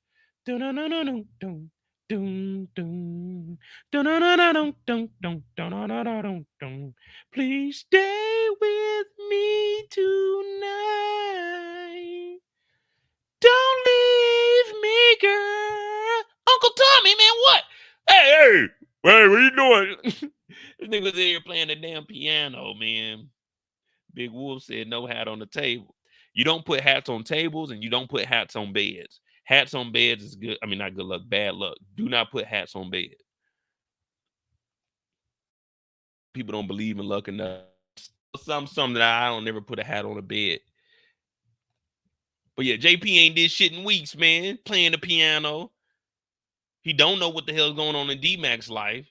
D-Mac's been shot up. Man, if my son got shot, my son's never leaving the house unless I'm with him. I know D-Mac don't go to school. He ain't about to be just hanging out. And if I'm going to work, then he's going to work with me. He's going to be right there with me at the motherfucking bar, reading a book or something. Damn. They done got our boy, y'all. They done got our boy.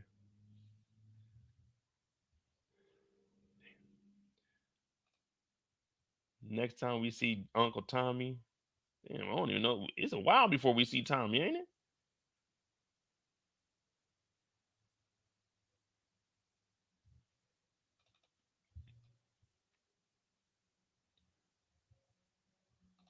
Nah, I ain't superstitious. Very superstitious. Nah, I ain't superstitious. I just don't put hats on beds for some reason. I don't know. Hats on bed just don't sound like it's right. It don't sound like it's the right thing to do. You know what I mean? Hats on bed just don't sound like the right thing to do.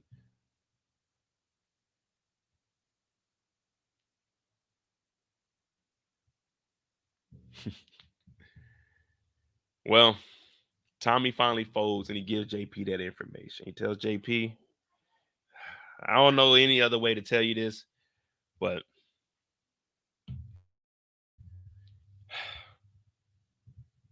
let me get comfortable, y'all. Let me get comfortable. All right. Listen, JP. D-Mac fucked up. You remember that gun that I gave you the other day, or whatever it was? I can't even remember. But you remember I gave you a weapon, correct? Well, D-Mac took that gun, and I don't know any easy way to say this. He shot a cop in the back of the head. What? Tommy, don't you tell me nothing like that. D-Mac? D-Mac, get down here right now. Tommy, this is all your fault. Tommy, I don't know what you did with D-Mac, but you were wrong. This is all on you. Everything since you came to Chicago, it's on you. Now, I don't know what you're going to do to fix this. See, I'm losing JP's voice, man. I can't do JP's voice for too long. I ain't going to be able to do JP no more. Hell no, that JP shit. Oh, let me get some. Hey, hit that like. No. Fuck it. We're gonna finish it. I'll get some drink later. But I can't do JP's voice no more. But he gets mad at Tommy because he got a lot of yelling to do. It's increments, you know what I mean? Here, 2 minutes another day, maybe 30 seconds today. But yeah, JP's voice is canceled for the evening, y'all. I can't. Hey, gotta go back to regular voice. But Tommy's talking to him and he tells him, man, look, got a cop in the back of the head. And don't you try to put all this on me. But JP is also talking about, hey, this is all because of you, man. You. Go look in the mirror, Tommy. Go look in the mirror, man. It's you. Tommy get a text message talking about, hey, Big Smurf, I need something from you. He's like, listen, JP, you trusted me last season, correct? $196,000 in debt, correct? I helped you move that greasy ass oven. Listen. Best thing for him to do is to lay low. Now, no one has seen D-Mac. D-Mac out because remember, he said, take your time. Go buy the cigarettes. Go buy the condoms. A box of condoms nowadays like $15. It's expensive as hell to be safe. But you got to spend that bread, man. Don't be out here wilding out. Don't be out here wilding out. I mean, shout out to the people that do wild out. But to the rest of us, as Mo West, we don't wild out. We did wild out back in the day, but we ain't wilding out no more. You know what I mean? We ain't wilding out no more. Unless, I'm trying to think of a scenario. Unless it's a Friday afternoon, roughly 82 degrees, but it feels like 87 degrees, cool little breeze, clear skies, and we on the beach. Now, if that happens, now that's an exception to going wild out. But everyone else, now Tommy is hitting up Big Smurf because we know what's going to come out of this, a potential kidnapping to get D-Mac up and out the way. Now, when this text message originally went down, I didn't know that was going to have anything to do with D-Mac. I thought it was going to be, hey, I need you to go check on Diamond or something of that nature, asking not D-Mac, Big Smurf to go do something in furtherance of the organization, CBI. I didn't know that this text message, hey, I need you to go. What did you guys think when Tommy sent this message off?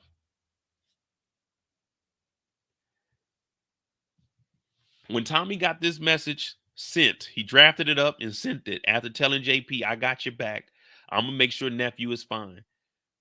What were you thinking he was telling Big Smurf to do? Did you guys envision a kidnapping? I ain't going to lie to you. I had no idea that a kidnapping would happen.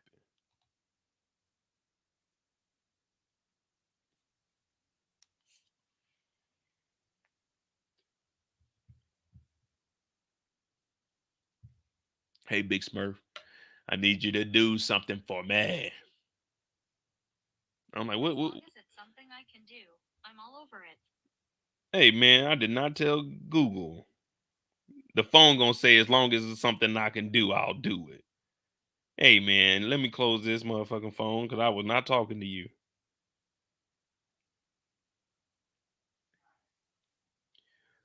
What time is it in Chicago? The time in Chicago, Illinois is 9:57 p.m. on Friday. Damn, 9:57 p.m. They about to go pick up D-Mac.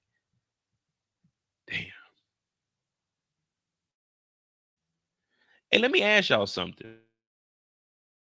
Friday night. Do you guys know anybody that watches the show on Friday when it comes out? Or does a majority of you guys, do y'all watch it off of the app? How do y'all watch y'all stars? I mean, I know some of y'all watch it off of some, you know what I'm saying, some sites, but do a majority of y'all watch it off of the app? So y'all watch it at midnight, or do y'all wait till Friday when it actually comes out? Dublin needs that income for the cause. Oh, Elder, Dublin is done, man. Dublin is done. They need to go do business in maybe like in Kentucky or something. Dublin don't need to be in any of the big major cities. Now, I know Chicago Central Time Zone. I was just doing it, you know what I'm saying, for the people that aren't in the Midwest, because I'm on the same time. So I knew it was 9:57. But I'm just trying to say it's 9:57. This is when that text message went out. 9:57. He's telling Big Spurf to go pick up D-Mac. D-Mac been gone since like 3-something. D-Mac been out and about for a while. Not only is he out and about, remember, he came to the house after the shooting. Tommy talked to him. They found him out talking to the police. Tommy snatches him up, tells him to go upstairs. That's when Kate tells him to leave, and he's been gone ever since. So this is why they're sending him out to go find him.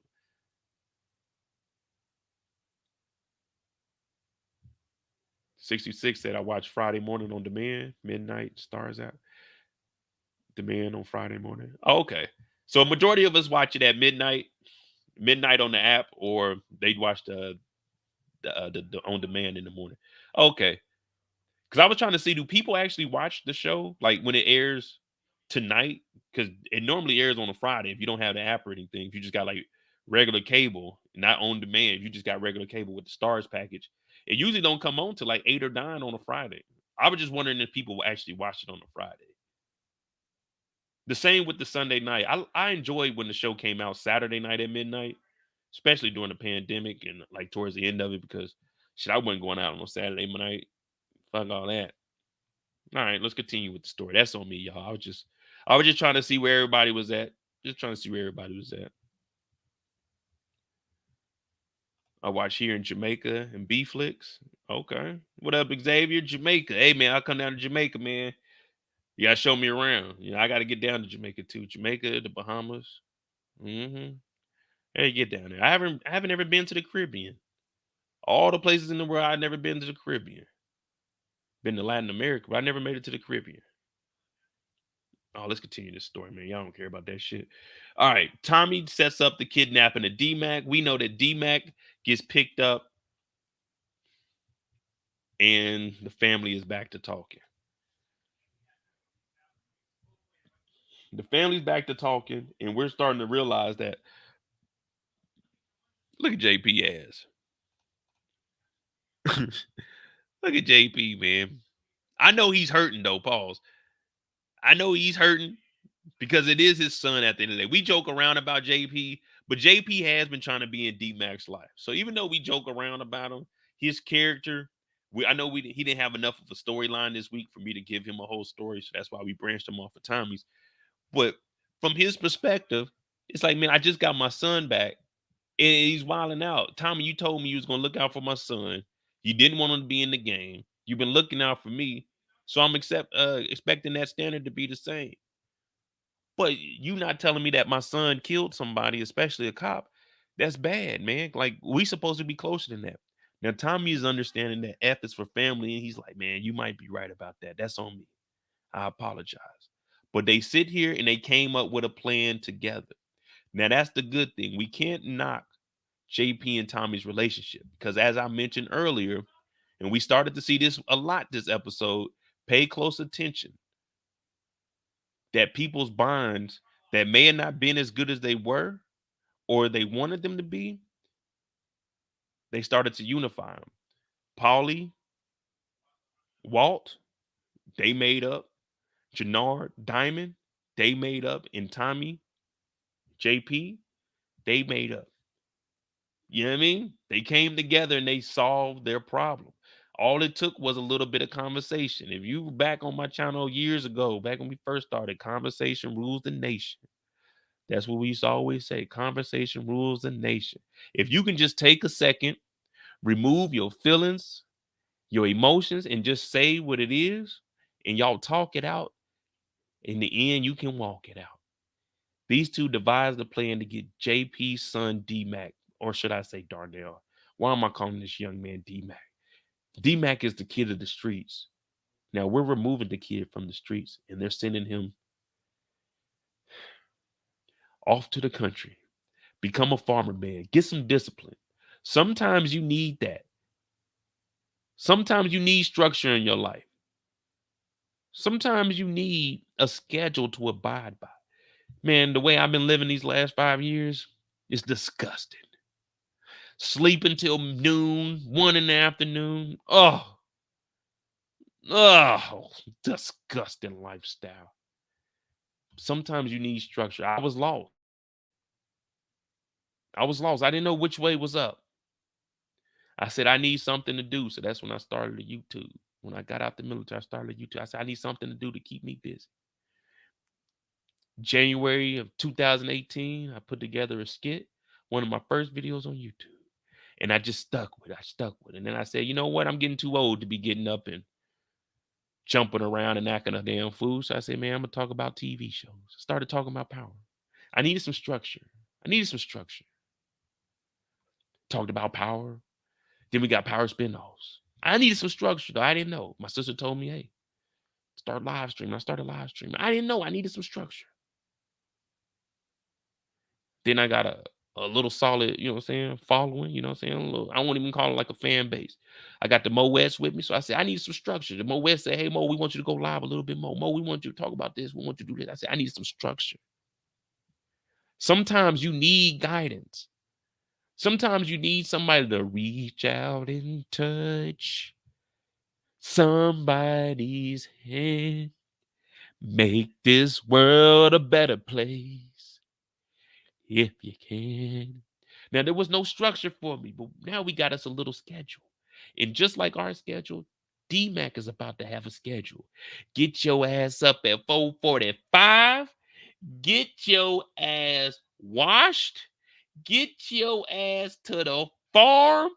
Get your ass to milking the goat. And by the time you finish the goat, it should be 6 a.m. Come get breakfast. Head to class from 6:30 to 12. From 12 to 1:35. You're going to have some free time. 1:45. We got PT till 3 o'clock. Then it's time to cook dinner and clean this motherfucker up. And we're going to do it again because lights out is 9, but we moving it to 8:30 because Claudia did not give the information to Vic. Yeah, you need some structure in your life sometime. And that's exactly what they about to give this nigga D-Mac. D-Mac needs some structure. Yes, sir. Yes, sir. Tommy said, I got something for you. Xavier said, I'm here day one, Mo, from 400 subscribers. Hey, man. I remember them days, man. I ain't gonna lie to you. I ain't gonna lie. I ain't had no personality, man. I ain't know if I could get on YouTube and be me. So I was just doing recaps. I'd only do one recap a week, man. I ain't even maximize my full potential. I do one video a week thinking I was doing something. Yeah, man, we getting it. It's like, man, fuck that, nigga. If you want to work, then you need to work. And just like D-Mac, they about to put your ass to work. Put in work. Put in work. What you gonna do about that? Put in work. That's what you're gonna do. You're gonna put in work.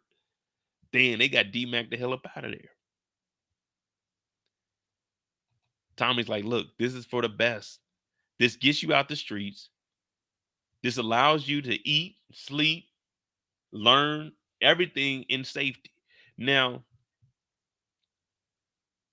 I mean, I don't see anything wrong with it. For D-Mac, this is definitely a good avenue for him. Gets him out of Chicago. It's already bad and fucked up. At least Tommy was considerate of the lifestyle that he's living.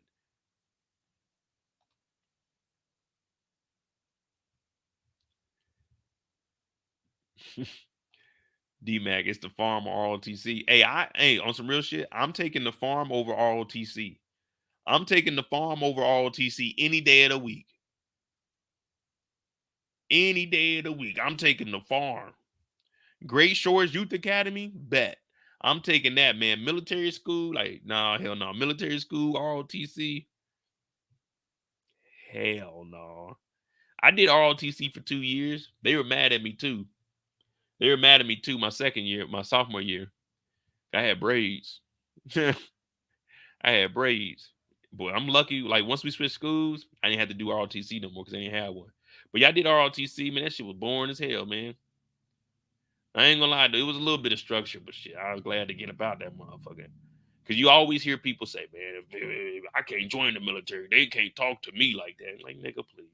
They gonna talk to you like they talk to everybody else. You ain't nobody special. You ain't about to do nothing. Man, I end up punching one. They gonna be on your ass. They gonna put their foot in your ass. Come on, man. Now, maybe now the military is different, you know, and they can't even like curse at the trainees and shit, but yeah. People always say that, man. If I was in there, they couldn't talk to me. Like, okay, they gonna talk to you like that. They gonna talk to you like that. You ain't gonna do shit either. You gonna sit there and you gonna listen to them. All right, now we got the Garcia family.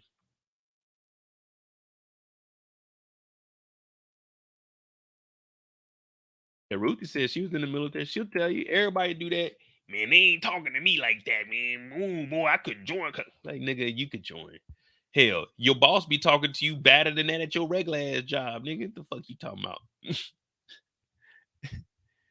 Oh, man, it couldn't be me, man. I don't know how you did it. Shit, nigga. I got a check, nigga. What the fuck you mean?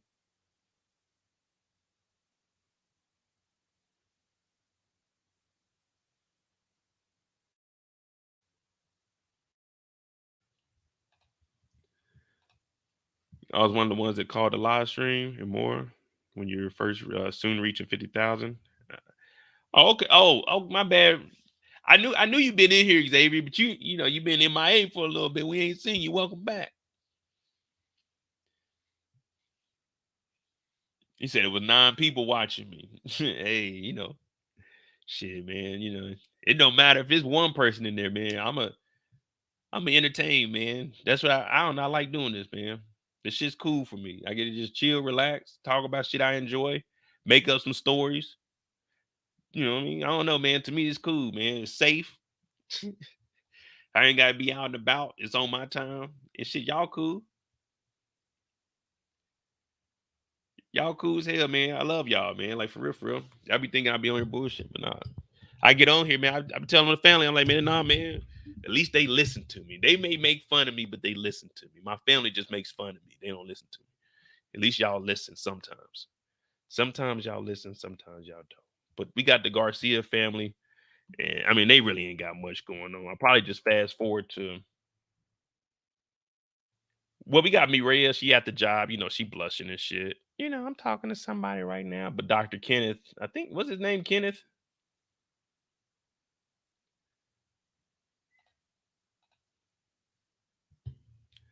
Hey, Torian, I'll do something like that. But I don't know, man. And people ain't going to watch it because, man, That's my whole thing. Like, shit, power is just now kicking back up. We just now getting back into the algorithm of that.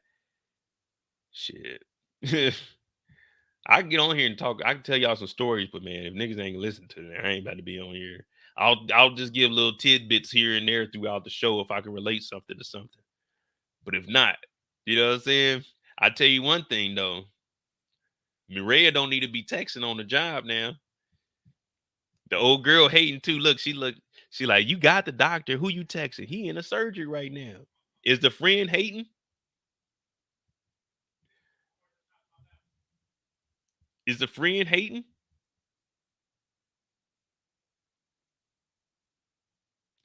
And Torian, I'd have to. I could do it. I just had to be careful. I don't really have no classified stories. I'll think about it. We might do something. I might just have like free lives. I ain't gonna lie. I'm excited to get settled. You know what I'm saying? Once I get over there, I'm just excited to get settled, man. I think shit's really working for me, man. Never in life has anything ever went my way, but man, finally. Miriam's texting, and we wondering who she's texting because she's smiling too. But we know that Miriam ain't telling the truth about who Miriam is. Miriam told us she ain't know how to drive a stick. Ooh, she ain't tell us she know how to drive a stick. Well, she's texting Tommy fucking Egan. Now, we know Tommy Egan is early in the morning. What is Tommy doing? Tommy, in the midst of burying a body, covering for his nephew for a homicide, he texting her, I can't stop thinking about you.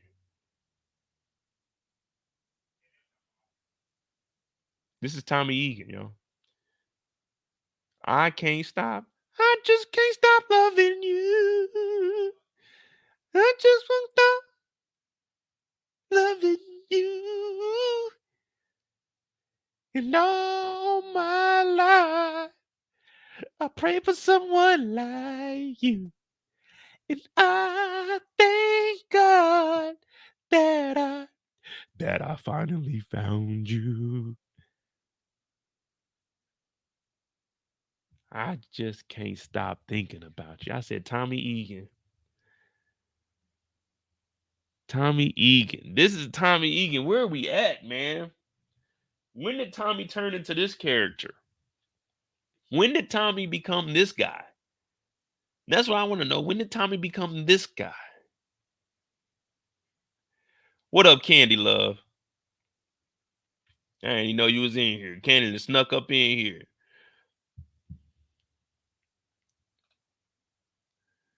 Well, old girl, she hating.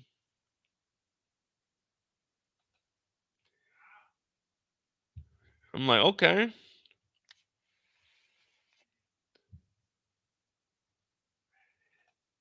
While they doing all of this, one of the victims come in that then got shot up. Her pappy's name is Felipe. She said, please call my father, Felipe. Miriam said, what? You're not going to die on us. Now, I got this lady as a 0.5. I got this lady as a 0.5 on our list because we don't know if she survives or not, but I'm going to go ahead and pronounce her dead, but we're just giving her a 0.5 until further notice. But she says, call my father. Call my father. His name is Felipe. And tell my dad. Tell my dad. Tell me, Padre. I love him. Ow. Nigga, we don't know Felipe's number. How are we gonna call Felipe? We don't know Felipe's number. Where's your cell phone at, man? We don't know Felipe. Who the fuck is Felipe? Call my father. They would say, Mo, call Felipe. Mo, get on the phone with Felipe. I'm like, who the fuck is Felipe? The FBI. Yeah, this the FBI. That's the only number we got on the front desk. The FBI. Yeah, this the FBI. What is the number to Felipe? Hey, you know Felipe number? Why'd they tell me to call Felipe? Ain't no damn well. Let me. Do I got Felipe in here? Call Felipe.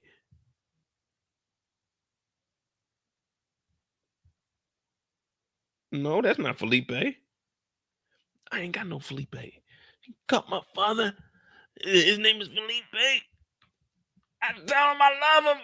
Ow, ow. Now remember, they got shot up. Diamond was supposed to shoot back, but they got shot up. But look at Diamond. Diamond is the one willing them in. Did you notice that? Did you notice that was Diamond right there?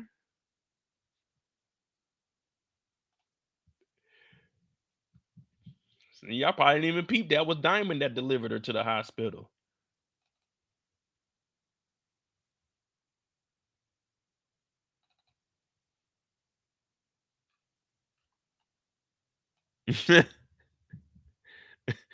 Look, that was Diamond in there. Diamond brought her to the hospital.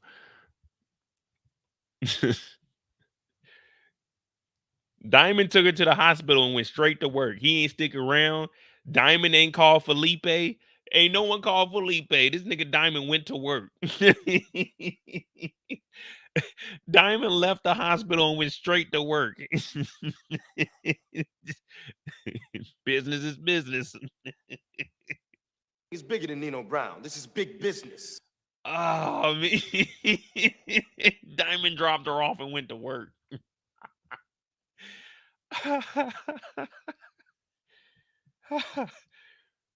Hey, when I was watching, I said, is that Diamond? How did Diamond, was Diamond on the ambulance with her? How did he get in the hospital? This nigga put her on the gurney. He took her to the emergency room. I said, what is Diamond doing, man?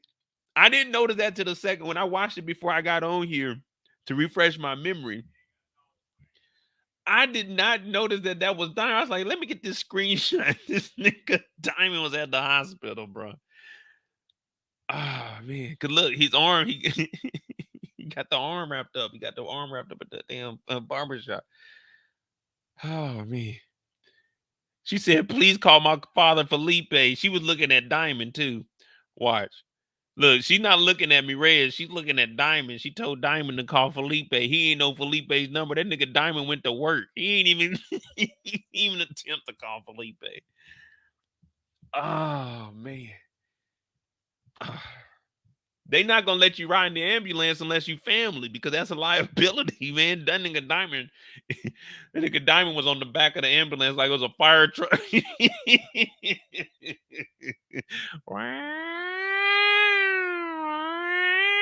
Nigga Diamond was on the back, like Ace Ventura was when he was hanging out the side of the vehicle because they fucked up the winch. This nigga Diamond was running to the hospital. Oh, man. Ah, dog, that makes the back of my head hurt, bro. That shit, man, that shit makes the back of my head hurt. This nigga Diamond, I was watching, say, what is Diamond doing, man? How did Diamond get in the hospital? And then Diamond just goes straight to work. Man, I thought Diamond went to work like right after the shooting. Like, nigga shot at him, he went to work. That's why I was like, man, if I go to the shop, I'm about to lock the doors and shit. This nigga went to the hospital. That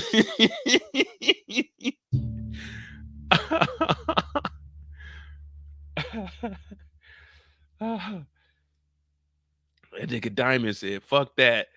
Y'all think that Diamond's story is bad. How y'all ain't show no one else take someone to the hospital. Diamond is a hero.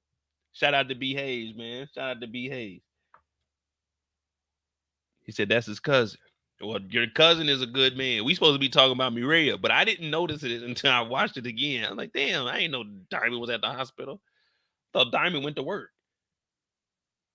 Because look, Diamond goes to work the very next scene.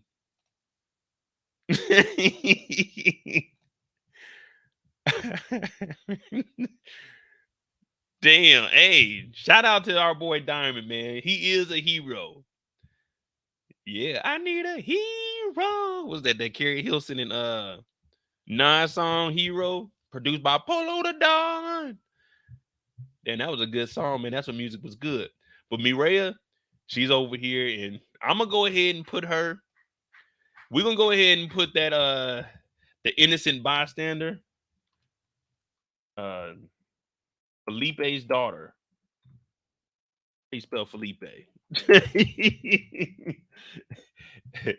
How do you spell Felipe before I get on here and look like a fool? Felipe. All right, Felipe. I don't even know what letter I was on. Yeah, I was right. IPE. Yeah, bet. Felipe daughter.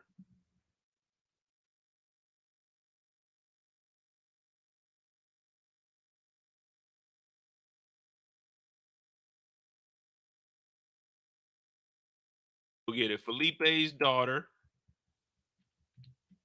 We're gonna do a 0.5 because we aren't sure if she's alive or dead yet. We aren't sure yet, so we can't confirm or deny that. Bet. But Mireya goes and talks to the doctor after his surgery. Now she's getting a little emotional, and this is what Denzel was telling us in training day: never wear your wedding ring to work. I never wore my ring to work, well, because I couldn't, but I wouldn't have wore it to work anyway. But yeah, it is what it is. But you never bring your personal life to work because people can use that against you. And Mireya said, "Oh, she was just a couple of years older than me, and her father's name is Felipe also." Oh. And the doc said, people die every day, B. The doctor basically said people die every day, B. This is what we do. I said, damn, the doc is right. It sounds bad, but the doc is right. This is our job. This is what we signed up for. You know? The doc wasn't wrong. The doc was just saying, hey, this is what we do. This is where we work at. This is how we operate. Nah, man, it's a 0.5, man. We got to see a funeral or something. We got to see a funeral. She was talking last I seen her.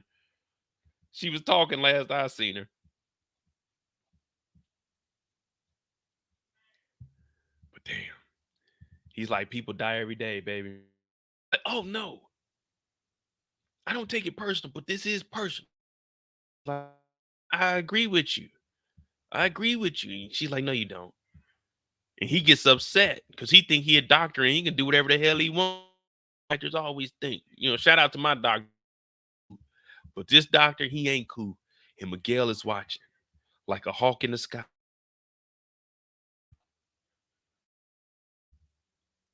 And he sees this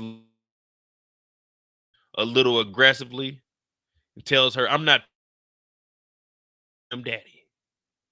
Little does watching. Cartel bosses this side to Mississippi. And that is his sister. Mireya may seem like an innocent woman to you, but we know behind all the smoke and mirrors, she tells lies. We know that she knows more. We know has tortured niggas in almost every episode and was choking Jenard out last week.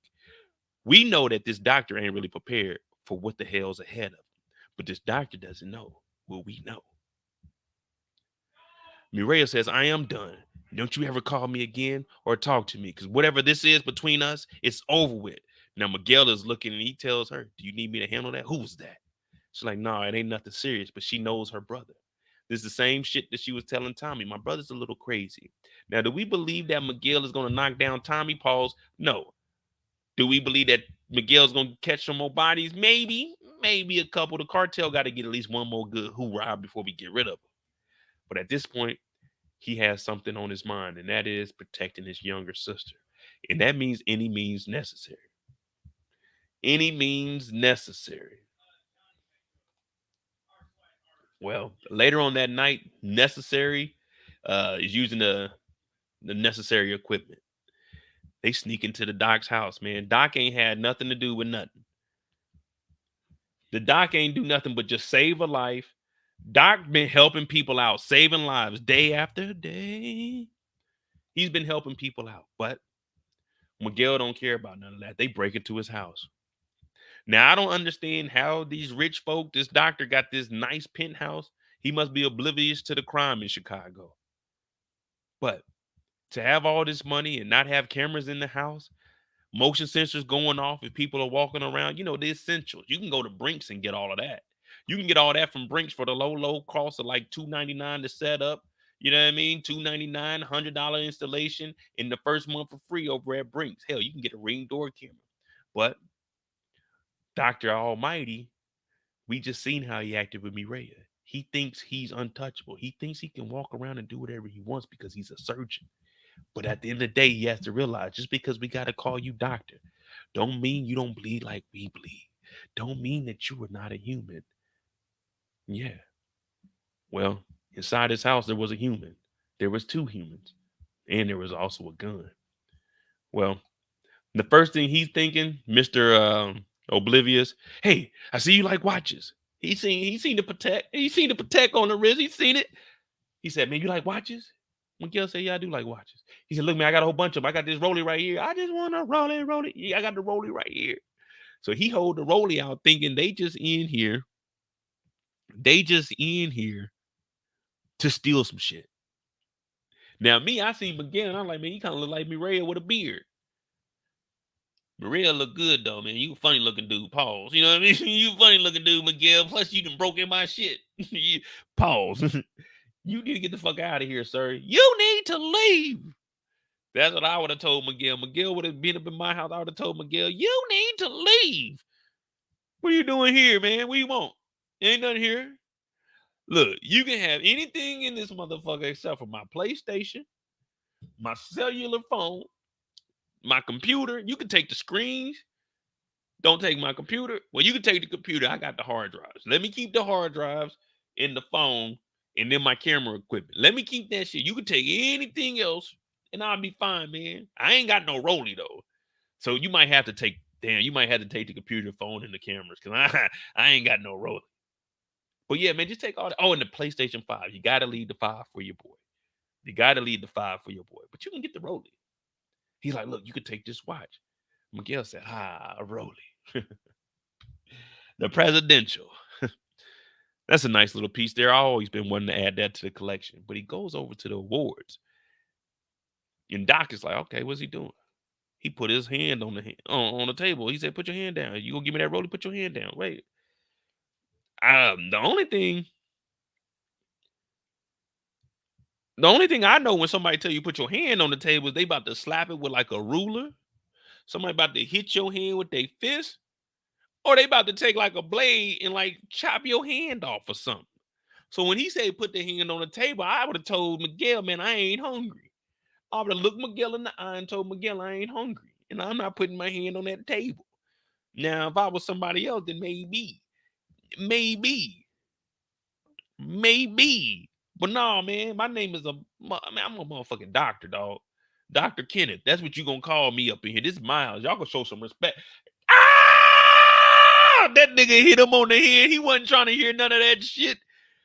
I was trying to talk my way out of there, man. He done hit the doc on the hand with his own award. He said, which one is your good hand? Which one do you do surgery with? He took his award. I was trying to talk myself out of it. This nigga didn't chop my arm off. Kind of like Noma did when she chopped off the hand and then took the finger and got the ring. He done hit his hand and I like, oh, shit. Dr. Kendall, I thought the nigga name was Dr. Kenneth. I like Dr. Kenneth. Dr. Kendall, no, Dr. Kenneth. That's who he is. Because he cannot go to work with these hands. Dr. Kenneth cannot go to work because of these hands. Bow. He's sweating like a motherfucker, too. That's how you know a nigga scared. When a nigga can go from 0 to 100% precipitation, that means a nigga is scared. Look. With the rollie up, he ain't scared at all. He ain't sweaty or nothing. 10 seconds later, watch this nigga's face. He about to be sweating like he got up out the water. Like he got up out the water. Look, McGill talking about shh. What do you mean shh? When you hit me on my goddamn hand, Paul, look how sweaty this nigga done got. Now down here on the cheekbone area, what bone was that, y'all? What bone was that around the cheek area? Around the cheek area, it's starting to mix in. So that sweat, once that sweat goes past the brow and goes around the side of your face, and it starts mixing with them tears. Now that's when your face can dry up real quick, especially as an adult. You get that sweat mixed in with them tears. Oh, Lord. Don't let that sweaty ass sweat and getting your eye, man. That shit be salty. Your eye be burning. Now you crying already. That's just gonna add more cry on top of the cry. Doc was in this motherfucker. Ow, Lord. Ow. Ow. He in here crying. Zygomatic bone. The zygomatic bone. You see that sweat going down that zygomatic bone? And it's mixing in with the tears, man. That's an oily substance right there. He crying. And then he get both hands knocked. Oh, man. Damn.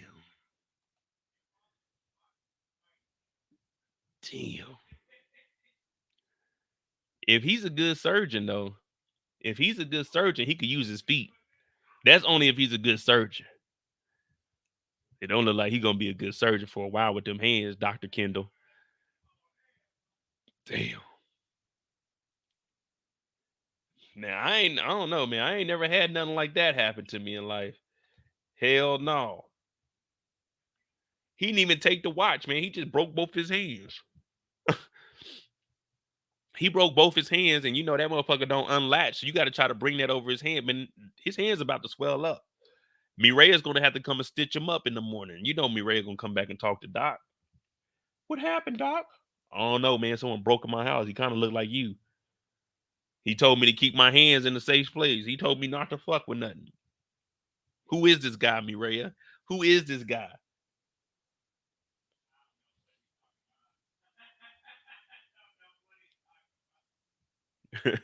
He talking about my hands. Damn. Now I ain't never had my hand hit like that. Nah, man. I broke my thumb though. So I broke my thumb right here. I was playing football and the ball hit me right here though. The whole thing hit right there and it broke my thumb. I couldn't bend my thumb and it the bone right here, whatever bone it is on my thumb. So I had my whole thumb in a cast for like a month. Well, not in a cast, they just had it wrapped up. But my hand, it was legit like this big. When it swole up, it looked like my hand on top of my hand. Man, I couldn't write with my right hand. I'm right-handed too. I was in there with that left hand. I don't even know how you hold a pencil with a right hand. I mean, a left hand. I was in there trying to write and shit, do my reports. I'm in there writing like this. They broke my damn thumb, man. Damn. But yeah, I couldn't imagine not being able to use my regular fingers. Shit, just being without my thumb, it made me appreciate having all of my appendages. Yeah, man, that was trash. Damn, but they got Doc up out of here, man. There we go, man. That's the story of episode 5. Episode 5. You knocked that out on 4.5 hours. Shit, that was actually pretty good. Was that too fast or we were straight with that? We were straight with that. You know, it's what, 10 now. I gotta wash some clothes and shit. You know what I'm saying? Tomorrow morning, I think my niece has a game. I think she got a softball game we gotta go to. I don't know. We'll see. Maybe tomorrow we do some articles or something. I know New York is flooding, but shit, we got some free time. Y'all want to go into some free time, or y'all got some power questions that we can go over? I mean, that's the story pretty much. Y'all got some power stuff. We could talk about that, but I was just gonna do some free time while I was on here.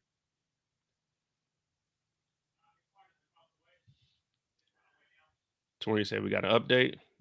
I bet. Yeah, we got to get on the mo. You know, I'm gonna do one. I didn't know that New York was flooding.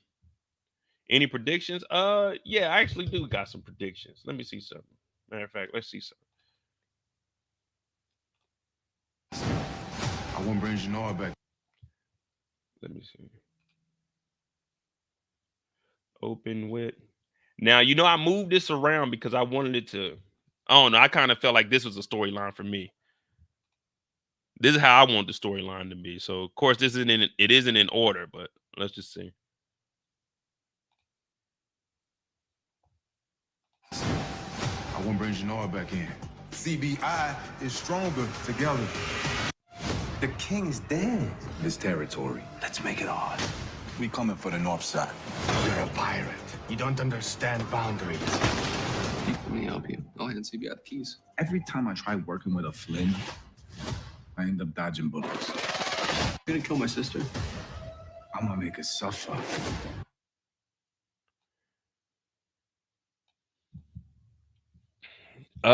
With the CBI move,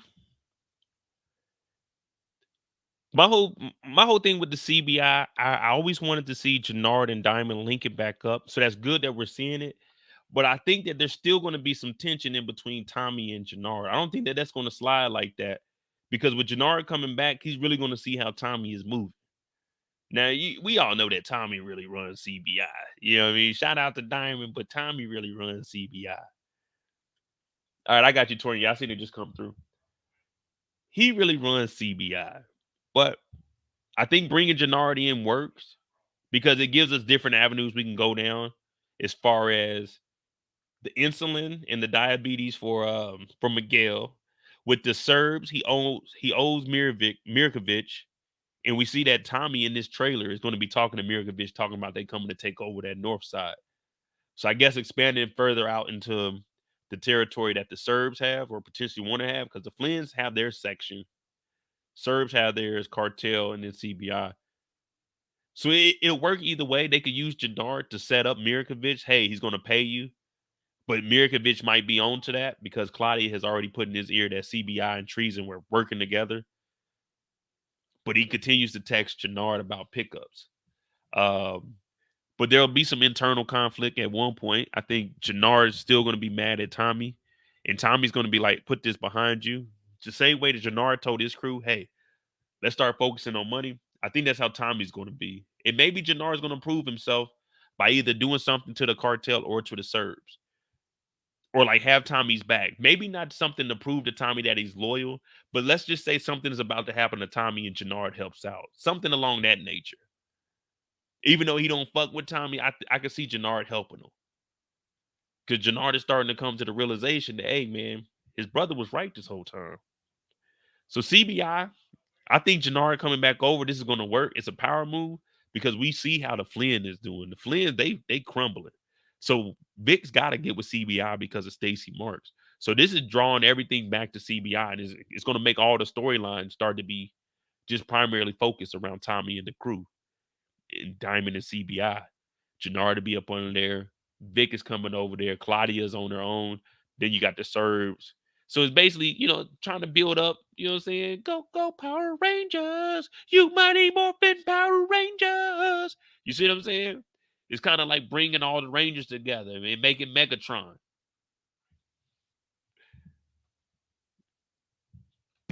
CBI is strong. Oh, wait, they bringing Shanti in?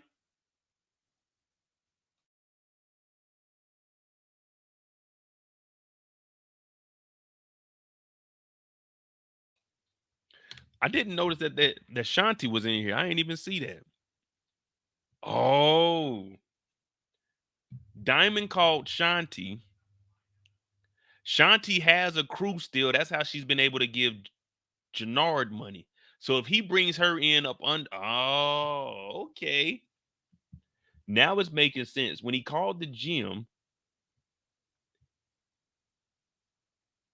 he was getting Shanti, and he's talking about bringing Jenard into CBI, and he says that they're stronger. So if they bring Shanti in as a, one of the distributors for CBI, okay, I see where we going. That way, Jenard and Shanti can still mess around because they'll still be up under CBI. She'll keep a closer eye on Jenard, and she'll be the one to convince Jenard that, hey, Tommy ain't so bad. We getting money. Oh. Okay. With the Lord and a good woman, a man shall find his way. So if Shanti comes in under CBI, she could be the one that looks out for Jenard. She convinces Jenard that Tommy ain't that bad, and it actually works out for the crew. Yeah, that could be her role. I like that. Support gaming. D-Mac might end up selling at the school. Hey, that's what we were thinking. We were thinking D-Mac is either going to fuck up there or he's going to actually excel in school. Now, he might. I don't know if Tommy's going to want to supply him, so he might have to go through Marshall.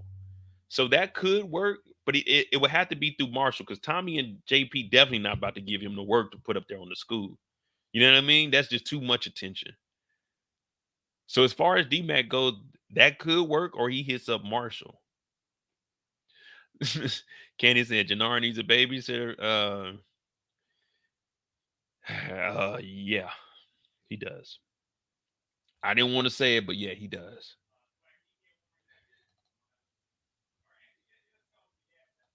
Does Jenard need a babysitter? Unfortunately, yes. I didn't want to. I didn't want to say it, Candy. I didn't want to say he needed a babysitter, but yes, yes.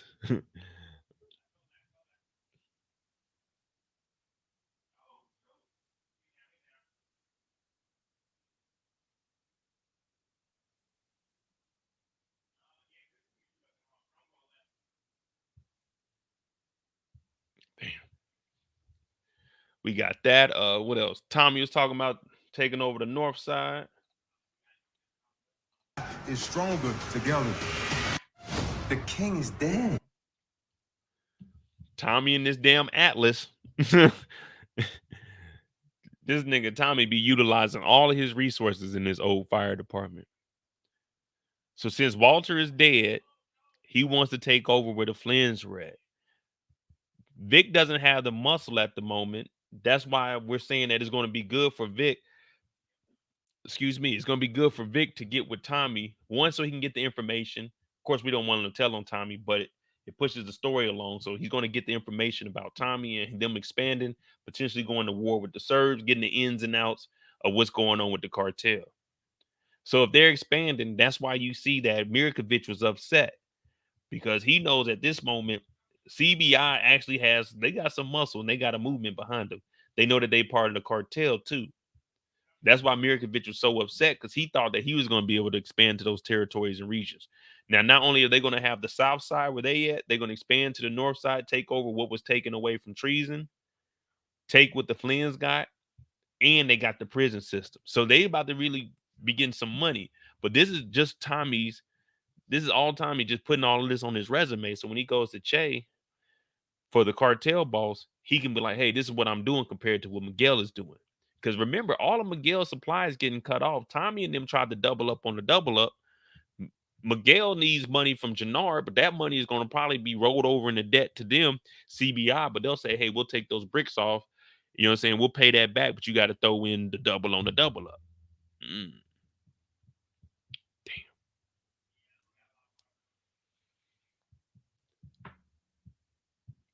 The double up on the double up is crazy. This territory. Let's make it hard. We coming for the north side. You're a pirate. You don't understand boundaries. Now, if anyone ever pulls up to the spot like this, let me tell you something. If you are going to war with people like this, I don't know what to tell you, man.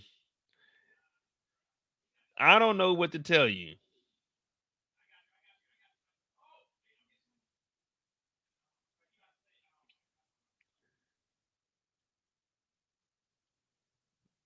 Kendall, what are you up to? What's the up for? You want me? I don't know what the up is for. All I know is that this dude up the pole and shooting off a fucking a goddamn grenade launcher in the middle of the hood, man. This is just where Jenard at. Big Big Smurf was over here hollering at the girls and they tearing up the territory.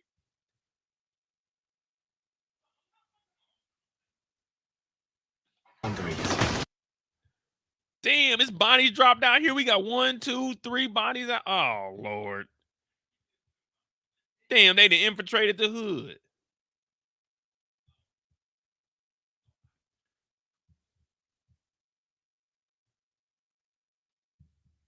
Damn. They done infiltrated the hood, man. Damn. Every 3 seconds, we lose a brother to the streets. And in this instant, it was really... These innocent, unarmed men didn't have anything to do with it. Mirkovic sent his goonies over here. Look at the old girl. She done hopped out too. You don't understand boundaries. Unlike the Flynn family, equal opportunists over. They got women assassins. She hopped out. Oh, so she laid down. She hopped out. Grenade launcher just to put the icing on the cake and blew some shit up. Boom. So Miriam bitch ain't playing around then. I'm rocking with it. I like what we doing here. I like the way you move. I like the way.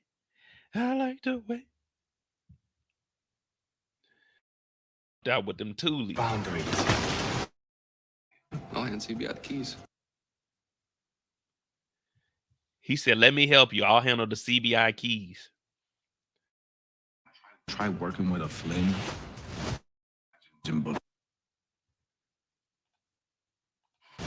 I end up dodging.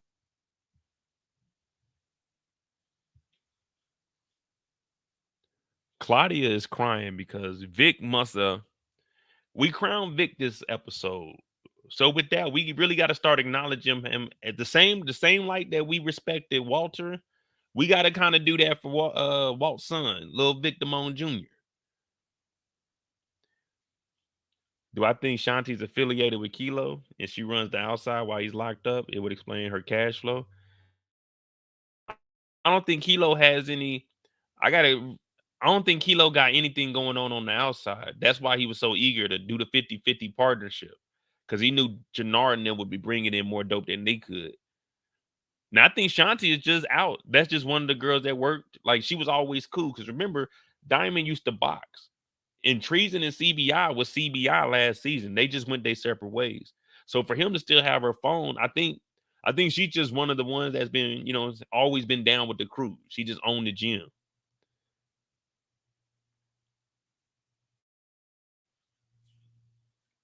You know what I mean? That's I don't know if Kilo got anybody on the outside. I would hope not. We already got the little dudes coming up and doing some shooting, some little drive-bys. Man, there's a lot of shit going on. But I think Claudia is crying because, as I was mentioning, we got to start recognizing Vic as the man of the Flynn family. I'm gonna kill my sister. So with her crying, I think Vic has told her, hey, I know what you me up, but I ain't gonna do nothing. So I'm thinking she knows what's going on. I think Vic is bossing up now. We about to see a different side of Vic. It's crazy how his story and Jenard's story took the turns, but we knew last year when we first seen the two at that drug deal gone wrong, we knew that these two couldn't operate together. But it's crazy to see where they're at in their lives. Even though we think that Vic is in charge, Vic is really in the hole, just like Jenard is. At least Jenard is getting some help to get out. Now, Vic, on the other hand, he's talking about telling the police, but he doesn't want to kill his sister. But he's asking Tommy, are you going to kill my sister? And Tommy said he's going to torture her. He wants her to go to jail. So that might be the dilemma, or that might make him work even harder to get the information. See, I don't know about Vic to go in there and tell, or even to volunteer to tell. Nah, support. I told you, hey man, hey. This is Claudia Flynn, y'all. She is an innocent soul. She would do no harm. She wouldn't even harm a fly. These tears are real. Don't be confused. No, don't even play Claudia like that. She hasn't done anything wrong in her life. She's never done anything wrong in her life. It's the devil that does it. I tell her what to do.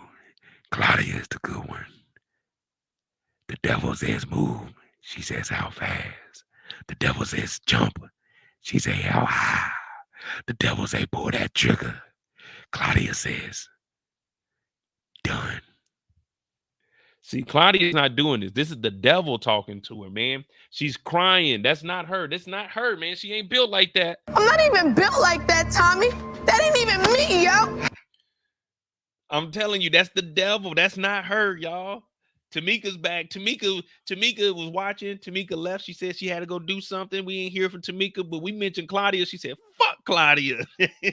Shout out to Tamika's den. Shout out to my girl Tamika. Subscribe to her channel. If you got your channel, Tamika, go ahead and post that in there, you know. Someone post Tamika's channel in there for me. Said, fuck Claudia. Tamika been chilling, listening, kicking back. She heard Claudia.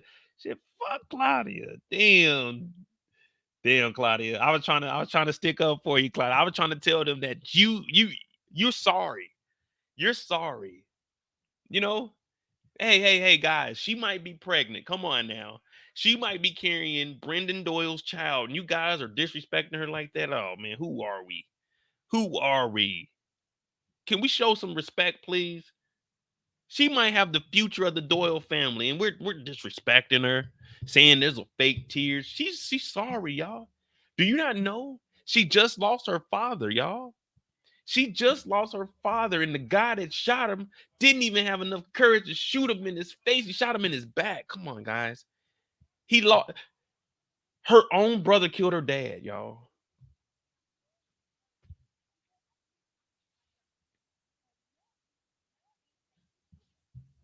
I can only imagine what she's going through right now.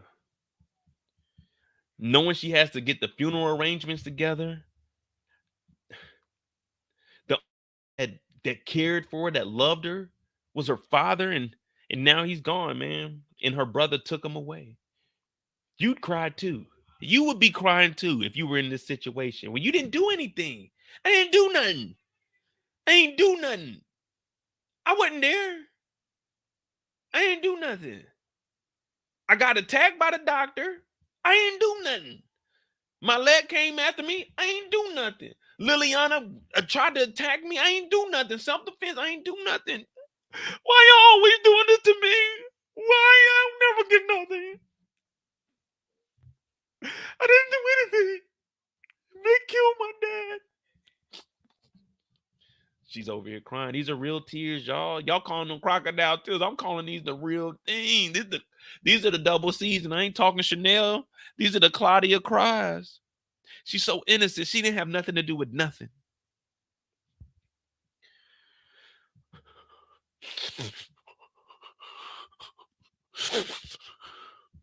Oh, Claudia. Claudia, I'm trying to stand up for you, but they saying F you, man. They saying F you, Claudia. They saying you done killed 5 people. You got your daddy set up. You tried to kill your brother. You killed Doyle for no reason. You might be carrying his child, Liliana, Milet, Dr. Stank Butt. Oh. The bodies are just piling up, man. The bodies are just piling up. The crazy thing is Claudia got more bodies than Braden Weston. Oh.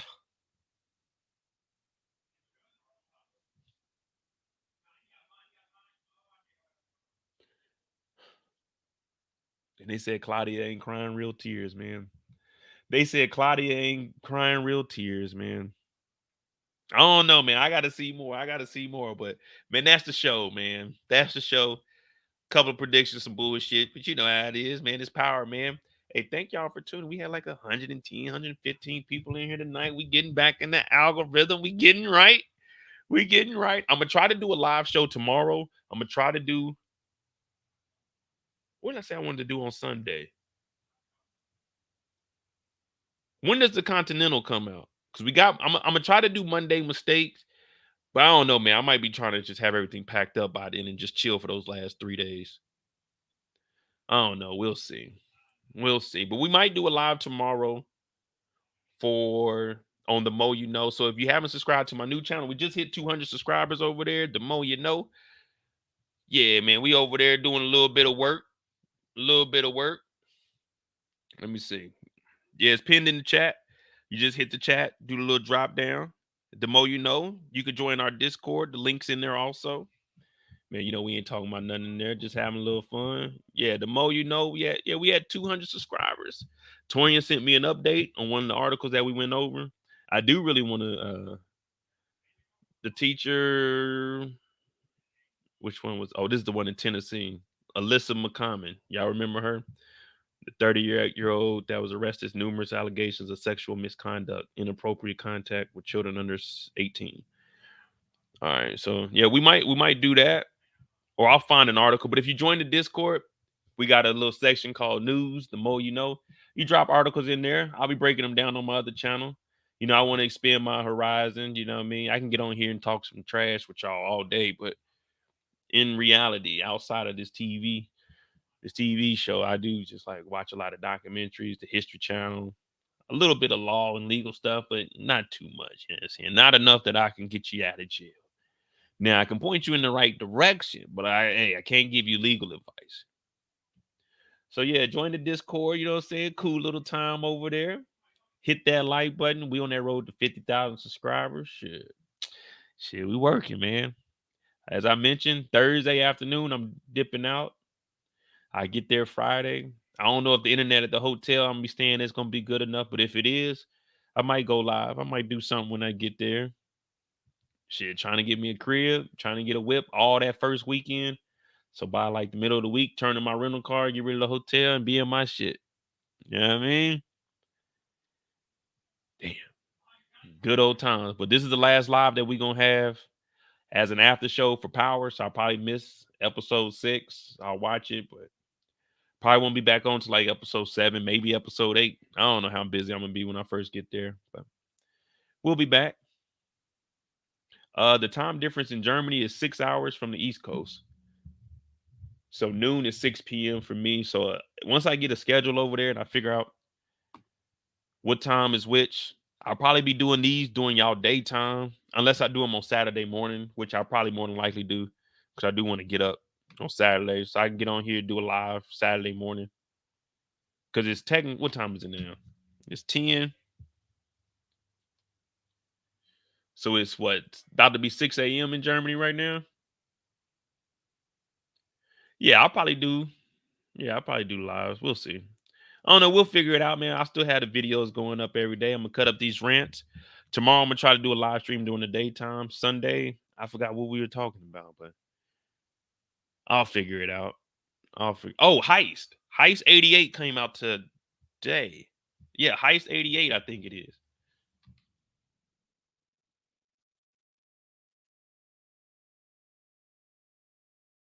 That's what it was. I knew we had something.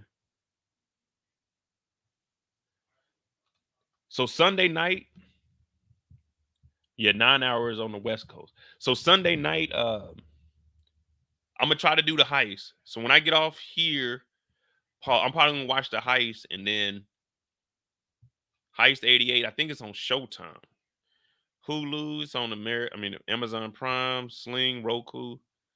Oh, Paramount Plus. All right, bet. Yeah, so I'm gonna watch Heist 88, and we're gonna talk about that on Sunday. And I'm gonna probably start early because we can talk about the movie and compare the movie to the real life stuff, and we can start doing some digging and finding out who the real characters were. I thought it was airing October 29th because I was gonna do a breakdown of each individual character, but I'm definitely not gonna have a time for that. I was gonna do a comparison, you know what I'm saying, to the actual characters. Would y'all be cool with that? Like how I did on The Harder They Fall, where I took the fictional character and I compared it to the real character. That's when my channel really started to kick off. I guess people were cool. They wanted to hear that.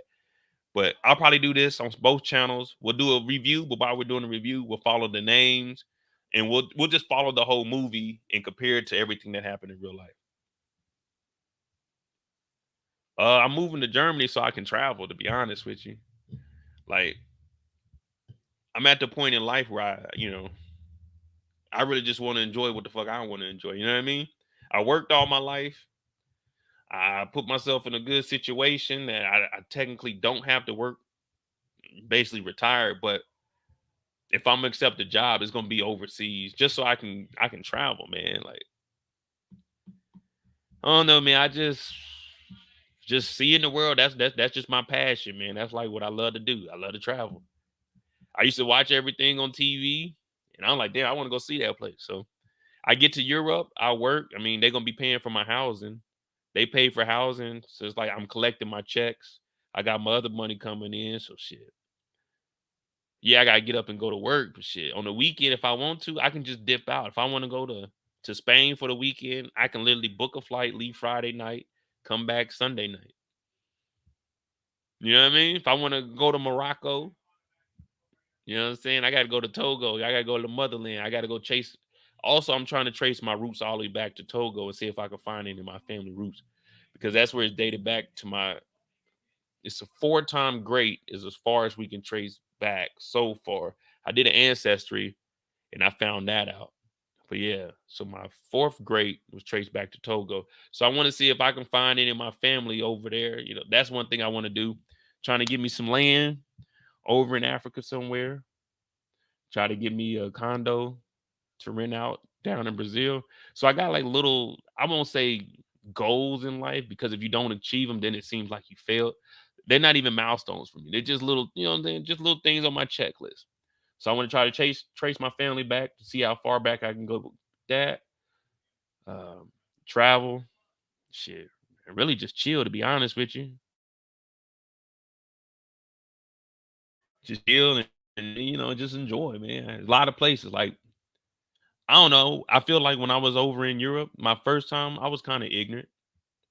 Not like ignorant, but ignorant. You know what I mean? I was oblivious to what was around me. So I really didn't appreciate places. You know, they offered me to go to Greenland with them, go to Iceland.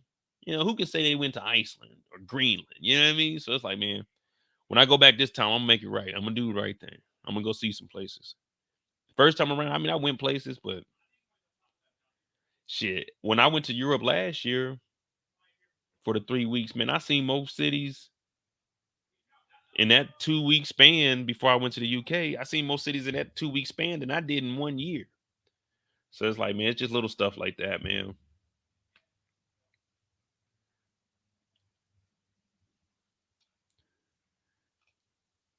Auntie said, exactly. My son sees the world with his employer. I retired at 50. And that was one thing. So for me, I told y'all how I traveled all around the United States going to the Native American reservations.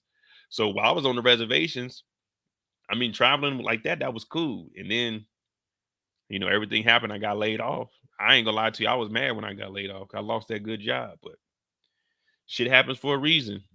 Got laid off in 09. 3 years later, no, 2 years later, got laid off 09. 2012. No, I left in 13. So 4 years later, I went to Europe.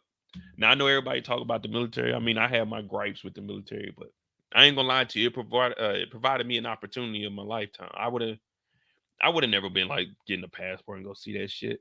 But I went over there, and for me, I dealt with a lot of shit when I was at work. Kind of fucked with my head at the time. So I guess like just traveling and getting away from Germany was cool. You know what I mean? Just for the weekend, even if it was for a weekend. Like they used to fuck with me over there, not like physically. Hell no. But yeah, they couldn't break me though. You know what I'm saying? I'm a real ass nigga. You know what I mean? They couldn't. Like I dealt with everything that was going on. I ain't give a fuck. It's like shit. As long as my check is on time, nigga, pay me. But yeah, I book a trip.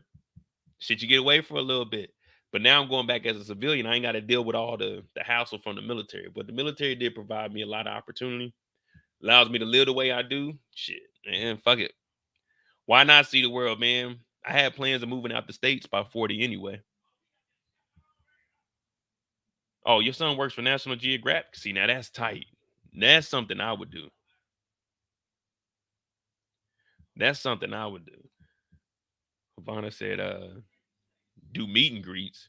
Man, listen, I fuck with y'all. I fuck with y'all, but man, meet and greet. I don't know, man.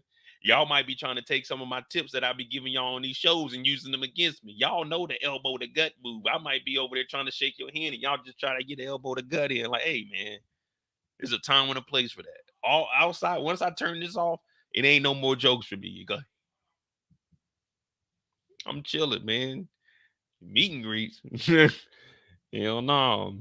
What y'all need to meet me for? Y'all ain't gonna do nothing but be mad as hell. They're gonna be mad as hell. They're gonna get back on here, man. We met up this nigga Mo, man. That nigga Mo said, let me get the check. They thinking Mo about to pay for everything. Split that motherfucker up into 30. Split that motherfucker up into 30. Mo ain't paying for everything now. I'll get one round of drinks. How much did that come up to? Over $100? Hell no. Hey, Scratch that round of drinks. Get me a drink. Get me a round. You know what I'm saying? Look, what we're going to do is when I drink this one, 10 minutes later, you're going to bring me another drink. And then every 7 minutes after that, you're going to bring me another drink. Hell no, they're going to be mad as hell. They're going to be mad as hell. Damn, man. Mo showed up to the meet and greet in shorts and a t-shirt. Mo was chilling, man. It's my day off. It's my day off. They talking about this nigga Mo that showed up looking like a bum. And like, hell yeah, I ain't getting no haircut this week. I forgot the meet and greet was this weekend. My bad, y'all. That's on me. That's on me. Shit, I can be cheap. I can be cheap and I will be cheap. Y'all gonna have to, if we ever do something like that, we're gonna have to holler at Kendall. Kendall's gonna have to set that shit up, man. I can book a ticket. I can get Airbnbs. I can map out what I'm gonna do on a trip, but I can't organize no gathering. I can't organize no gathering. I show up to gathering. I don't do the gathering. You know what I mean? I show up to gatherings. I don't do the gathering. But yeah, we're gonna watch Heist 88. I don't know. We can see some. I told y'all if y'all ever come over to Europe, for real. Y'all in Europe, shit. You reach out, shit. If you in somewhere I can get to, then I'll meet up. Put together a travel package. Once I get this travel mo going, I got this logo that I'm about to put together too. And I want it to be, I'm gonna have like these sweaters, man. It's gonna be like sweaters. It's gonna say travel mo on it. Man, this shit gonna be cold, bro. But I'm just working. I'm trying to find a supplier that's gonna actually do this shit. Cause I'm about to start putting out merch. I'm about to take this stuff serious. I don't know if y'all know, but like my life just goes like a roller coaster. So I had me 2-3 bedroom houses while I was in Germany. Then I had to downgrade when I moved back. I moved in with my brother in Arizona till I got my VA and shit together, started going to school. And then I just always been downgraded. But I'm finally about to get back into my mode, you know what I'm saying? Where I could be happy. About to get this. I'm gonna try to talk old boy down on this 3-bedroom I got. It's supposed to be in the high rise. Oh, it look nice too. Now it's a German house. German house is a little bit different. Some of them are dated, but they might have modern equipment. I wish this one had the heated floors. Man, in Germany, they got heated floors throughout the whole house. I'm like, damn, this is nice. This is nice. But they ain't got no ACs though. So I got to make sure I give me an AC unit, but I ain't gonna give me no AC unit till probably like March. Definitely ain't gonna need that mug now. But man, when I get over there, and I finally get to set me up a studio, man. I ain't gonna lie to you. That's all I really be thinking about. Then I want to set up my studio. Man.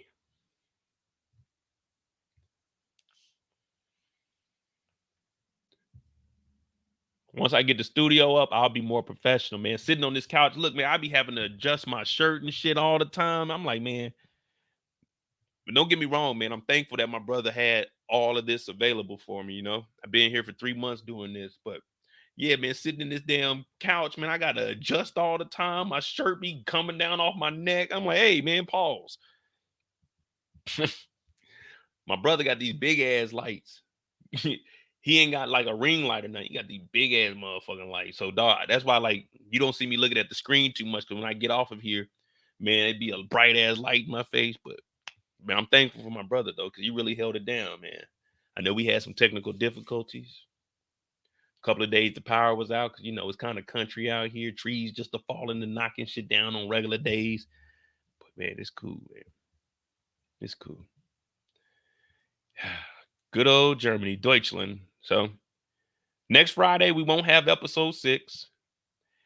Next Friday, I'll be over in the land, probably getting a rental car. Probably riding around. You know, I got to go hit up Zara.